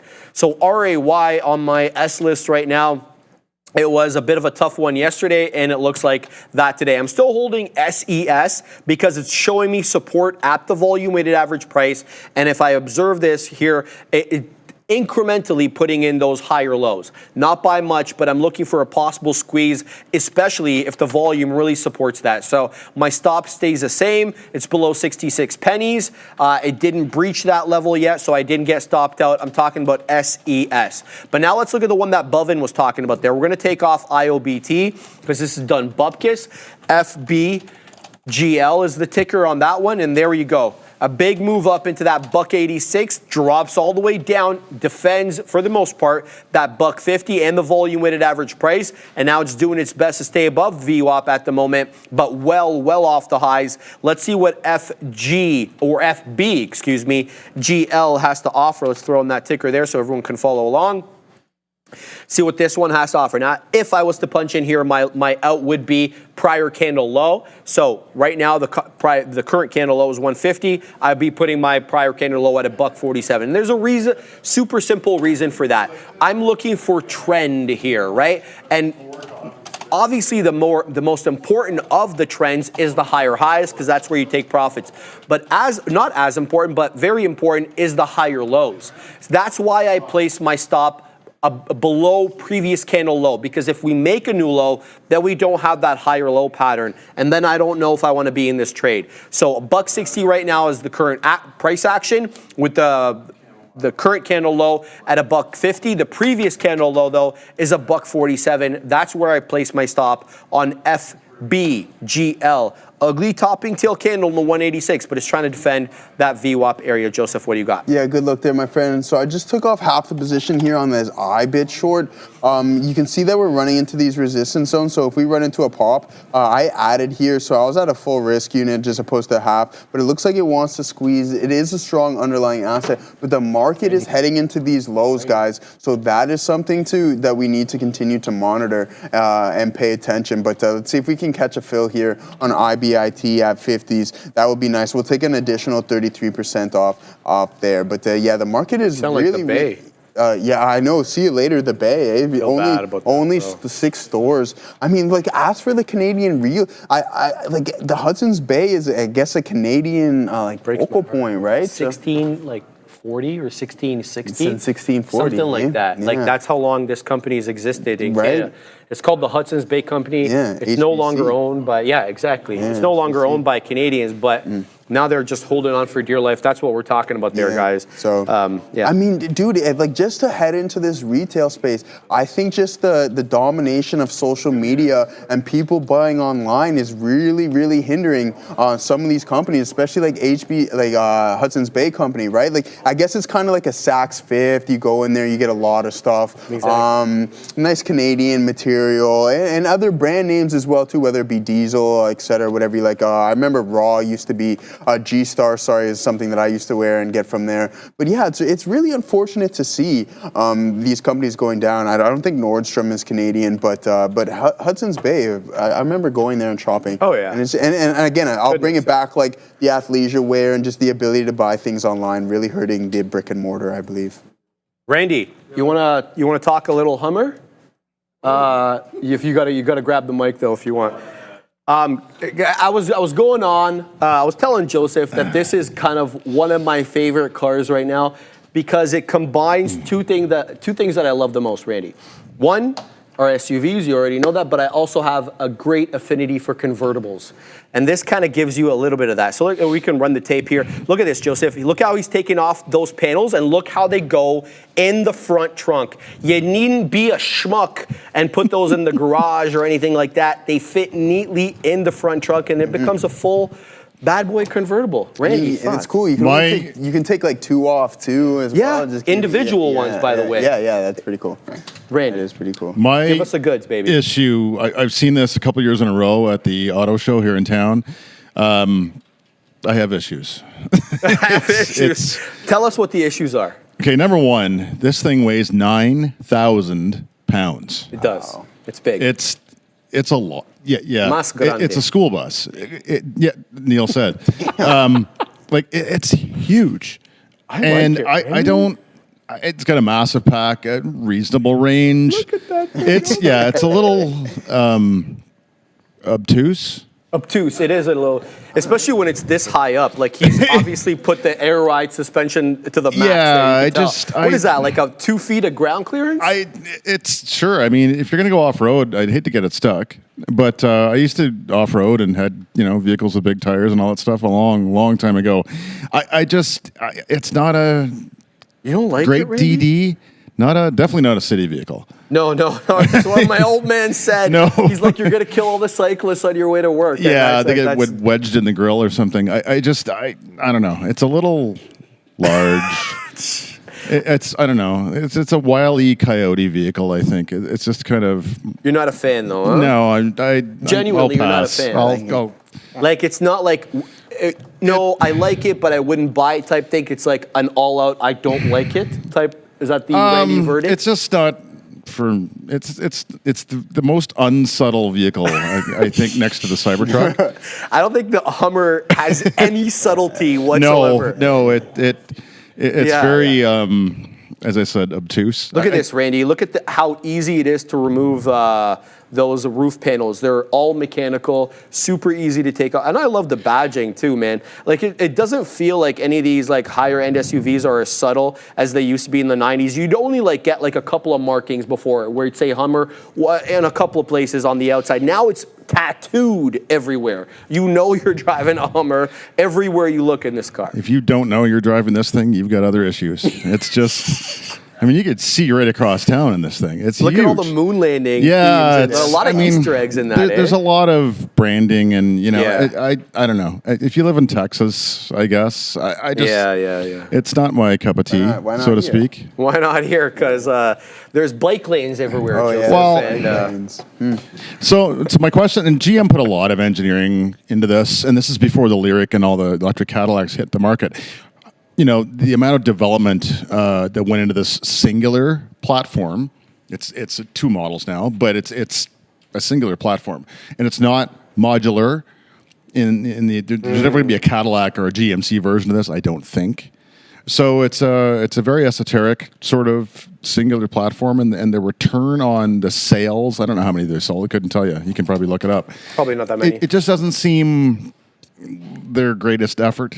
It just, I respect that. Now, Now, that being weapon said, to there your head was before you smaller continue. Hummers in the past. Okay. The H2, the H3.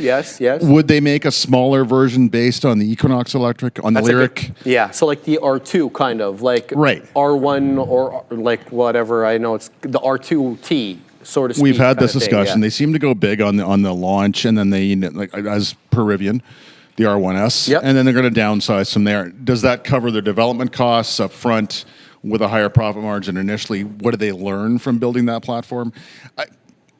Like I said, I'm not entirely sold on the whole thing. So It's- weapon to it's- your head, Randy. Cybertruck or Hummer EV? I'd probably walk. No, you can't. You got to choose. That's crazy. That's crazy. That's crazy. We'll take a Cybertruck. Okay. I would. You'll take a Cybertruck? I would if I had to Fair. choose. I would probably take a Cybertruck. I can get behind that. Yeah. And I want to tell you, by the way, I was looking at building this bad boy. The tonneau cover option.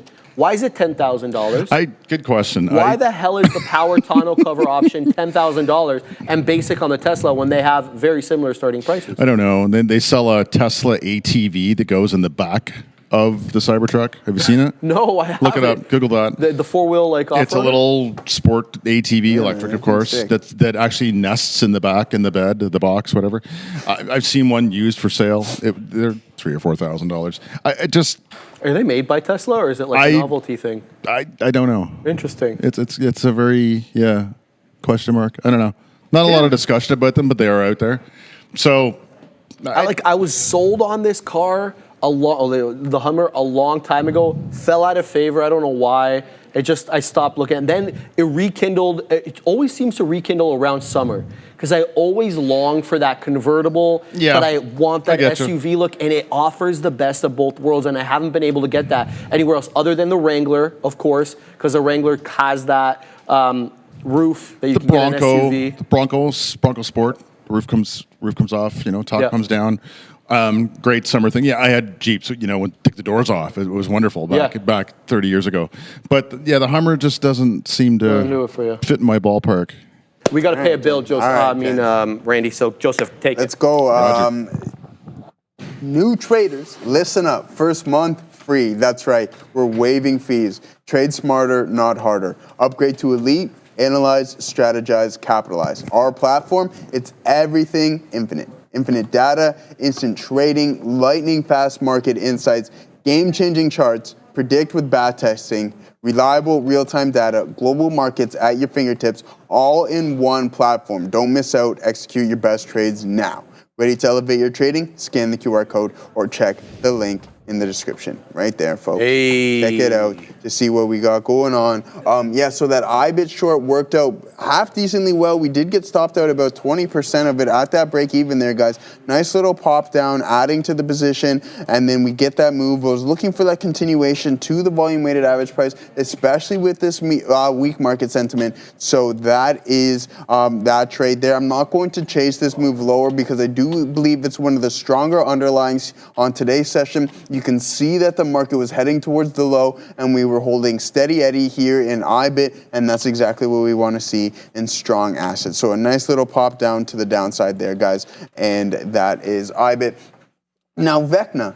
Vecna told me, say, hey, Joe, watch out for Big Bear AI. It's got a 15% short flow, but he said, this is it. Like, this is the only opportunity I have to get into this name. But it's not squeezing necessarily there, Vecna. So I'm going to be a little bit patient. I don't want to chase it all the way here. We can pull up BBAI to see what we got going on. A nice potential double bottom there as well. You can see those levels being held relatively well and a good bounce. And it's climbing. So Vecna, you're right. Your thesis is working out right now. And you were telling me all the way at these lows, and I said, brother, I don't see anything that is eye-popping to me, but a nice amount of indecision prints right around these areas, and then you get that nice move to the top side. So I do believe that 364 might be in the works for today. That would put us at some opening drive lows and some nice support that can act as resistant zones as well too. So Still selling on the pop into that area, like the portfolio. Oh, the portfolio? Not Bitcoin, because I know that IBIT is kind of the long-term thing. Yeah, well, the thesis still stays the same? Yeah, thesis is still the same, except for I told you guys with my Tesla trade, I didn't stick to the game plan, which was unfortunate. I'll show you guys where I got out, and that's where I was catching some heat. For some people, they're like, yeah, Joe, let me know when you're selling because I'm buying. And I'm like, all right, Mike, I'll let you guys know. Yeah, Sharif, unfortunately, I was out on Tesla, was it 35? So I was out down here on this name. And it climbed higher, but I just rotated to hood, and yeah, that's it. I'm sitting on some cash as well too. As for like Google and Apple, I think I'll hold on to Google a little bit longer because I have more cushion on that front. But as for Tesla, I'm not worried about that play at all. I do believe that Google can recover significantly better than Tesla, essentially. But as for Tesla, I'm honestly happy to be in this name because I believe in a year or so there's going to be an opportunity to get in there, and especially when deliveries come out, I think that can give us a new opportunity to get in at the 200. It's good look, man. I think I'm going to stick with the game plan. Yeah. We pop back into that. Let's show the area that you and I were talking about, because I think you and I were, I don't want to put words in your mouth, but we were kind of in consensus. On the same page, yeah. Let's go to the NQ June contract. Show yourself, June contract. Here we are. Futures, June. So that's not what I want right there. Let's go to the daily. Oops, excuse me. We might have to actually go to the previous contract or the continuous. Yes, it's in and around this area. So 21.5 to 21.25. I perceive this to kind of possibly be a bit of a double top, with that being the neckline. Now, what we know about TA, especially with double tops, is that the neckline and the head and shoulders gets tested after it loses, after you break through it. So if you were to perceive, and I'm not saying this is, if you were to perceive, this is one area of the M, and there's the other peak of the M, with this kind of being the middle of the V of the M right there at 21.50, then when you move up into this area, you should be testing, or not should, sometimes you come back in and test the neckline of the double top, and then it ends up rejecting. So I'm going to stick to my plan. I'm going to get rid of everything at around right here, 21.50, if we do move back into that area. And then if we break highs again, then we can have a conversation at the time. but I think I will de-risk. So just swing account you're referring to, right? Yes. Yeah. The long term does it. You don't I don't ever touch a long term. Yeah. And the reason I say that is because I've talked to you about the bond market. I've made my position clear on the show. I think that the U.S. debt is unsustainable, and the payments on the U.S. debt is unsustainable. So they're going to be really trying to push down the shorter dated yields. The only way to do that is to raise bond prices, and that money's going to come from somewhere. I think it comes from the equity market, sadly. So there'll be a redistribution of cash. That's just my bias. I have no, obviously, inside knowledge or anything like that. So that's going to be my move if we do continue here with the strength in the overall market. I'll be looking to sell around 21.50. I want to mention this trade on SES because there's a whole bunch of stuff that happened since we spoke about it last. So it had this kind of curling effect where it was putting in higher lows on the 5. It spiked up into 72 pennies. I didn't take any profits there. I was waiting for that 73 area pop and clear. It didn't happen. In fact, it was 1 penny lower. So it looks like the shorts were more exuberant than the buyers there, moving down their short sell or their profit taking, depending on whether they were long, and then basically tanked this one at 72 pennies. I watched for a little bit to see whether it would defend the volume weighted average price. It came into 66, tried to hold, lost the bid. It dropped to 64, so I broke even on the last remaining amount, but it looks like it's trying to reclaim the volume weighted average price right now. I feel a little bit bad having had the opportunity to take profits at 72 pennies, not having taken it, now breaking even with the last little amount there. But there was really no way for me to know that 73 was going to be, or that 72 area was going to be a double top. So I'm done with this trade. I'm currently in no trades at the moment, but there is one that could be working its way onto the scene now. I'm talking about FBGL. I mentioned this one in passing before.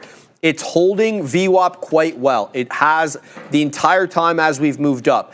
Now, the range per candle, it's not a very expensive stock, but the range per candle is quite wide, especially when you look at the previous area ranges.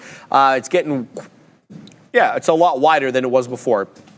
Just to keep it simple there. So $1.60 is where VWAP is, and it's been defending VWAP for the most part over here with that $1.90 being the high of the day. The area lows are all a little bit higher. So if you're looking at this area low over here, another high, and then we kind of break out, test VWAP. So if you're looking at it like this, it is still defending that lower trend line on FBGL. This could be an interesting long right here because it is VWAP overlapping with the 10 exponential moving average.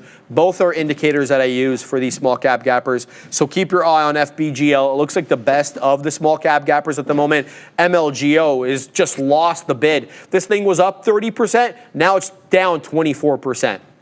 So bamboozlement central, lots of volatility on these names. Be careful trading them.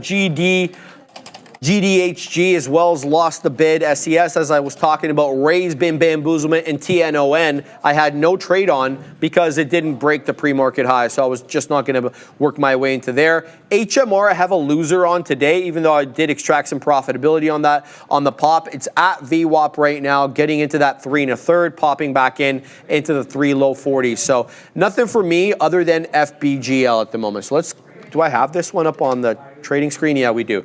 Let's give this one the old college try, see if we can weasel into this one. My out is going to be prior candle low, so we're going to put it at $1.49. What do you got, Joseph? Yeah, good look there. I'm just reading some stuff on Tesla deliveries. I believe so extends rally with Q1 delivery date. This was printed today. Shares bumped higher on Tuesday. Following that, Monday with a near leap for 12% leap in the EV market, which I'm not sure. I'm trying to confirm if it's when these Q1 deliveries are going to come out. Let me know if it's next week, guys. I have a source telling me so. If you guys can confirm that, that'll be exciting. And I think I don't know. We'll be patient.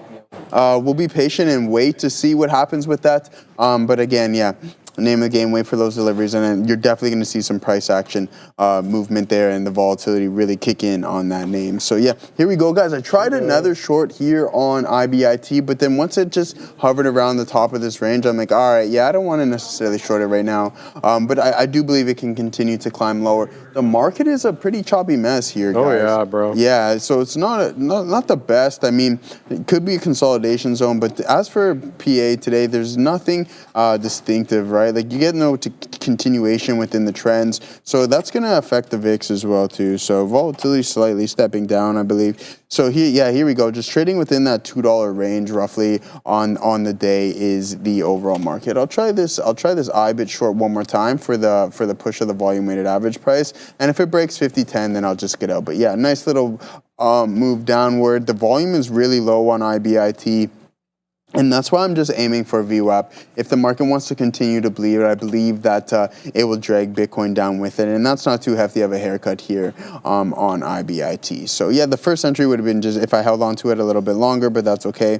Now climbing down, breaking through some key support zones. We're not going to add to the until the retest, and then we'll add and look for that test of 49.90 there on IBIT. So yeah, nice continuation of the short there on IBIT, guys. So yeah, what else? What's everybody looking at? We got about 13 minutes left here in the show. Post anything that you want us to go over. If you're curious about what we see on the options chain, etc., feel free to message me, tag me in the chat, and we'll go over some of these names. But let's take a look at some of the top volume names. I'm sure that Tesla's at the top of its class as usual. So let's see. So TSLA putting in a lot of volume here today, guys. 180 million shares. NVIDIA with 114, and then the actual underlying Tesla with 101 million shares traded. And in that fourth place slot, we have Palantir with 55 million shares traded. Let's take a look at Tesla. And for the amount of volume, you would think you would see maybe a little bit more orderly type price action. We'll pull up a higher time frame. But here it is, just a lot of it stepping in on that 5-minute opening range drive.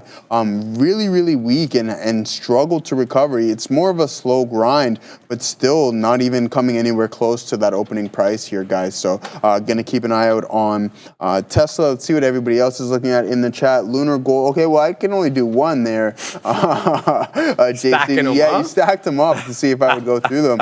So I'll pick one here, and that'll be gold. We'll take a look at GLD. Has it pulled back? This asset class has been really strong here, guys, on GLD. Let's see what we got going on from a daily standpoint. Have we pulled back? And I was looking to get in here at that hammer print, and I'm like, nah, yeah, gold. I had put in but I didn't, right? So, but now pulling back in, a beautiful hedge on the overall market and against tariffs. So, does GME, is GME report tonight? What's going on with GME? Okay, so GME does report tonight. I don't love this name. I'm going to be honest with you. I think it's completely out of play, and that craze is actually so far gone. I don't think you're going to ever recover back to those levels. You got to take into consideration the short float. So I don't want to crush anybody's dreams or anything like that. But GME, not something that I would want to be playing. And let's look at Amazon. I've been going over Amazon all day, Stefan. We like Amazon. We might get a pullback in it. So we'll be patient from a daily standpoint, that is. But let's see what it is up to. In light here of the GME earnings mentioned, I wanted to share this graphic we just posted less than a minute ago here on TTV Research. This is really GME's kind of revenue and stock price journey around when it started to gain retail attention. I just went here from the start of 2020 and then ended at the most recent quarter. But as you can see here, this stock really has had some ebbs and flows. Of course, here the height, though, during Q1 and Q2 2021, when Roaring Kitty, you can see pictured right here in his famous garb, really sent the stock upwards during that epic short squeeze for the stock. Then, of course, we have Ryan Cohen taking over as CEO after serving as chairman for the company for a few years prior. And then, of course, Keith Gill's return to X after about 3 years, setting the stock price higher once again. So you could relive this whole journey and look at it, stock price and revenue in billions here on X. Back to you. Thank you for that, Adara. Excellent infographic as always. Shout out to the OG Darwood putting in the expected move, plus or minus 9.7%. Previous, I don't know what PAYS means. Is that an options thing? I don't see that. I don't know. No, I don't. Yeah, sorry, I have no idea what that All right, I just want to cover something over here on FBGL. We got long 66s, scalped all the way up into 82s. I'm waiting right now for my last beak wetter at 94s. This was a VWAP bounce, plain and simple. That's all it came down to. It was putting in higher lows, so we punched in long at VWAP. Currently have that top wick at 82, but definitely looking for that high at daybreak. Currently, the high day is that $1.90, and we did take out the previous high a day on the last high day attempt. So that candle at 135 took out the high that we put in at 110. So let's see if we can continue with the higher low and higher high situation. You can see that this one is not spending too much time at the highs. It seems to make that high and then it's met with aggressive selling. So the point of me telling you that is to put those resting orders there so that they can capture the fleeting price action, because that's what it is right now. Very fleeting at the highs on FBGL, up a healthy 55% now, but a little bit off the high. So packing my patience on this one. I want to see what we get over here, possibly into the high side. Zach, Frack, Sharif, Joseph, any thoughts on Big Bear AI in the short term? Let's have a look. It's one that I had actually on my my small cap gapper side chart today, but I had to remove because it was like breaking down, so that wasn't the move. Let's go. This is the daily on BBAI. Let's flip to the 5.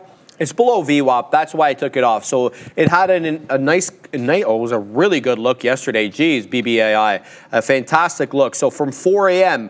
to that final print that we had at 8 p.m., we were about 20% in the green. Not the biggest day it's ever had, but not bad either. So good day yesterday. Today, very much I don't want to say an inside day because that's incorrect. We made a new high today, but we're definitely not really, continuing with that same vigor that we had yesterday. So today's high, 383, well higher than that 358 high yesterday. So let's go to the 4 hour so we can kind of get a wider view of things here on BBAI. So it looks like it's found its base right around $3, give or take. I mean, it has been in the 290s, but very briefly, it seems to find a lot of support at that $3 area. So let's see if it can clear. Did it already clear? There is resistance, previous resistance at that 350. Look at that long area consolidation from January 27th, essentially to January 30th. Couldn't break that $3 area. Looks like it's clearing it now. It's just that big stair step down on BBAI that keeps me a little bit concerned about it. Let's flip to the daily, see if there was anything else we can see on the daily over here. Anticipate some resistance, I guess, at 450, area crest there, as well as $5. Not unusual for me to say that, given that they are the whole dollar.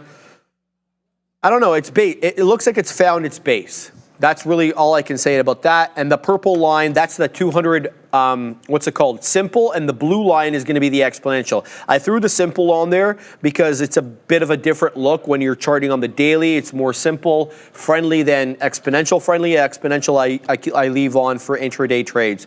So a tougher look on BBI. I gotta tell you, I don't really have much of a read. I'm sorry that doesn't help, but that's just the truth there. Anything else from you guys? Okay, no. Really commenting on anything there. So we'll keep an eye on the current trade that we've got, which is FBGL. A couple of shekels in the money, but off the highs, waiting for that 194 high day break. Joseph, what do you got on your side, man? Nice look there, brother. We're still sitting in this I bid short, looking for the test of the volume weighted average price, but we're just not getting it. So you can see that we were in here, add to the position, peace out, outbreak even, and then we entered again. Should have held on to this one, but that's okay. Just like a paper cut there, small size, and then back into it here. We're waiting for the break of this pivot here, and then maybe we just go and test VWAP, because that's the primary target, especially if the market wants to be weak. But again, it does look like it's putting in a potential bottom here, guys. So that a double bottom to be exact. So maybe not. Slightly exaggeration. But what you can see is that we're constructing higher lows. That is a positive sign. If we were to just draw this trend line from here, holding nice and steady, as long as we don't break that and head on to the back half of this, I think that we can continue to slowly grind higher. But once we crack this trend here from the previous couple of sessions, then we can climb. Man, coffee gives me hiccups. But anyways, here we go. Let's see if this holds. If it breaks in the coming days or this afternoon, you might want to look out for some next trends there to be placed into tact and some next levels. But this is kind of just free roaming in this space. And if it breaks lower, then you got to look for that next support and resistance zone, which can lead us to here I'll mark this one out for you guys. And then just paying attention to the chain as well. I mentioned that open interest at 494, and there we go, 493.64. Man, I've really got to build a serious playbook off of this here, just because they come more often than not. They're really coming into play, just utilizing the chain and high levels of OI to find resistance and support zones, and just wait for the magnet effect to come into play, and then the rejection of them. Because we talk about it a lot here, Sharif. So gonna start building something, take it really serious, and collecting some data points there, guys, to see if that really works out, especially in the overall market. We'll start small, and we're not gonna be all over the place with underlyings. What we'll do is we'll just focus on the cues, like the playmaker pool. We'll just focus on the cues for a little bit, find those high levels of open interest shortly after the open, and then look for the rejection of those key levels. And I want to give you credit for that. I feel like you're really good with data collection. I appreciate that. Yeah, and like that's something that I'd like to work on as well. I know that you guys are all about that on the floor here, man. And I mean, it's just good, right? Because like when I have really good days, I want to go back and see what I did really good. Right, and just kind of just emphasize on that. So that's why I always like do my morning notes and then just collect screenshots of everything. Have you ever thrown your data into like an LLM and been like, find patterns for me? No, that maybe you've never seen. I've never done that. No, I used to have this. You know what I mean? Yeah, no, I've never done that. I used to have this platform called ChartLog, which was really good. So it will tell you where you, like what percentage metric you have from the long to the short side, where you're more efficient, the time of day that you're more efficient, etc. But as for like logging that data into an LLM to say, hey, do this more, and this is where you're really good at. Maybe there's like data points that like that software wasn't looking for. Maybe the LLM can spot. Yeah, I don't know, I'm just thinking out loud here. Well, you know who does? Havana Woody actually uses Grok quite a bit. He was telling me, he's like, I just type my numbers into Grok and it tells me. That's brilliant, dude. Like profit targets and stuff like that. Oh, that's fantastic. Yeah. I gotta get on that, man. I definitely need to be a lot better with the data, and I literally mean a lot better because I'm very bad. Guys, I'm still holding FBGL. We got another higher low, but we're still getting that same selling in and around the low to mid 80s. Here we go again. We just breached 80. We weaseled up to 82. That's the last print that I had there, that 82. Now I'm waiting at 94s. A random area. There's really nothing, no resistance that I'm looking at front running except maybe that $2 psychological support. The reason I have it at 94 is I'd like the breach of 90. That is currently the high of the day. And if we're putting this ascending wedge with higher lows and essentially kind of a flat top, maybe around that mid 80s area, then doesn't it stand to reason that we break that 90 area? And then that's kind of what my thinking is, placing it a little bit above 90s, not too lofty in my expectations so as to reject to, or to get close to and reject, but not so low that, you know, it doesn't justify all this weight that I'm waiting for over here. So FBGL looks good to me. I think this is the best small cap gapper there is in the market right now, above $1, that is. I don't know anything below $1. Because everything else is giving up the ghost, whether it's MLGO or GDHD, SES, RAY, TNON, the list goes on. All of them are either pulling back in ways that are not long friendly, or they're all below VWAP and not tradable under my system. So I'll keep my eye on FBGL, but it's also having trouble right now taking out that 80 penny level. We'll see for how long and whether or not I'll get stopped out below 66 before we get that flat top, if we get that flat top break at 190. So that's my look right now. That's what I see as the best possible option going into the closing show. I'm just looking quickly here at my scanner up on my top screen to see that there's no new small cap gappers. There's this DM one, but that's a buyout, so I'm not even going to tell you guys about that. It's a completely different type of trade.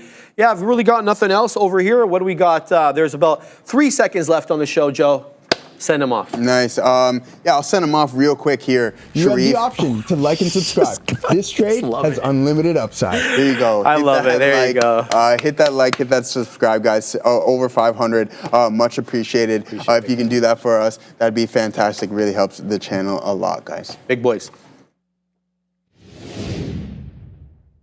I still need to shoot one, man. That's key. I actually want that. I need that button. The fool one. I want a button for Joe's. I don't want to have to hit. Like I can hit the old. I have your old one. They just hit them over there whenever. I have your old one. Whenever they want. Take this opportunity to like and subscribe to our YouTube channel. You won't be disappointed. There's lots of bangs. What's wrong with my? Something about bangs. There. Why didn't I hear that? Am I in the right chat here? What's up to everybody? I just got in the chat right now. Okay, I'm just following in here. Right? Yes, sir. Okay, so the market, up yet? like how we already, it's like we go up, we come down, right back around, Good afternoon. and the market is right back into here. It's not flat, but the Qs are up less than 0.25%. Yep. And We just got filled. chilling out just underneath VWAP. Like we're just not doing a heck of a lot, but look, the futures are underneath VWAP. And I'm thinking shorts. I did get out of my last shorts, so I'm currently flat. But the ones I'm trying to get back into, there we go. The ones I'm trying to get back into are Uber on any kind of a pop. Lyft went up on that speculation. Not speculation. There was, I guess it was a firm that said they bought a ton of it, or there was a report they bought a bunch and they didn't buy as much. Lyft went to the upside. Sympathy spike on Uber showed us a level. So I want to get back into that name. That's one. And another one is, oddly enough, weirdly, it's Palantir. I've only been long Palantir, but I feel like even though it's above 95, I'm thinking Palantir short at VWAP now because of the resistance that it's had. There's been good long opportunities on Palantir, but I'm looking to short this one back into VWAP. And there was news on Meta as well. I see a lot of people talking about, but it wasn't a mover. But Meta also, like the market's under VWAP, but kind of barcoding. It just feels like we're about to break down. So if we get any kind of pop-up, I'm looking to get into get back into a couple of shorts that we had and just recently took off. So we'll like to see if we can't get a pop-up and then try to fade that pop. But yeah, I love that new key. Hit that like, hit that subscribe. Get those going. I heard the hate that GameStop was getting over there. Were they? Didn't Joe say he didn't trash talk GameStop? I don't know. I mean, no, I'm joking. It's not like I'm a. Yeah, we'll see tonight. I mean, it could surprise. You know, you never. They could make money. Video game. Take-Two Interactive's been doing nice there. We do have Grand Theft Auto coming out, so that should be a good one. Yeah, no, Palantir is tied with Amazon. I mean, I'm going to be up a little bit more on Amazon than Palantir because we don't have too many of these left, but we've just been long at 95. We just took the same trade that we written down, and we were really happy to finally do that. It does come in into 95. We talked about taking 95.50. That worked for about 30 cents. Then it just dropped right into our bid, and then it was upside and a bunch of outs. We're holding a small piece to wait to see if we do get a movement back into this area, and then we'll long again as we wait for that. We're long. We took a nice trade on iBit that we talked about during the midday show when we had that on. And I think Joe had some of the retracement back as well off the highs of the day. Yeah, everything going good. We will do the recap, I believe, at some point. Oh, yeah, Shreve's up there. Okay, so we're getting ready. Yeah, no. Take your time. We have nothing to worry about. Winston. Tesla. Again, we got stopped at once when it broke 280, and then we waited for that volume right there to pop, and then once we waited for it to drop. If I can just zoom this up there it was right there. So we saw a similar volume spike here, and then the market moved down into the 50 period before taking off again. So we found that similar pop right there. It took us two times to get it, but then it did fade back into VWAP, and we just got a fill actually. Down there at 277.50, so it's getting into that one. Almost 250 in the money here as well. So yeah, so far so good. In a lot of these same trades, Tesla, iBit's the new one for me. We got stopped out at a bad level for Amazon, but it's not like it was that bad. It's just gonna look bad. It broke this level there, and I was just like, you know what? We'll be underneath VWAP and we'd get out. We could have stopped out 20 cents earlier for VWAP, but we didn't. We only had less than 5% left. It was the same trade again from the morning. So yeah, I don't know. Pretty good, man. Pretty good today as we sit here and it's been a weird one. Just wait to see what's going to happen. Tesla started off on the wrong foot. Yeah, well, we're obviously going to talk about Tesla, so I don't want to delve too much into it. But like for me, it was like red because of Tesla, got back to green, then went red because of Tesla again, and then got back to flat. So, and when I say flat, like flat can mean two things in trading. Flat can mean no positions, which I'm obviously flat right now, but flat also meaning P&L flat. So you're basically at zero on the day. But I just lost my train of thought because it was something else. Oh, yeah. I've said bearish on a few things here, but wanted to mention a couple of things that are strong. Apple's up 1% and trending today. Don't know if that's going to be on the list of names that you guys wanted to cover, but it's not all blase. Apple. There are a few runners in here and some small cappers that have been going. I was in one of them, and all I have to say, because we probably won't talk about it, do not underestimate the ability for Mullen to continue to go down. Mullen. That should have been a way better short. Well, let's go to Sharif and see what names you want to talk about. I boldly predict number 1 will be Tesla, number 2 will be NVIDIA, number 3 will be, you think Palantir or? I mean, I always think Palantir. There could be SMCI I was in, but maybe Amazon. Did you say Amazon? Amazon. Okay, so let's go let's go Tesla, NVIDIA, Palantir, Amazon. Yeah, Amazon. What should the 5th be? Bitcoin. I was gonna say maybe MLGO. Okay. Microalgo. We'll see. Let's go Microalgo. Those are my guesses. Let's go see what's on the board here.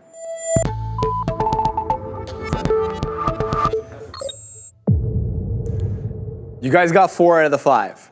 Palantir is number 1, but a close call there. NVIDIA didn't make it on to the cut, guys. It's not up to me. But welcome, everyone, to the Afternoon Rundown, the show where you decide what we talk about every afternoon. The big boys, locked and loaded, ready to look at the tickers as decided by you. But the only way to get your tickers up there is to join us during the How to Trade show on midday and get into the chat and vote for your favorite tickers every day. But you've got to be a subscriber in order to engage with us. Here's a look at Palantir. There's really no specific catalyst on it today, guys, but there is this kind of military spending tailwind that we've been seeing lately. Down 1.17, but some good levels did come into play today. So good look for Palantir. Just quickly here, the overall market's mostly red. The only one that's actually green of the 4 major averages is the NQ, up about 0.5%. The ES flat to red, likewise with the Dow down 0.16, and the Russell, the worst of the 4 guys, down 0.5%.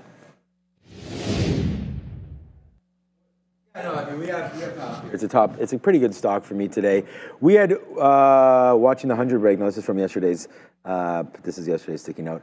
I wanted just to show you guys that we did have Palantir on the sticky note down at $95. So it doesn't matter, you guys know it's there, we'll find it later. It was just yesterday's low, right? I mean, it's not the very low from yesterday because we got going, but this was just a key level that held yesterday, came back into play again, that's it. And I feel real good about this trade because we also written down, maybe I'll have to find it for you, but we also wrote down, of course, to be as patient as we possibly could into that level, right? And so here it is right here. So this is what we did, and we were actually finally, come on, chart, get over there. Right there, watch out for the 100 break, that didn't happen, or dip into 95, be patient, right? So that's what we had written down, and it actually worked out for us. So we're pretty happy with the way that all turned out here today. We waited. Like normally I would have been right here, 95.80 or so, because it was the sort of the pre-market lows and that little bottom that was made before, and chasing it and all that kind of stuff. Like it's just exactly what I do. But we were waiting this time for 95, and it actually came through and turned out to be a big stock. So yeah, really happy with the way it's going. I'm going to try one more time there with the same stop. So yeah, it's always going to be around that 95 area. I'll tell you exactly. I think I changed it to 95. Yeah, so it's at 95 proper now. So if it breaks below because I'm in at the quarters, so I'm going to buy it again. And that's just something that I like to do. If we ever fall into a key level, get long a little ahead of it or get short a little in front of it. That way you don't miss the trade, and hopefully you can get it on the way back up. So that's my trade there on Palantir. It's a good one. We'll see if it can go even a little further than where we are now.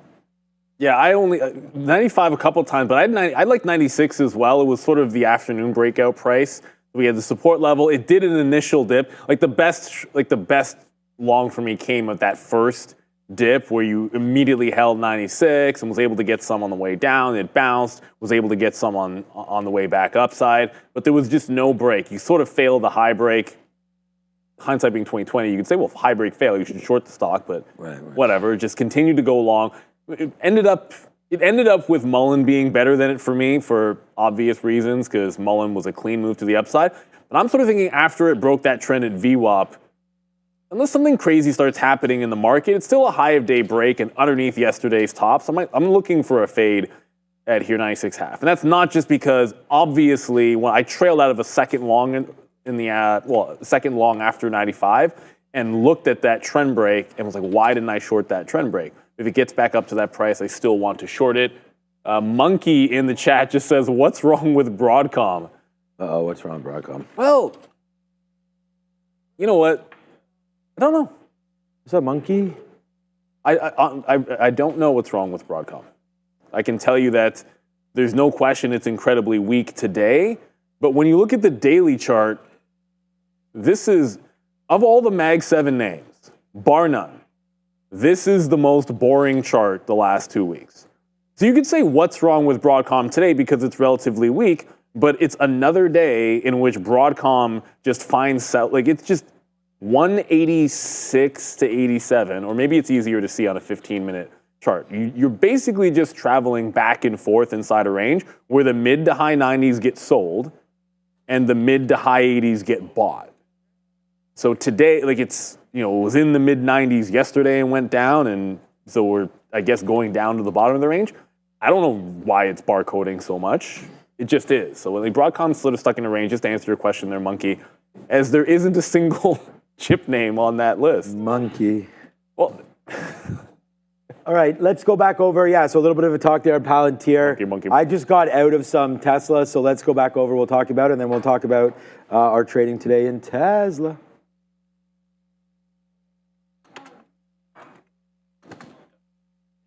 List here, Katina, man, with European sales continuing to decline. A lot of reasons for that: an aging lineup, Elon Musk's political involvement, as well as a bit of a weaker European economy. Didn't matter though, because the stock is technically green on the day, guys, up 0.25%. Yeah, Broadcom's going to be a buy because down there at that 183, 184, 185. just accumulating. Yeah. Accumulation. Probably a good name. Okay, so for Tesla today, wrong, right? Wrong. We talked about that earlier on. We were trying to do basically the same thing as on Palantir, except for because it's been so strong, we tried to use some of these pre-market levels as the base where we were thinking about going. And then we just should have listened to ourselves because we don't have anything written down to 276. So that's really where we started to go. We were trying to see about yesterday's closing prices here at 280, but it just fell through. We were able to get out a little bit for small profit, which was absolutely nothing, then take the hit and be down on it. Then we were pretty, again, like I said, pretty proud of ourselves again for waiting for 276 because that was sort of that afternoon level, similar to Palantir, what we were talking about there, and that worked. We were well in the money. It was working out for us. It came all the way back up to 278 where we started to clear some out, but then it just fell like a rock again back in. And at that point, we were like, okay, we're negative on Tesla because we were. So let's now try to figure out what the next play was. And we just had it wrong. So we went short. Came back up to the 200 period. This was a good trade at 279 and change against 280, going down into 277, going down into 276. Good trades there again. Then we went short on the midday. Then it broke 280. And we got stopped out. So this would have been an L into there. But then revenge, and it's not really revenge. It's just, we showed you guys, we zoomed in a little bit there, and we were watching it as it was happening. And we just said, okay, there's that big candle. We got stopped out on it, but it was followed by, decreasing volumes, but still some bids. Couldn't get it through. Then it was 7 or 8 straight red candles, but by that time we were already short. So we were able to ride that back in and put Tesla back on the board. Still be red on that name there today because we put on the most amount of shares here early because we did believe in those levels that we had written down, but made a little bit back there and pretty comfortable with it now as we'll hold on to a small piece. Getting nervous here into the, not nervous, but into the close. We're above. So it's looking like a long now, but we'll hold it back for VWAP 278 and change. Maybe we're lucky enough to get that. So, many roads traveled today on Tesla. You can say that again. Although, look, I can't pretend to have too much more to add there because I tried the longs. We liked the dip buy. We lost on the dip buy today, and then I'm just out at VWAP on the 280 short, which I even lost one time in there. Like it's hard to tell, but there was one time I got stopped out on the short at 280. So it wasn't like that was all roses either. But we were able to get back into VWAP on it. I mentioned Uber at VWAP, but I didn't mention QBTS. As the market was bouncing. I shouldn't say is bouncing here. QBTS sort of rolled lower off the same top here. And I was short this right before we came back on in this 870 range. You can see in the afternoon, resistance at 875, right here at about 1130 at 875. It's more like 880 now. But I'm just going to short this level again on QBTS. It's down on the day, but only very slightly. Every time it tries to go green, it's just sort of failing at that price level. So before we go back to Sharif, let's take care of some business.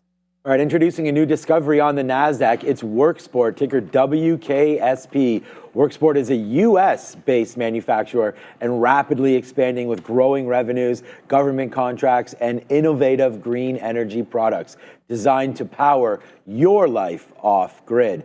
Whether you're on the move or seeking sustainable energy solutions, Worksport has you covered. Now trading on the NASDAQ under WKSP. Discover the future of clean energy with Worksport. Amazon up 1%. Good look. Not at the highs, but a good recovery for Amazon above that $200 level.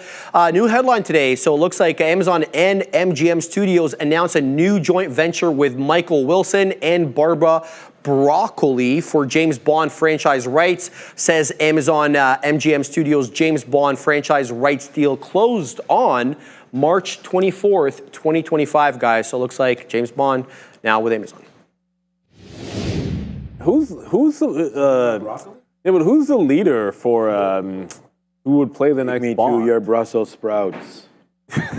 Who is the current Bond right now? Well, no, Daniel Craig's out. He's done, man. It's Wasn't it Idris Elba was there talking? there was about? rumor. It's too late. It's the whole like that's. I think that ship has sailed. Why? The guy that I want, the guy that I think should play. Not that I want. Whatever. I don't care that much. Although, actually, I do care a lot. I absolutely love James Bond. My dad grew up. He read all the novels. So I grew up with my dad as a huge fan. We watched all the movies together. So like I have so many fond memories. When I started dating my wife and she told me she had never seen Bond, I said, if this is gonna work, we're watching them. So we started watching one a week. Right. To the point where all of the theme music, so at our wedding, the dinner music, and almost nobody noticed this when it happened, all the dinner music was Bond theme songs, just sort of played at a low key. And there was one point after like 3 or 4, one of our buddies, he just goes, wait a minute. And then he just stares at me and he's like, yeah. So I love James Bond. I want the guy from The Gentleman. I have no idea what his name is. That's the Netflix show, The Gentleman. Right. That dude, that guy, yes. Whoever he is, I'm long. I have no idea what his name is. But I want that guy to be the next James Bond. There's some sort of a story here with Lumen, and I'm going to get this breakthrough for. All right, we'll get to Amazon in a second. Lumen, 439. If we break below there, right now, Lumen and Newman. You mean Newman? Yeah, I mean something like that. Are talking here with something about AT&T, so buying their catalog. I don't know exactly what that is. We're not going to get into too heavily right here, but we'll try to play it. It just came right all the way to 5, all the way back in. We'll wait to see if it does hold this level where we were before. Should it go below? Maybe not, but this might be traders selling that are long up here. So we could flush underneath. I'm not going to stick around that long to figure that out. So we're out if it breaks through 39s, which is, I think I put 39, which is near this bottom right now. LUMN making waves right now. So we'll pay attention to that. Before, we're supposed to talk about Amazon there, so that's my bet on the James Bond thing. And good look, those that are saying, shoot, now I forget his name. The dude from Sons of Anarchy. You guys remember his name. I think he'd be great as well. Amazon up 1%. We showed Apple's strength. You've got Amazon's strength as well. I think you're getting some favor back into the mags. And this is hold the 200, grip it and rip it. I can't think of a reason why, unless the market falls apart. As long as the market doesn't make legs lower, Amazon should be trying to get back to the 50 period, 215 or so. That seems like where it's headed. I'm going to start putting this on my list of things that I want to look at to trade. It just never, for some reason, it's always, Amazon? Out of the Mag 7 names, it's always Tesla and NVIDIA and Apple that I'll look at first. And then a lot of times, this one goes in the back burner. But with room to 215, it's just taking the stairs up, as I'm pretty sure everybody can see here. Good stock. Or in the long term, I haven't bought it in some time. It was Meta that I recently bought. Yeah, we like Meta for sure. So Amazon was the number 2 idea, and it's going to be my number 1 P&L name here today. Just get long on Amazon. It doesn't go into 201 or 202, but we were able to get long pretty early on it, and that was just held the whole day. So there it was, man, 203 and change. And it's the same trade.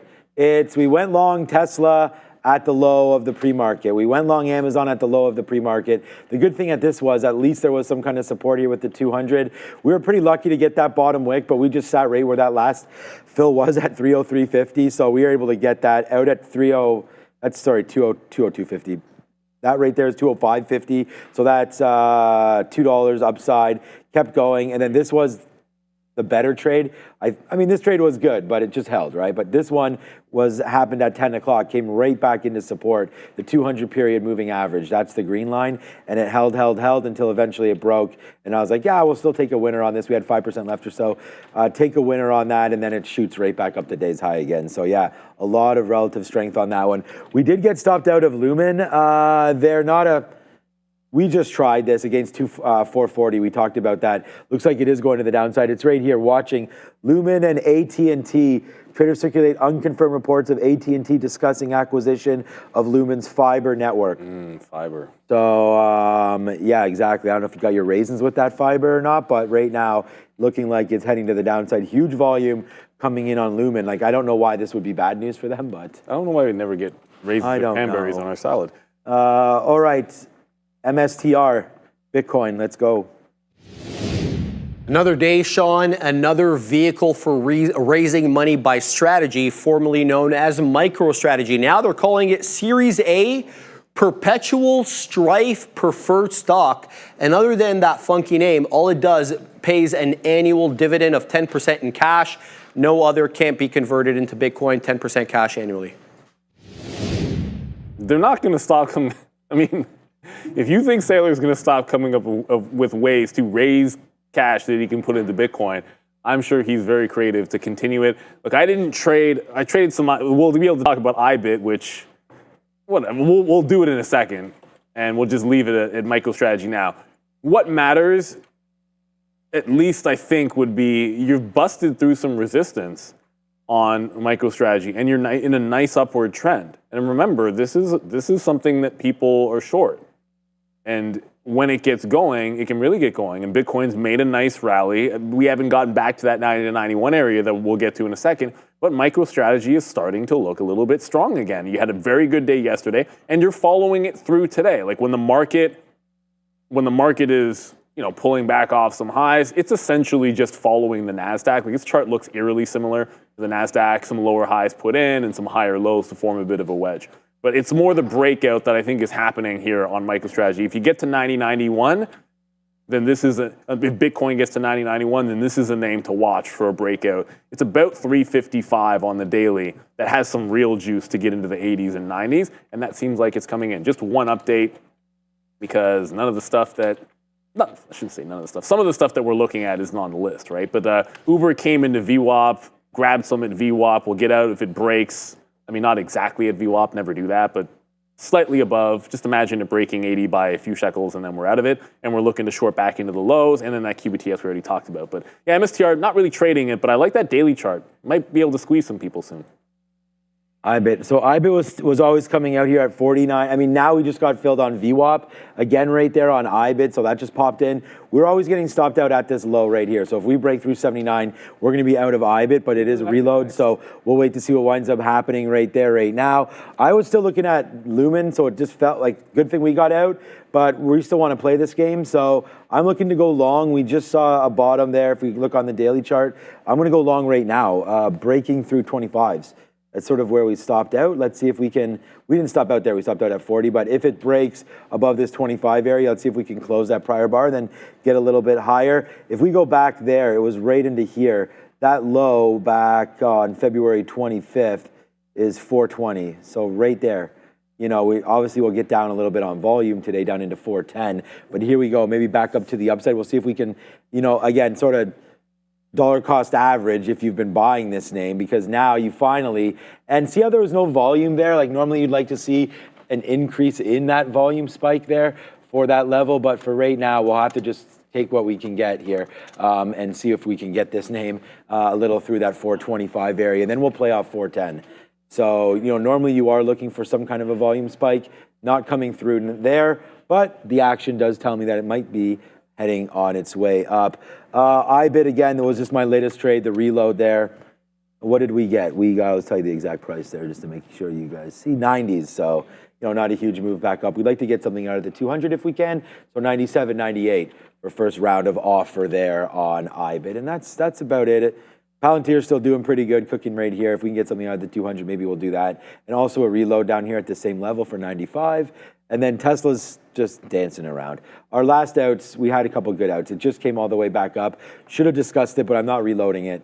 No. It's nice that the futures are coming down, though, helping the short. But for right now, there goes Tesla. Good reload spot for sure if you wanted it, because that's where we're short. But I didn't want to average. I didn't want to get into it. We're long IBIT. We're long Palantir.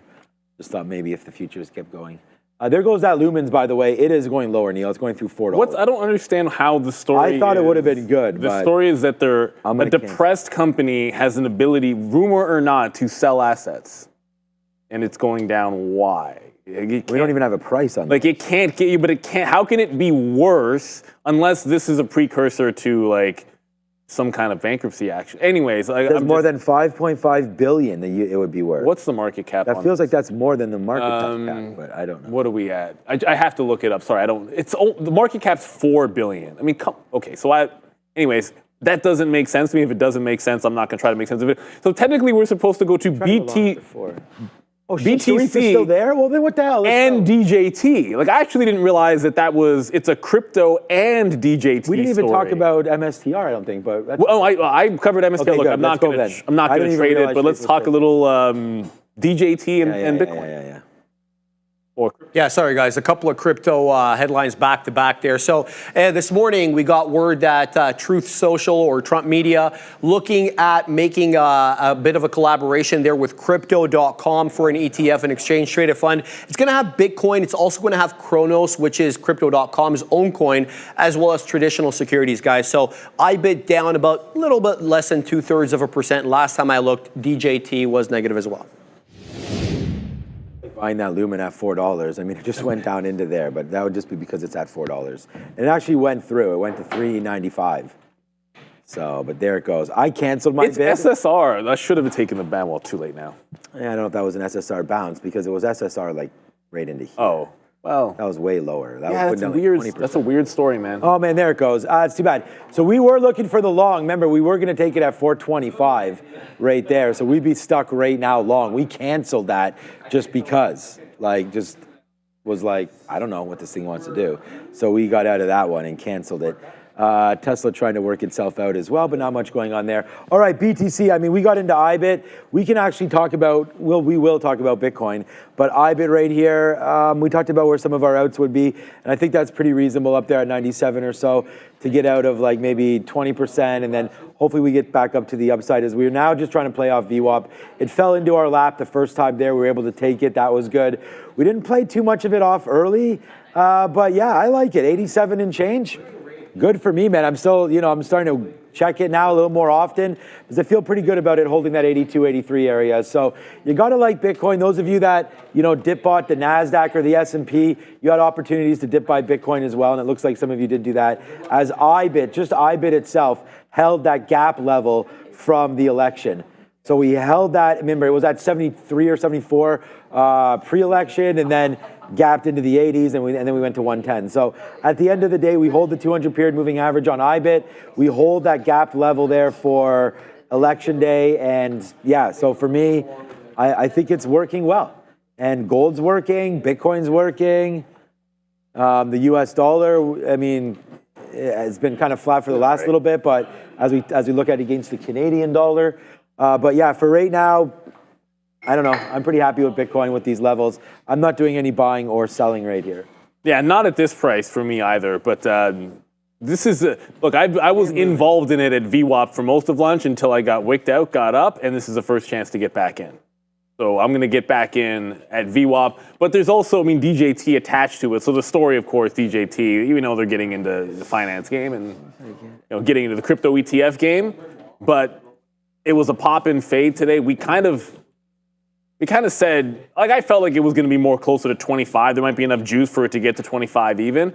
But it's worth remembering, this is breaking a downward trend. So I don't know that it's completely done just because it didn't follow through that much today. It's still up on the session, and you have some kind of support here at the 21 if it pulls back. Like anytime you accumulated a price level like this, I usually think if you fill the gap, you're headed into 21. That's not unrealistic for this afternoon. Because it's a flat bottom into an up market. Like you lose this can fill that gap in. So I have Like I'm looking at that 21 is a bit of a level. And the reason I'm thinking about it is because I kind of messed up the short on Mullen. Went long Mullen this morning, and then we shorted it when it broke down. And I was even like, Mullen is I even said in the morning, Mullen is the kind of stock that could go all the way back to where it was yesterday. And then the second it showed a bounce off the opening range, I covered. And then it went all the way back to the bottom. So when I look at that DJT chart, my first thought is if it breaks this 22 level, it might be a flat bottom break short. I think I paid for locates. Let me just check.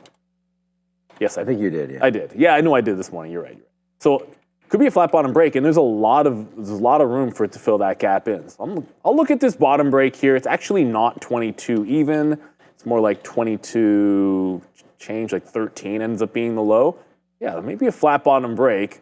And then if it breaks 22, there'd be an opportunity to potentially add.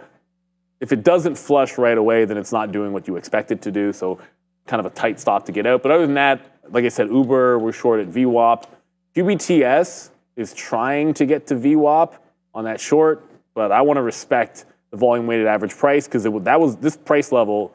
It's VWAP now, but it was also the afternoon support where it essentially held this range for 2 hours yesterday. Yeah. So I want to respect that and get out in front of VWAP. There was something else. Oh yeah, Apple. Apple is pretty strong. It just went to the high of the day. If the NASDAQ doesn't fall all over itself, I think this is the one to get dip bought for me. I mean, IBIT can hold VWAP and do it, but Apple's the only stock that looks really strong above VWAP here that I want to consider a dip buy away from VWAP. There's no obvious level yet other than waiting for it to get down to like 220, 280, but it can always form something. It's just relatively strong, and I know I want to be long this as opposed to short. So for now, holding on to the shorts, but looking for an opportunity to try to join the trend over there in Apple. If there's something we're missing that's moving, you let us know. And I was thinking about maybe that micro algo gets going again, but that's dead as a doorknob. MLGO, always take profit on these. This stock really rolled over, now down 17%. Whew, that's nasty. I hate seeing that happen, but you know eventually it's going to on stocks like this. They don't go up forever. It was a $2 stock, 2 days ago, and gave you $19. I mean, it's still at 10. It's a high return. Yeah, that's the thing. If you get a gift like that, just bank enough, you get like a 4 or 5x. You can bank out 40% of it for a double up or a triple up, and then let it ride, or take out 60% for something like that, and let the 40% ride for the dream. I think that's a better way to play it. We can look at that RGC. We gave that advice yesterday. Get something out. I don't know what it's doing. Dollar says it's down another 20%. I don't know. Yeah, RGC. Well, I have a dollar, right? I'm not even sure. What did it end at yesterday? I think it's down 20 more %. I don't know. I mean, I could take that back. You got a loonie? I don't even.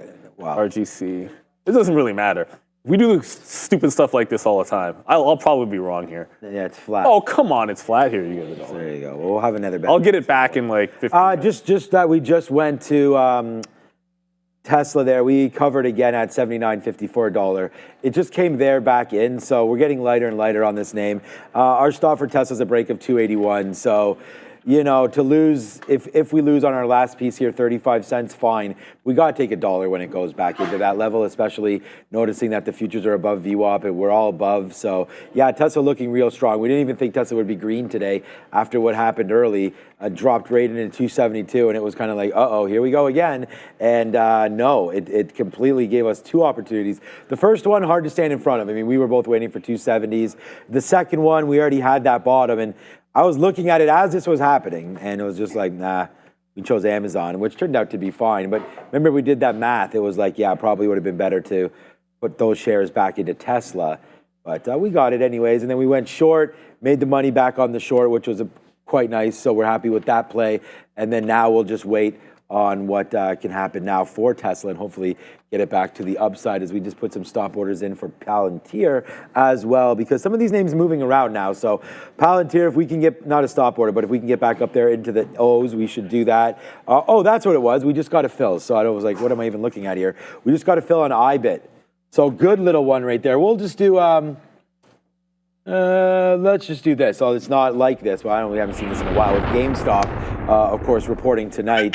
We'll see who has got those diamond hands, if those can be rejuvenated back for GME shareholders. Yeah, that's not going right now. But yeah, so there's IBIT. We'll take a little bit out there off of VWAP. So just kind of like figuring the day out and going. We're gonna be green today, so that's so far so good. SMCI, this name, wow. We're up on this, which is nice. Thankfully, we did make that move off of that, again, pre-market low, moved back up, stopped out there, and boom, like got out of the way of SMCI. That's down 3%. We knew that the chip names were going to be pretty weak there, and we tried SMCI in what was a decently strong market that made its way back up. We were pretty happy with it, and then just as we were leaving you guys at 11, it started to break some of those levels. So again, we're pretty happy with the performance overall there, but SMCI at day's low for now.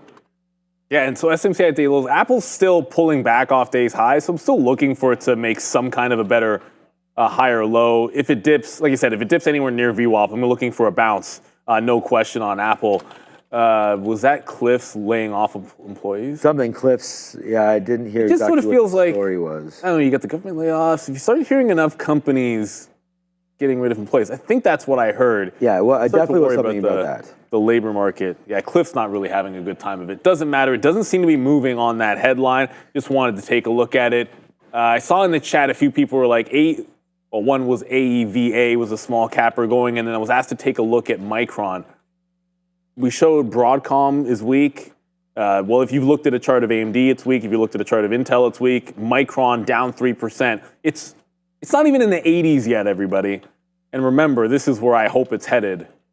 Well, just because it's, like I said this after the earnings, just because it keeps bouncing off this level, like why wouldn't you want to take a shot at this at the 85 level? Right. It gets bounced off 85, 1, 2, 3. I mean, you could make an argument about these other times here, but technically it didn't get there, went to like 86. But then it keeps getting to 110, 110, 110, 110, just over and over again. It's not bad, good 20, 25% move.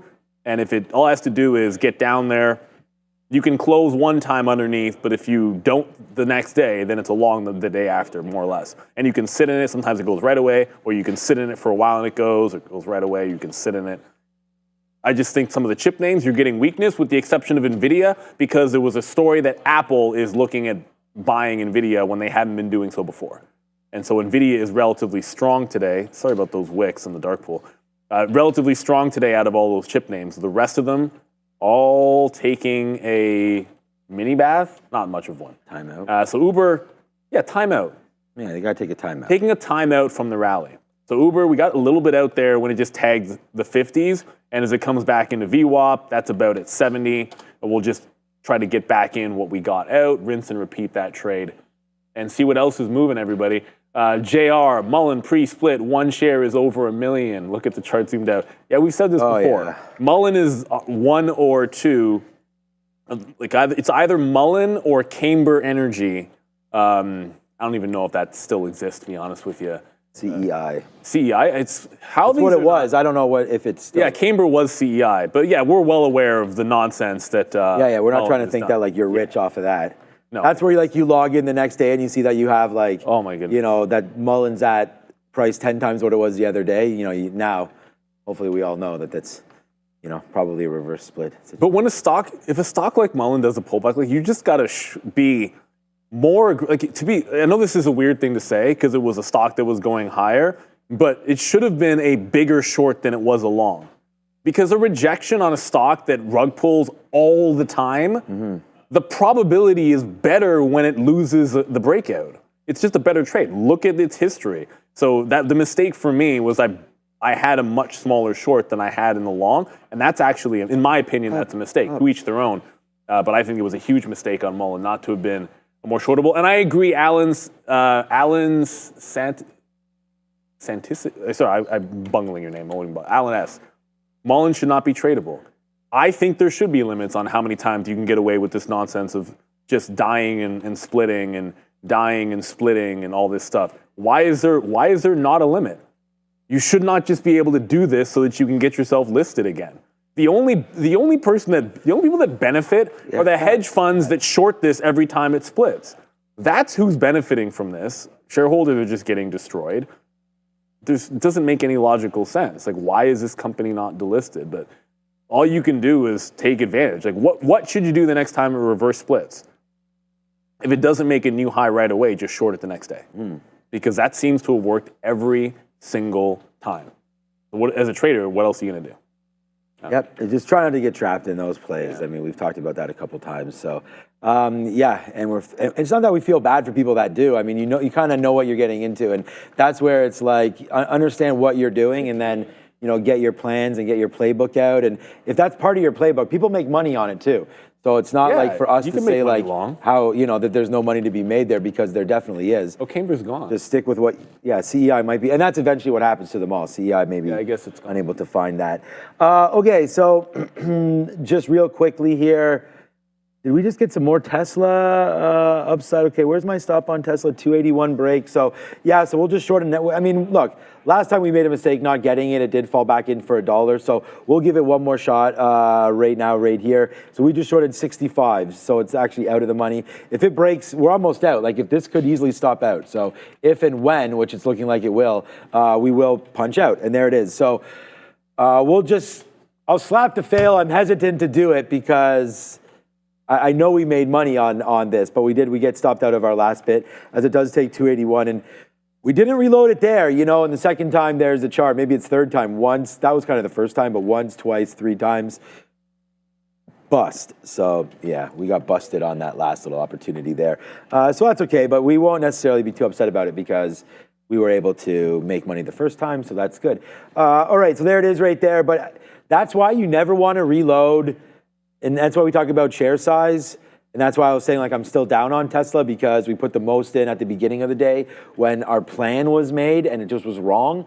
So that's part of that problem there. But look at Palantir. We talked about trying to get some out here as it was underneath. You guys saw me putting out orders. I said we have some stop orders out there. So we did get out now. Look at this market coming back in a little bit. Now, of course, Tesla going up with the market dumping. So here we go. Another green candle, almost. I mean, possibly signifying the top again right there. So starting to feel some kind of ways maybe about that. But for right now, there it is. It's Tesla. Nice move to the upside, getting us stopped out as the market coming back in pretty nicely here. Trying to find some shorts, I guess. Well, I'm going to take a shot at AMD. I was looking over at a bunch of names. I have the order for that breakdown on DJT. DJT is just not moving. Right. If it breaks the bid, it was like 22.13, I think, was the low on DJT. If it breaks that, we're going to go short. But then I looked over on that last move up on the Qs, or the market, because the ES moved as well. Like that last little bit of a spike up and then a pullback, AMD seems to just have somebody selling it at 113 change. So right in here, 113.10 is the local high. If it's not breaking that on the way up, I've been short this at VWAP a couple times and 1 for 3, but why not? It's relatively weak. The chips are, as a group, they're weak, with the exception of NVIDIA that I've looked at. Should probably at least look at ARM and Marvell to confirm that, but you never know. So going to look to short here, play it to the low of the day, and try to hold some past the low on AMD. Because if you're bearish on the market, you want to look for some shorts and see if we can't grab a few, right? Just for my own curiosity. Oops. MRVL. What is Marvell doing? Yeah, like all the chips are weak. Like Marvell's weak as well. And then ARM, want to make sure you don't have like something which is standing out that we've missed. Yeah, ARM down 1%. Only NVIDIA is strong in the chip space that I'm able to find. Everything else looking like it's weak to the downside. Any comments on NVIDIA seeing SMH is stuck? Well, I think the problem is all the chips are weak and NVIDIA is strong. So you have like this push and pull going on because NVIDIA is the biggie. But eventually, you got to think it'll drag them down. Like you can't hold up usually you can't hold up for others. Either they all make a bottom simultaneously and NVIDIA drags them higher, which I'm kind of hoping the other direction because we just got into AMD. But you're not, until something resolves itself, you kind of have this push and pull. So you can watch NVIDIA. I just think it needs to find a bid over 121 or look at the chart, wait for VWAP. That bounced clean off VWAP. Yeah. You know what, should be trading, NVIDIA was actually not that bad today. Looking back, good every day. It's just you got to catch it. Well, NVIDIA was at no point part of the plan this morning, but held VWAP, and then once it started holding VWAP has just been a good buy the entire time. So yeah, that should be an interesting look. I don't see why you'd get away from shorting that, or not shorting it, so getting it long on a bounce. right now it's just not doing anything. And that's the thing. You don't want to jump in if there's nothing happening whatsoever. So let me know, because I see Tesla maybe 283 as a pretty big level, and that's just because that's where it dropped in the morning. So look, like that's an obvious one. Like if you can't see 30, 83, 84, I think you wait till there. I don't want to be long up here. Maybe back into the 80 level could make some sense. Yeah, not a heck of a lot happening in here, for sure. No, we're long IBIT near the end right now. We're long at 85, so we might take a 6-cent hit here if it drops through. It's at our level, so that could come in pretty soon, which kind of would suck if that does happen. But okay, we're just gonna wait here for Apple. I mean, I just don't like to get stopped out at this time of day. There's really not that much happening, so it's kind of like our levels are just there. Would rather like it come into our level and us get like a great price. So we'll just lose that 6 cents on IBIT, and then if there's a dramatic, well, we're not losing anything. I can get out right now for a 2-cent hit, but I don't. 2 cents. Like, what are you talking about? Okay, so anyways, right back into here. I think this is a name. Not I think I can. We will do this. If there is a dump in Apple, again, you guys are looking for some opportunities. I think this could come back into VWAP. Why not? The futures are right there at VWAP. If we do come into that, again, volume weighted average price. So Apple's been above it all day. I mean, the bears will be celebrating if they can get it underneath, but I do think that, probably will be supported pretty good down here. So I'm going to put on like a good trade, I would hope anyways, decent size for here, because I only want to give it 50 cents. So if we break below 50s, then we're out. So right here, if this comes in, man, 222, like I don't know what the options play would be or what you guys would be looking at, but I'm going to try to buy some 222.70s down here. And again, Neil and I will trade the equity. So pair that however you can. But if it breaks through 22.50, or you can even put it down to whatever this wick is there, 25s, 28s, fine. But I think this is pretty worth it for a risk and reward. And so that's that trade. And it looks pretty good on here too, a longer time frame, just coming into there. So that's the level that I'm buying right here. So that's where VWAP is. It looks like we might have some support there. So we'll try it. Like that's what trading is. It's trying to get yourself into the best situations possible. Maybe GME will do something going into earnings. Maybe GME might do something going into earnings. Oh, goodness, no. I was looking at JP Morgan, so that's up again, beating the market, I think. Yeah, the ES is actually red today. I didn't even realize that, actually. I've been staring at the NASDAQ all morning. So the ES down 0.4. Yeah, and the banks, JP Morgan's up. So I don't, this is what I'm saying. Like I thought, yeah, energy could be down. Maybe communications, AT&T and all that. Energy's not down the S&P 500 is literally 500 companies. So. Oh, who's calling? Well, you know what it is, man? It's NVIDIA's down. There are some down names today, for sure. I mean, if we look at our watch list here, just the worst of the names that I look at here, Donkey Kong down 5%, so I don't know what's going on with DraftKings. I mean, again, another name that I was thinking about buying. Mara. I don't like anything in tonight's games. Oh, yeah, that's right. We have to look at that through ProfitX. We will do that. By the way, oh, there it is. Let's go. Siren, maybe that might have been too loud.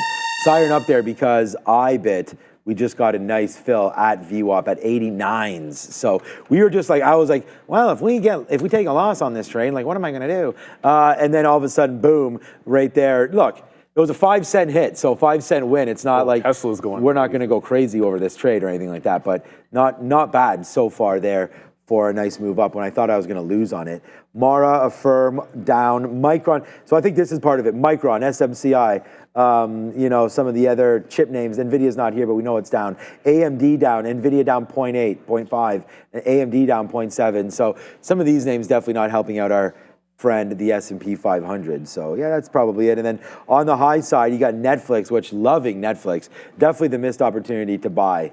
Like we knew that there was no tariffs, like, on that name, and I just couldn't tariff-free, baby. Wrap my head around how that could have been affected in the tariffs. That was a definite buy. Google, finally, nice to see that one going.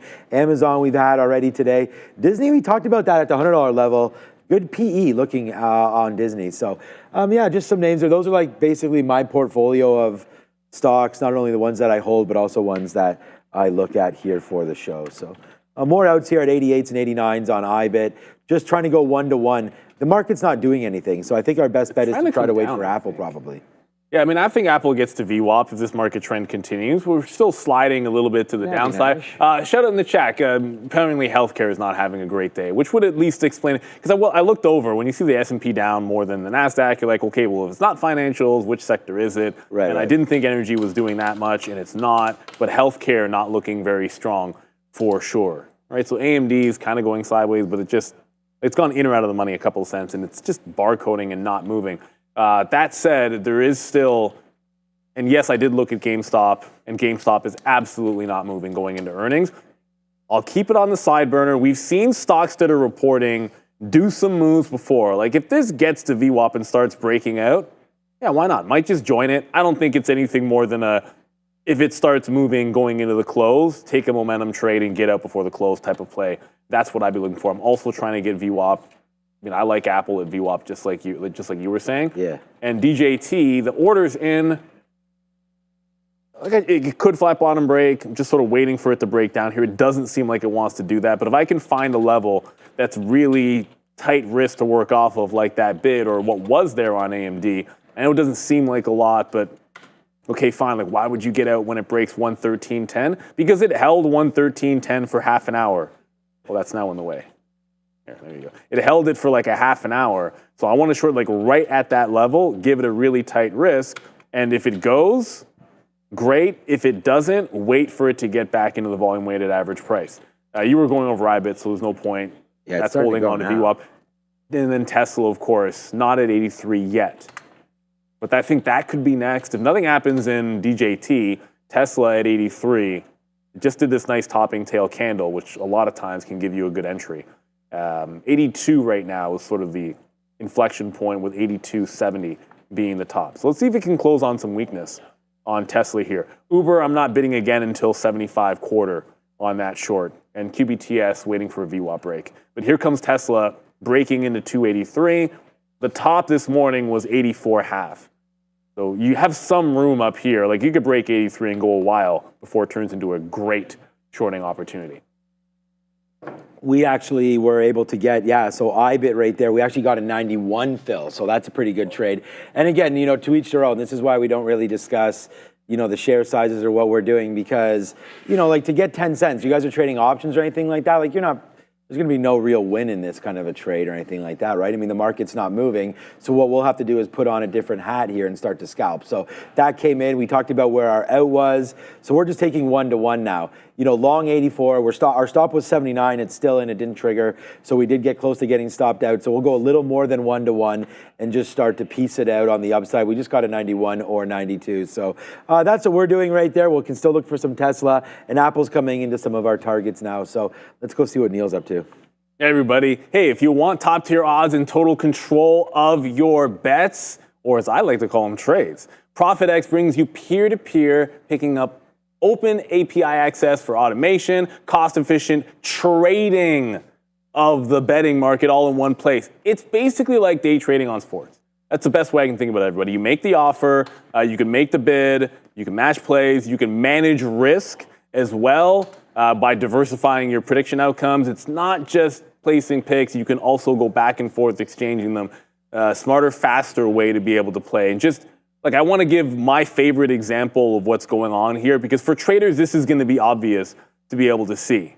Like, I just pop in here, and we can go away from this and just show the real deal for a second here, because I'm eyeballing right now, like the NCAA Men's Championship, right? And you've heard me say, and again, this is just my personal opinion, I think Alabama is one of the top seeds that I'm not a huge fan of, and I think they're weak. It's not just that you can make the yes bet, you can also take the no. And you can make markets on it. You can see, like right now, Auburn plus 540 on the yes, minus 620. But there's some additional liquidity away from the current best prices. Now, because the games don't start again until Thursday, Friday, there's not a ton yet. So, I don't think I would try to do something with Alabama until you'll see us live on Thursday. I don't know what time they play. The games start on Thursday, but. Certainly, I think Thursday afternoon is going to be the time when I start thinking about looking at slapping that trade. And all of a sudden, that way, if Alabama wins, you can always reassess after that game is closed. Do you still like that no bet? Maybe you can cash out of it, take a small hit, or If they lose, you can cash out of it.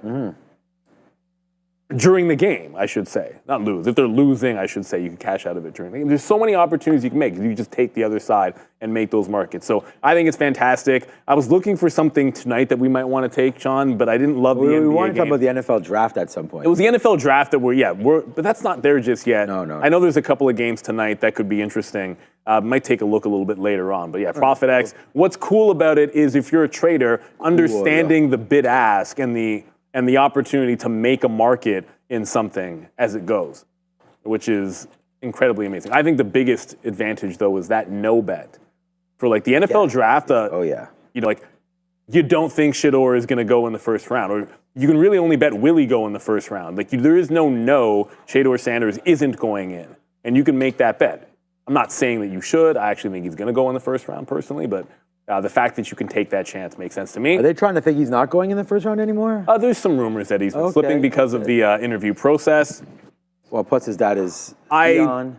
I tend to think some of that might have to do with the old Dion thing and the perception that wherever he goes, Dion might want to coach eventually. So anyways, that's neither here nor there. Tesla's getting into this high. So it just pressed 283 half, right into the morning top. Want to look to fade this off the high. What is this about Trump? I didn't hear that. Yeah. Trump and Ukraine going to get together on a maritime ceasefire, apparently. Well, I mean, that's good news. Like the words, I don't care what your politics are. The word ceasefire is a good thing.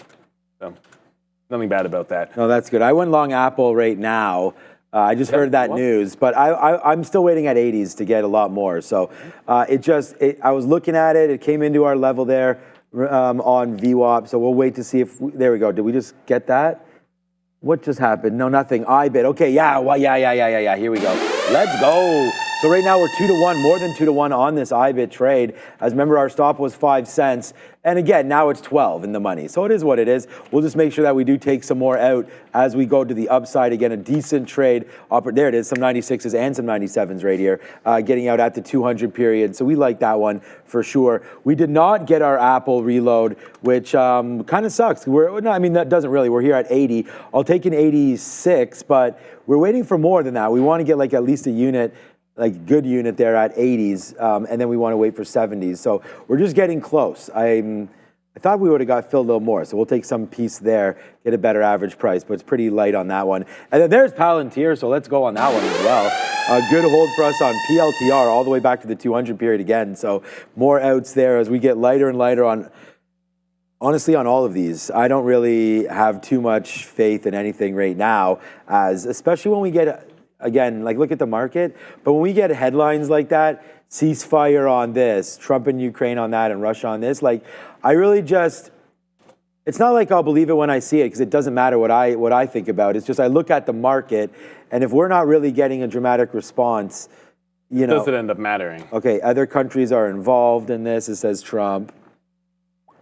All right, it's all good, so that's good. At the end of the day, that's what we want, right? Less loss of life. I don't really care what side of the aisle. It could move nat gas around, but that market's closed. Yeah, LMT, Raytheon, some of the defense, Boeing, as we know, getting some contracts there for defense as well. So Palantir obviously could benefit from that, but not from a ceasefire. But see, this is the thing. It's like you overthink things, right? It's so easy to do. It's just like, I think it rallies the market if you are worried about going one way or the other.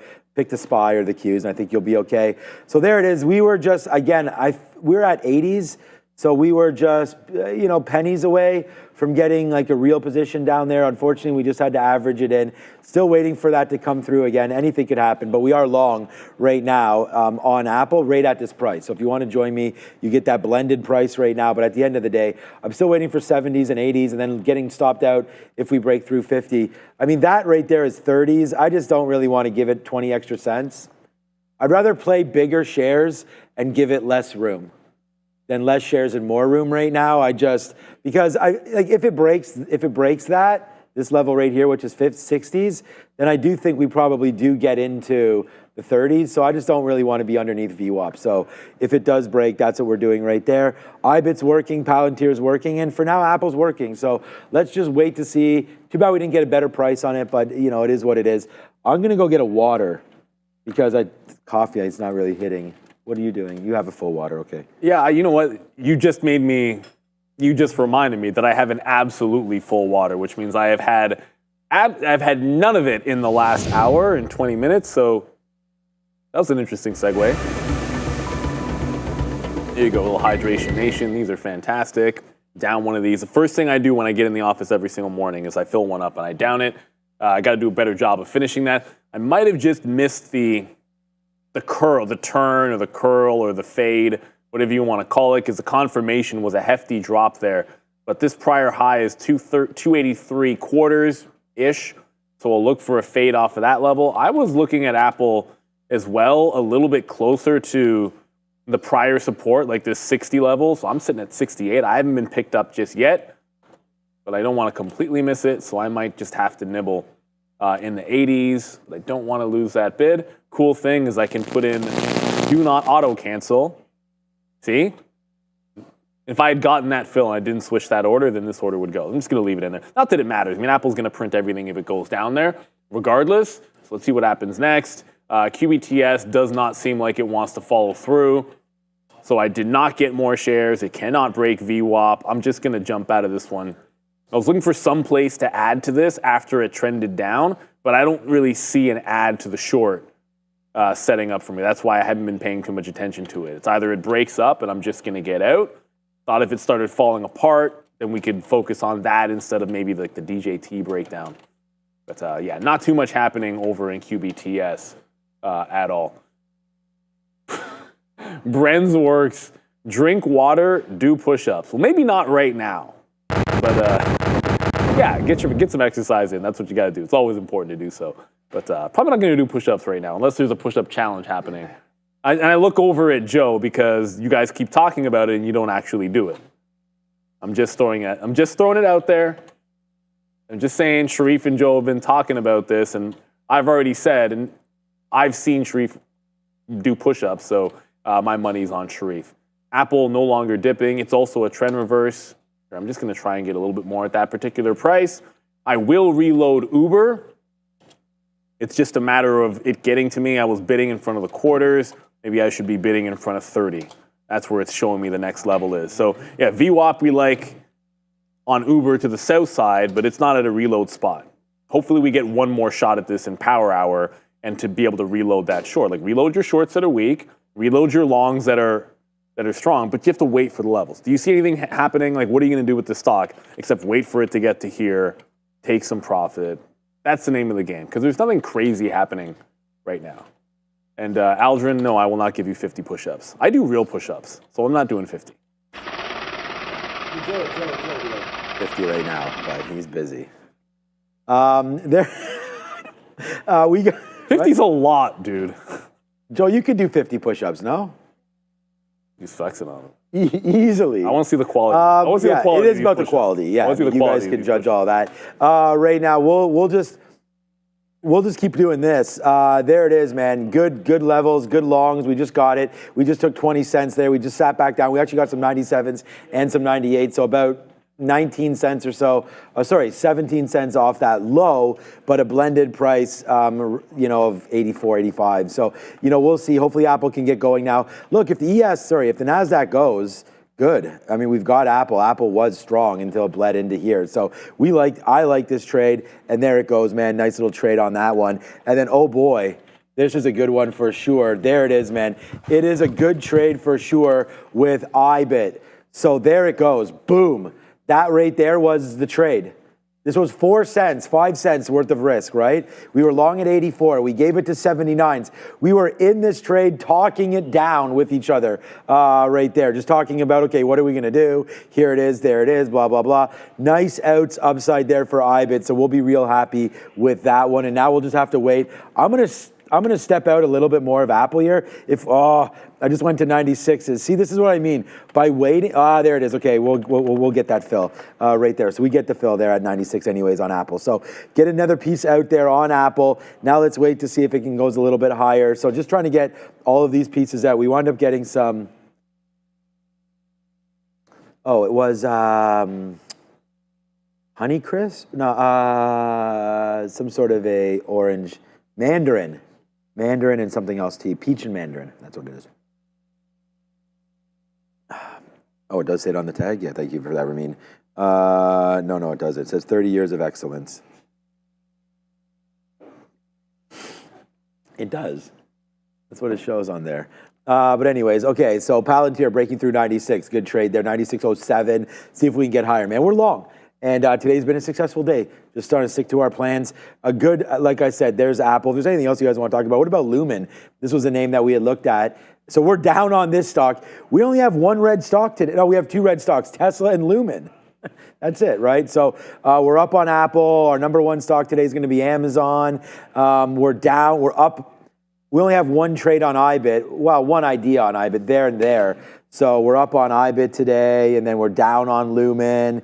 So boo on that one. Unfortunately, we got in and got out. So that was, we took the VWAP, we took that break there early. Not even a break. We took it falling back in. Then it really fell back in, and then it cuts like a knife all the way down in. And we only wound up taking a 20-cent hit. So that was pretty lucky there. Palantir, the story is still going for PLTR. We really like this name. This is going to be my second. AMDs. Well, Palantir and Amazon are pretty equal, and then SMCI's right here as well. So, yeah, what do you guys want to talk about, man? J&J? AMD's looking real strong. Is it looking strong all of a sudden? Yeah. Like the chips have not been strong all day, but AMD just got to VWAP in here. It did this before and had a little bit of a hiccup, tried to break down. I was like, I'll take the reversal on that. But I'm thinking the other direction now when you have that kind of a reversal.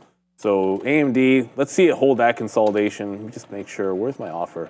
223 quarters right now on Apple, and Uber could reload. But yeah, advanced micro. Right? Yeah, okay, good. It didn't quite get to VWAP. I'm still bidding at 68, but maybe it doesn't want to get down there. I got to think it's going to be AMD here off of VWAP. The last time kind of did a failed breakdown underneath and then regained it. This feels like that was a much stronger move coming into it. There hasn't been a red candle yet on AMD. So if we can close this bar above VWAP, go along some advanced micro devices. Advanced, yeah.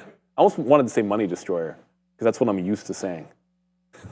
Oh, advanced money destroyer? Well, you say it so often that... Yeah.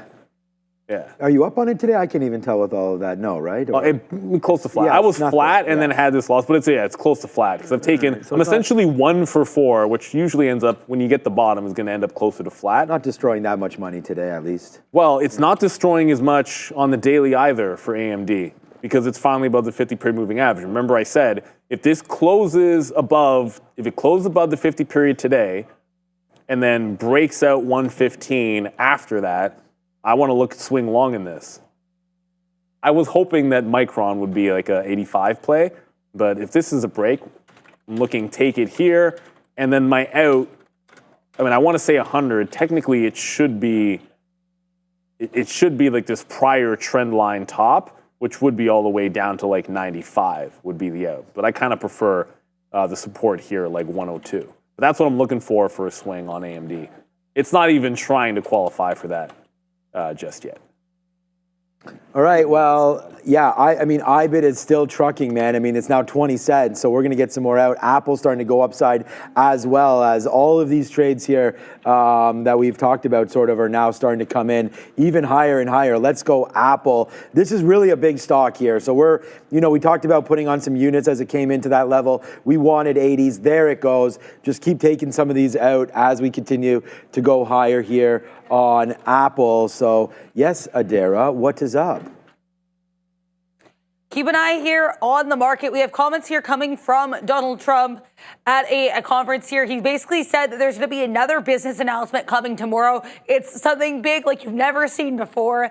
This literally just came out. It was completely unprompted, not part of his Q&A here, but Trump saying off the cuff that there will be another huge business announcement coming tomorrow. So keep an eye here on the markets. Seems like there's going to be yet another company announcing an investment in the United States tomorrow afternoon sometime. Back to you. All right.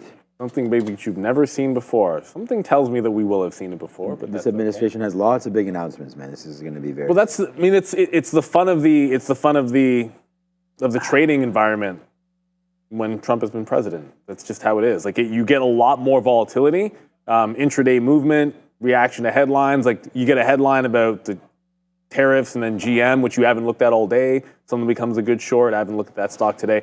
So AMD did close above VWAP, that last candle. Let me see if we can't get more in the 50 range, like right at 50. Let's see if we can't add to that one. Because AMD, that's an interesting reversal. And it was all the chips that start catching. It's weird that it would catch a bid. I don't know what that has to do with. The investment headline, maybe, definitely not that ceasefire would have done anything. And I looked across the board while it was happening. Like Micron, which was weak, Micron's done nothing. That's going sideways.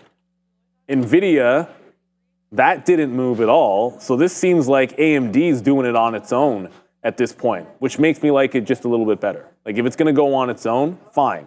That means you're in the right stock, and let's look to see if it can get back into the 114 area and maybe even higher. Got to look for a place to add on AMD. It's going a little meme crazy. For some reason, it's caught a bit of a bid, but let's not fight it. Let's just try to join the trend, everybody. Yeah, NVIDIA is looking strong too. It's just that it hasn't made a move right now like AMD is. Right. This one's starting to pick up. It's accelerating. I don't know why it's not showing up on my trade rate list because I find it hard. Like, what is MDV? Oh, that's one of those small stocks. Yeah, AMD's way down here in the trade rate. Like, you still have Tesla and NVIDIA up there, but no question, it wasn't on this list before. And now it's starting to pop up there. So the volume and volatility jumping higher on AMD recently. That's why I want to jump into that long.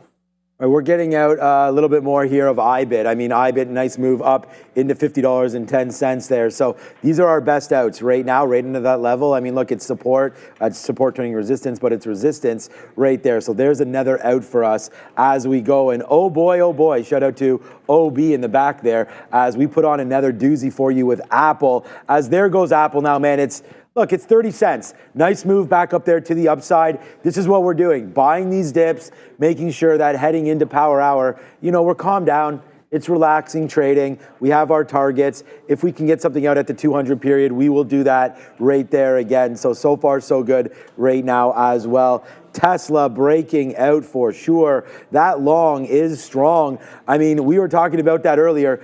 Is Tesla going to be red or green today? I think off the open, everybody thought, okay, here we go. Like anybody that didn't sell Tesla or whatever, might have had that opportunity there today. People getting FOMO, maybe they missed the top. Well,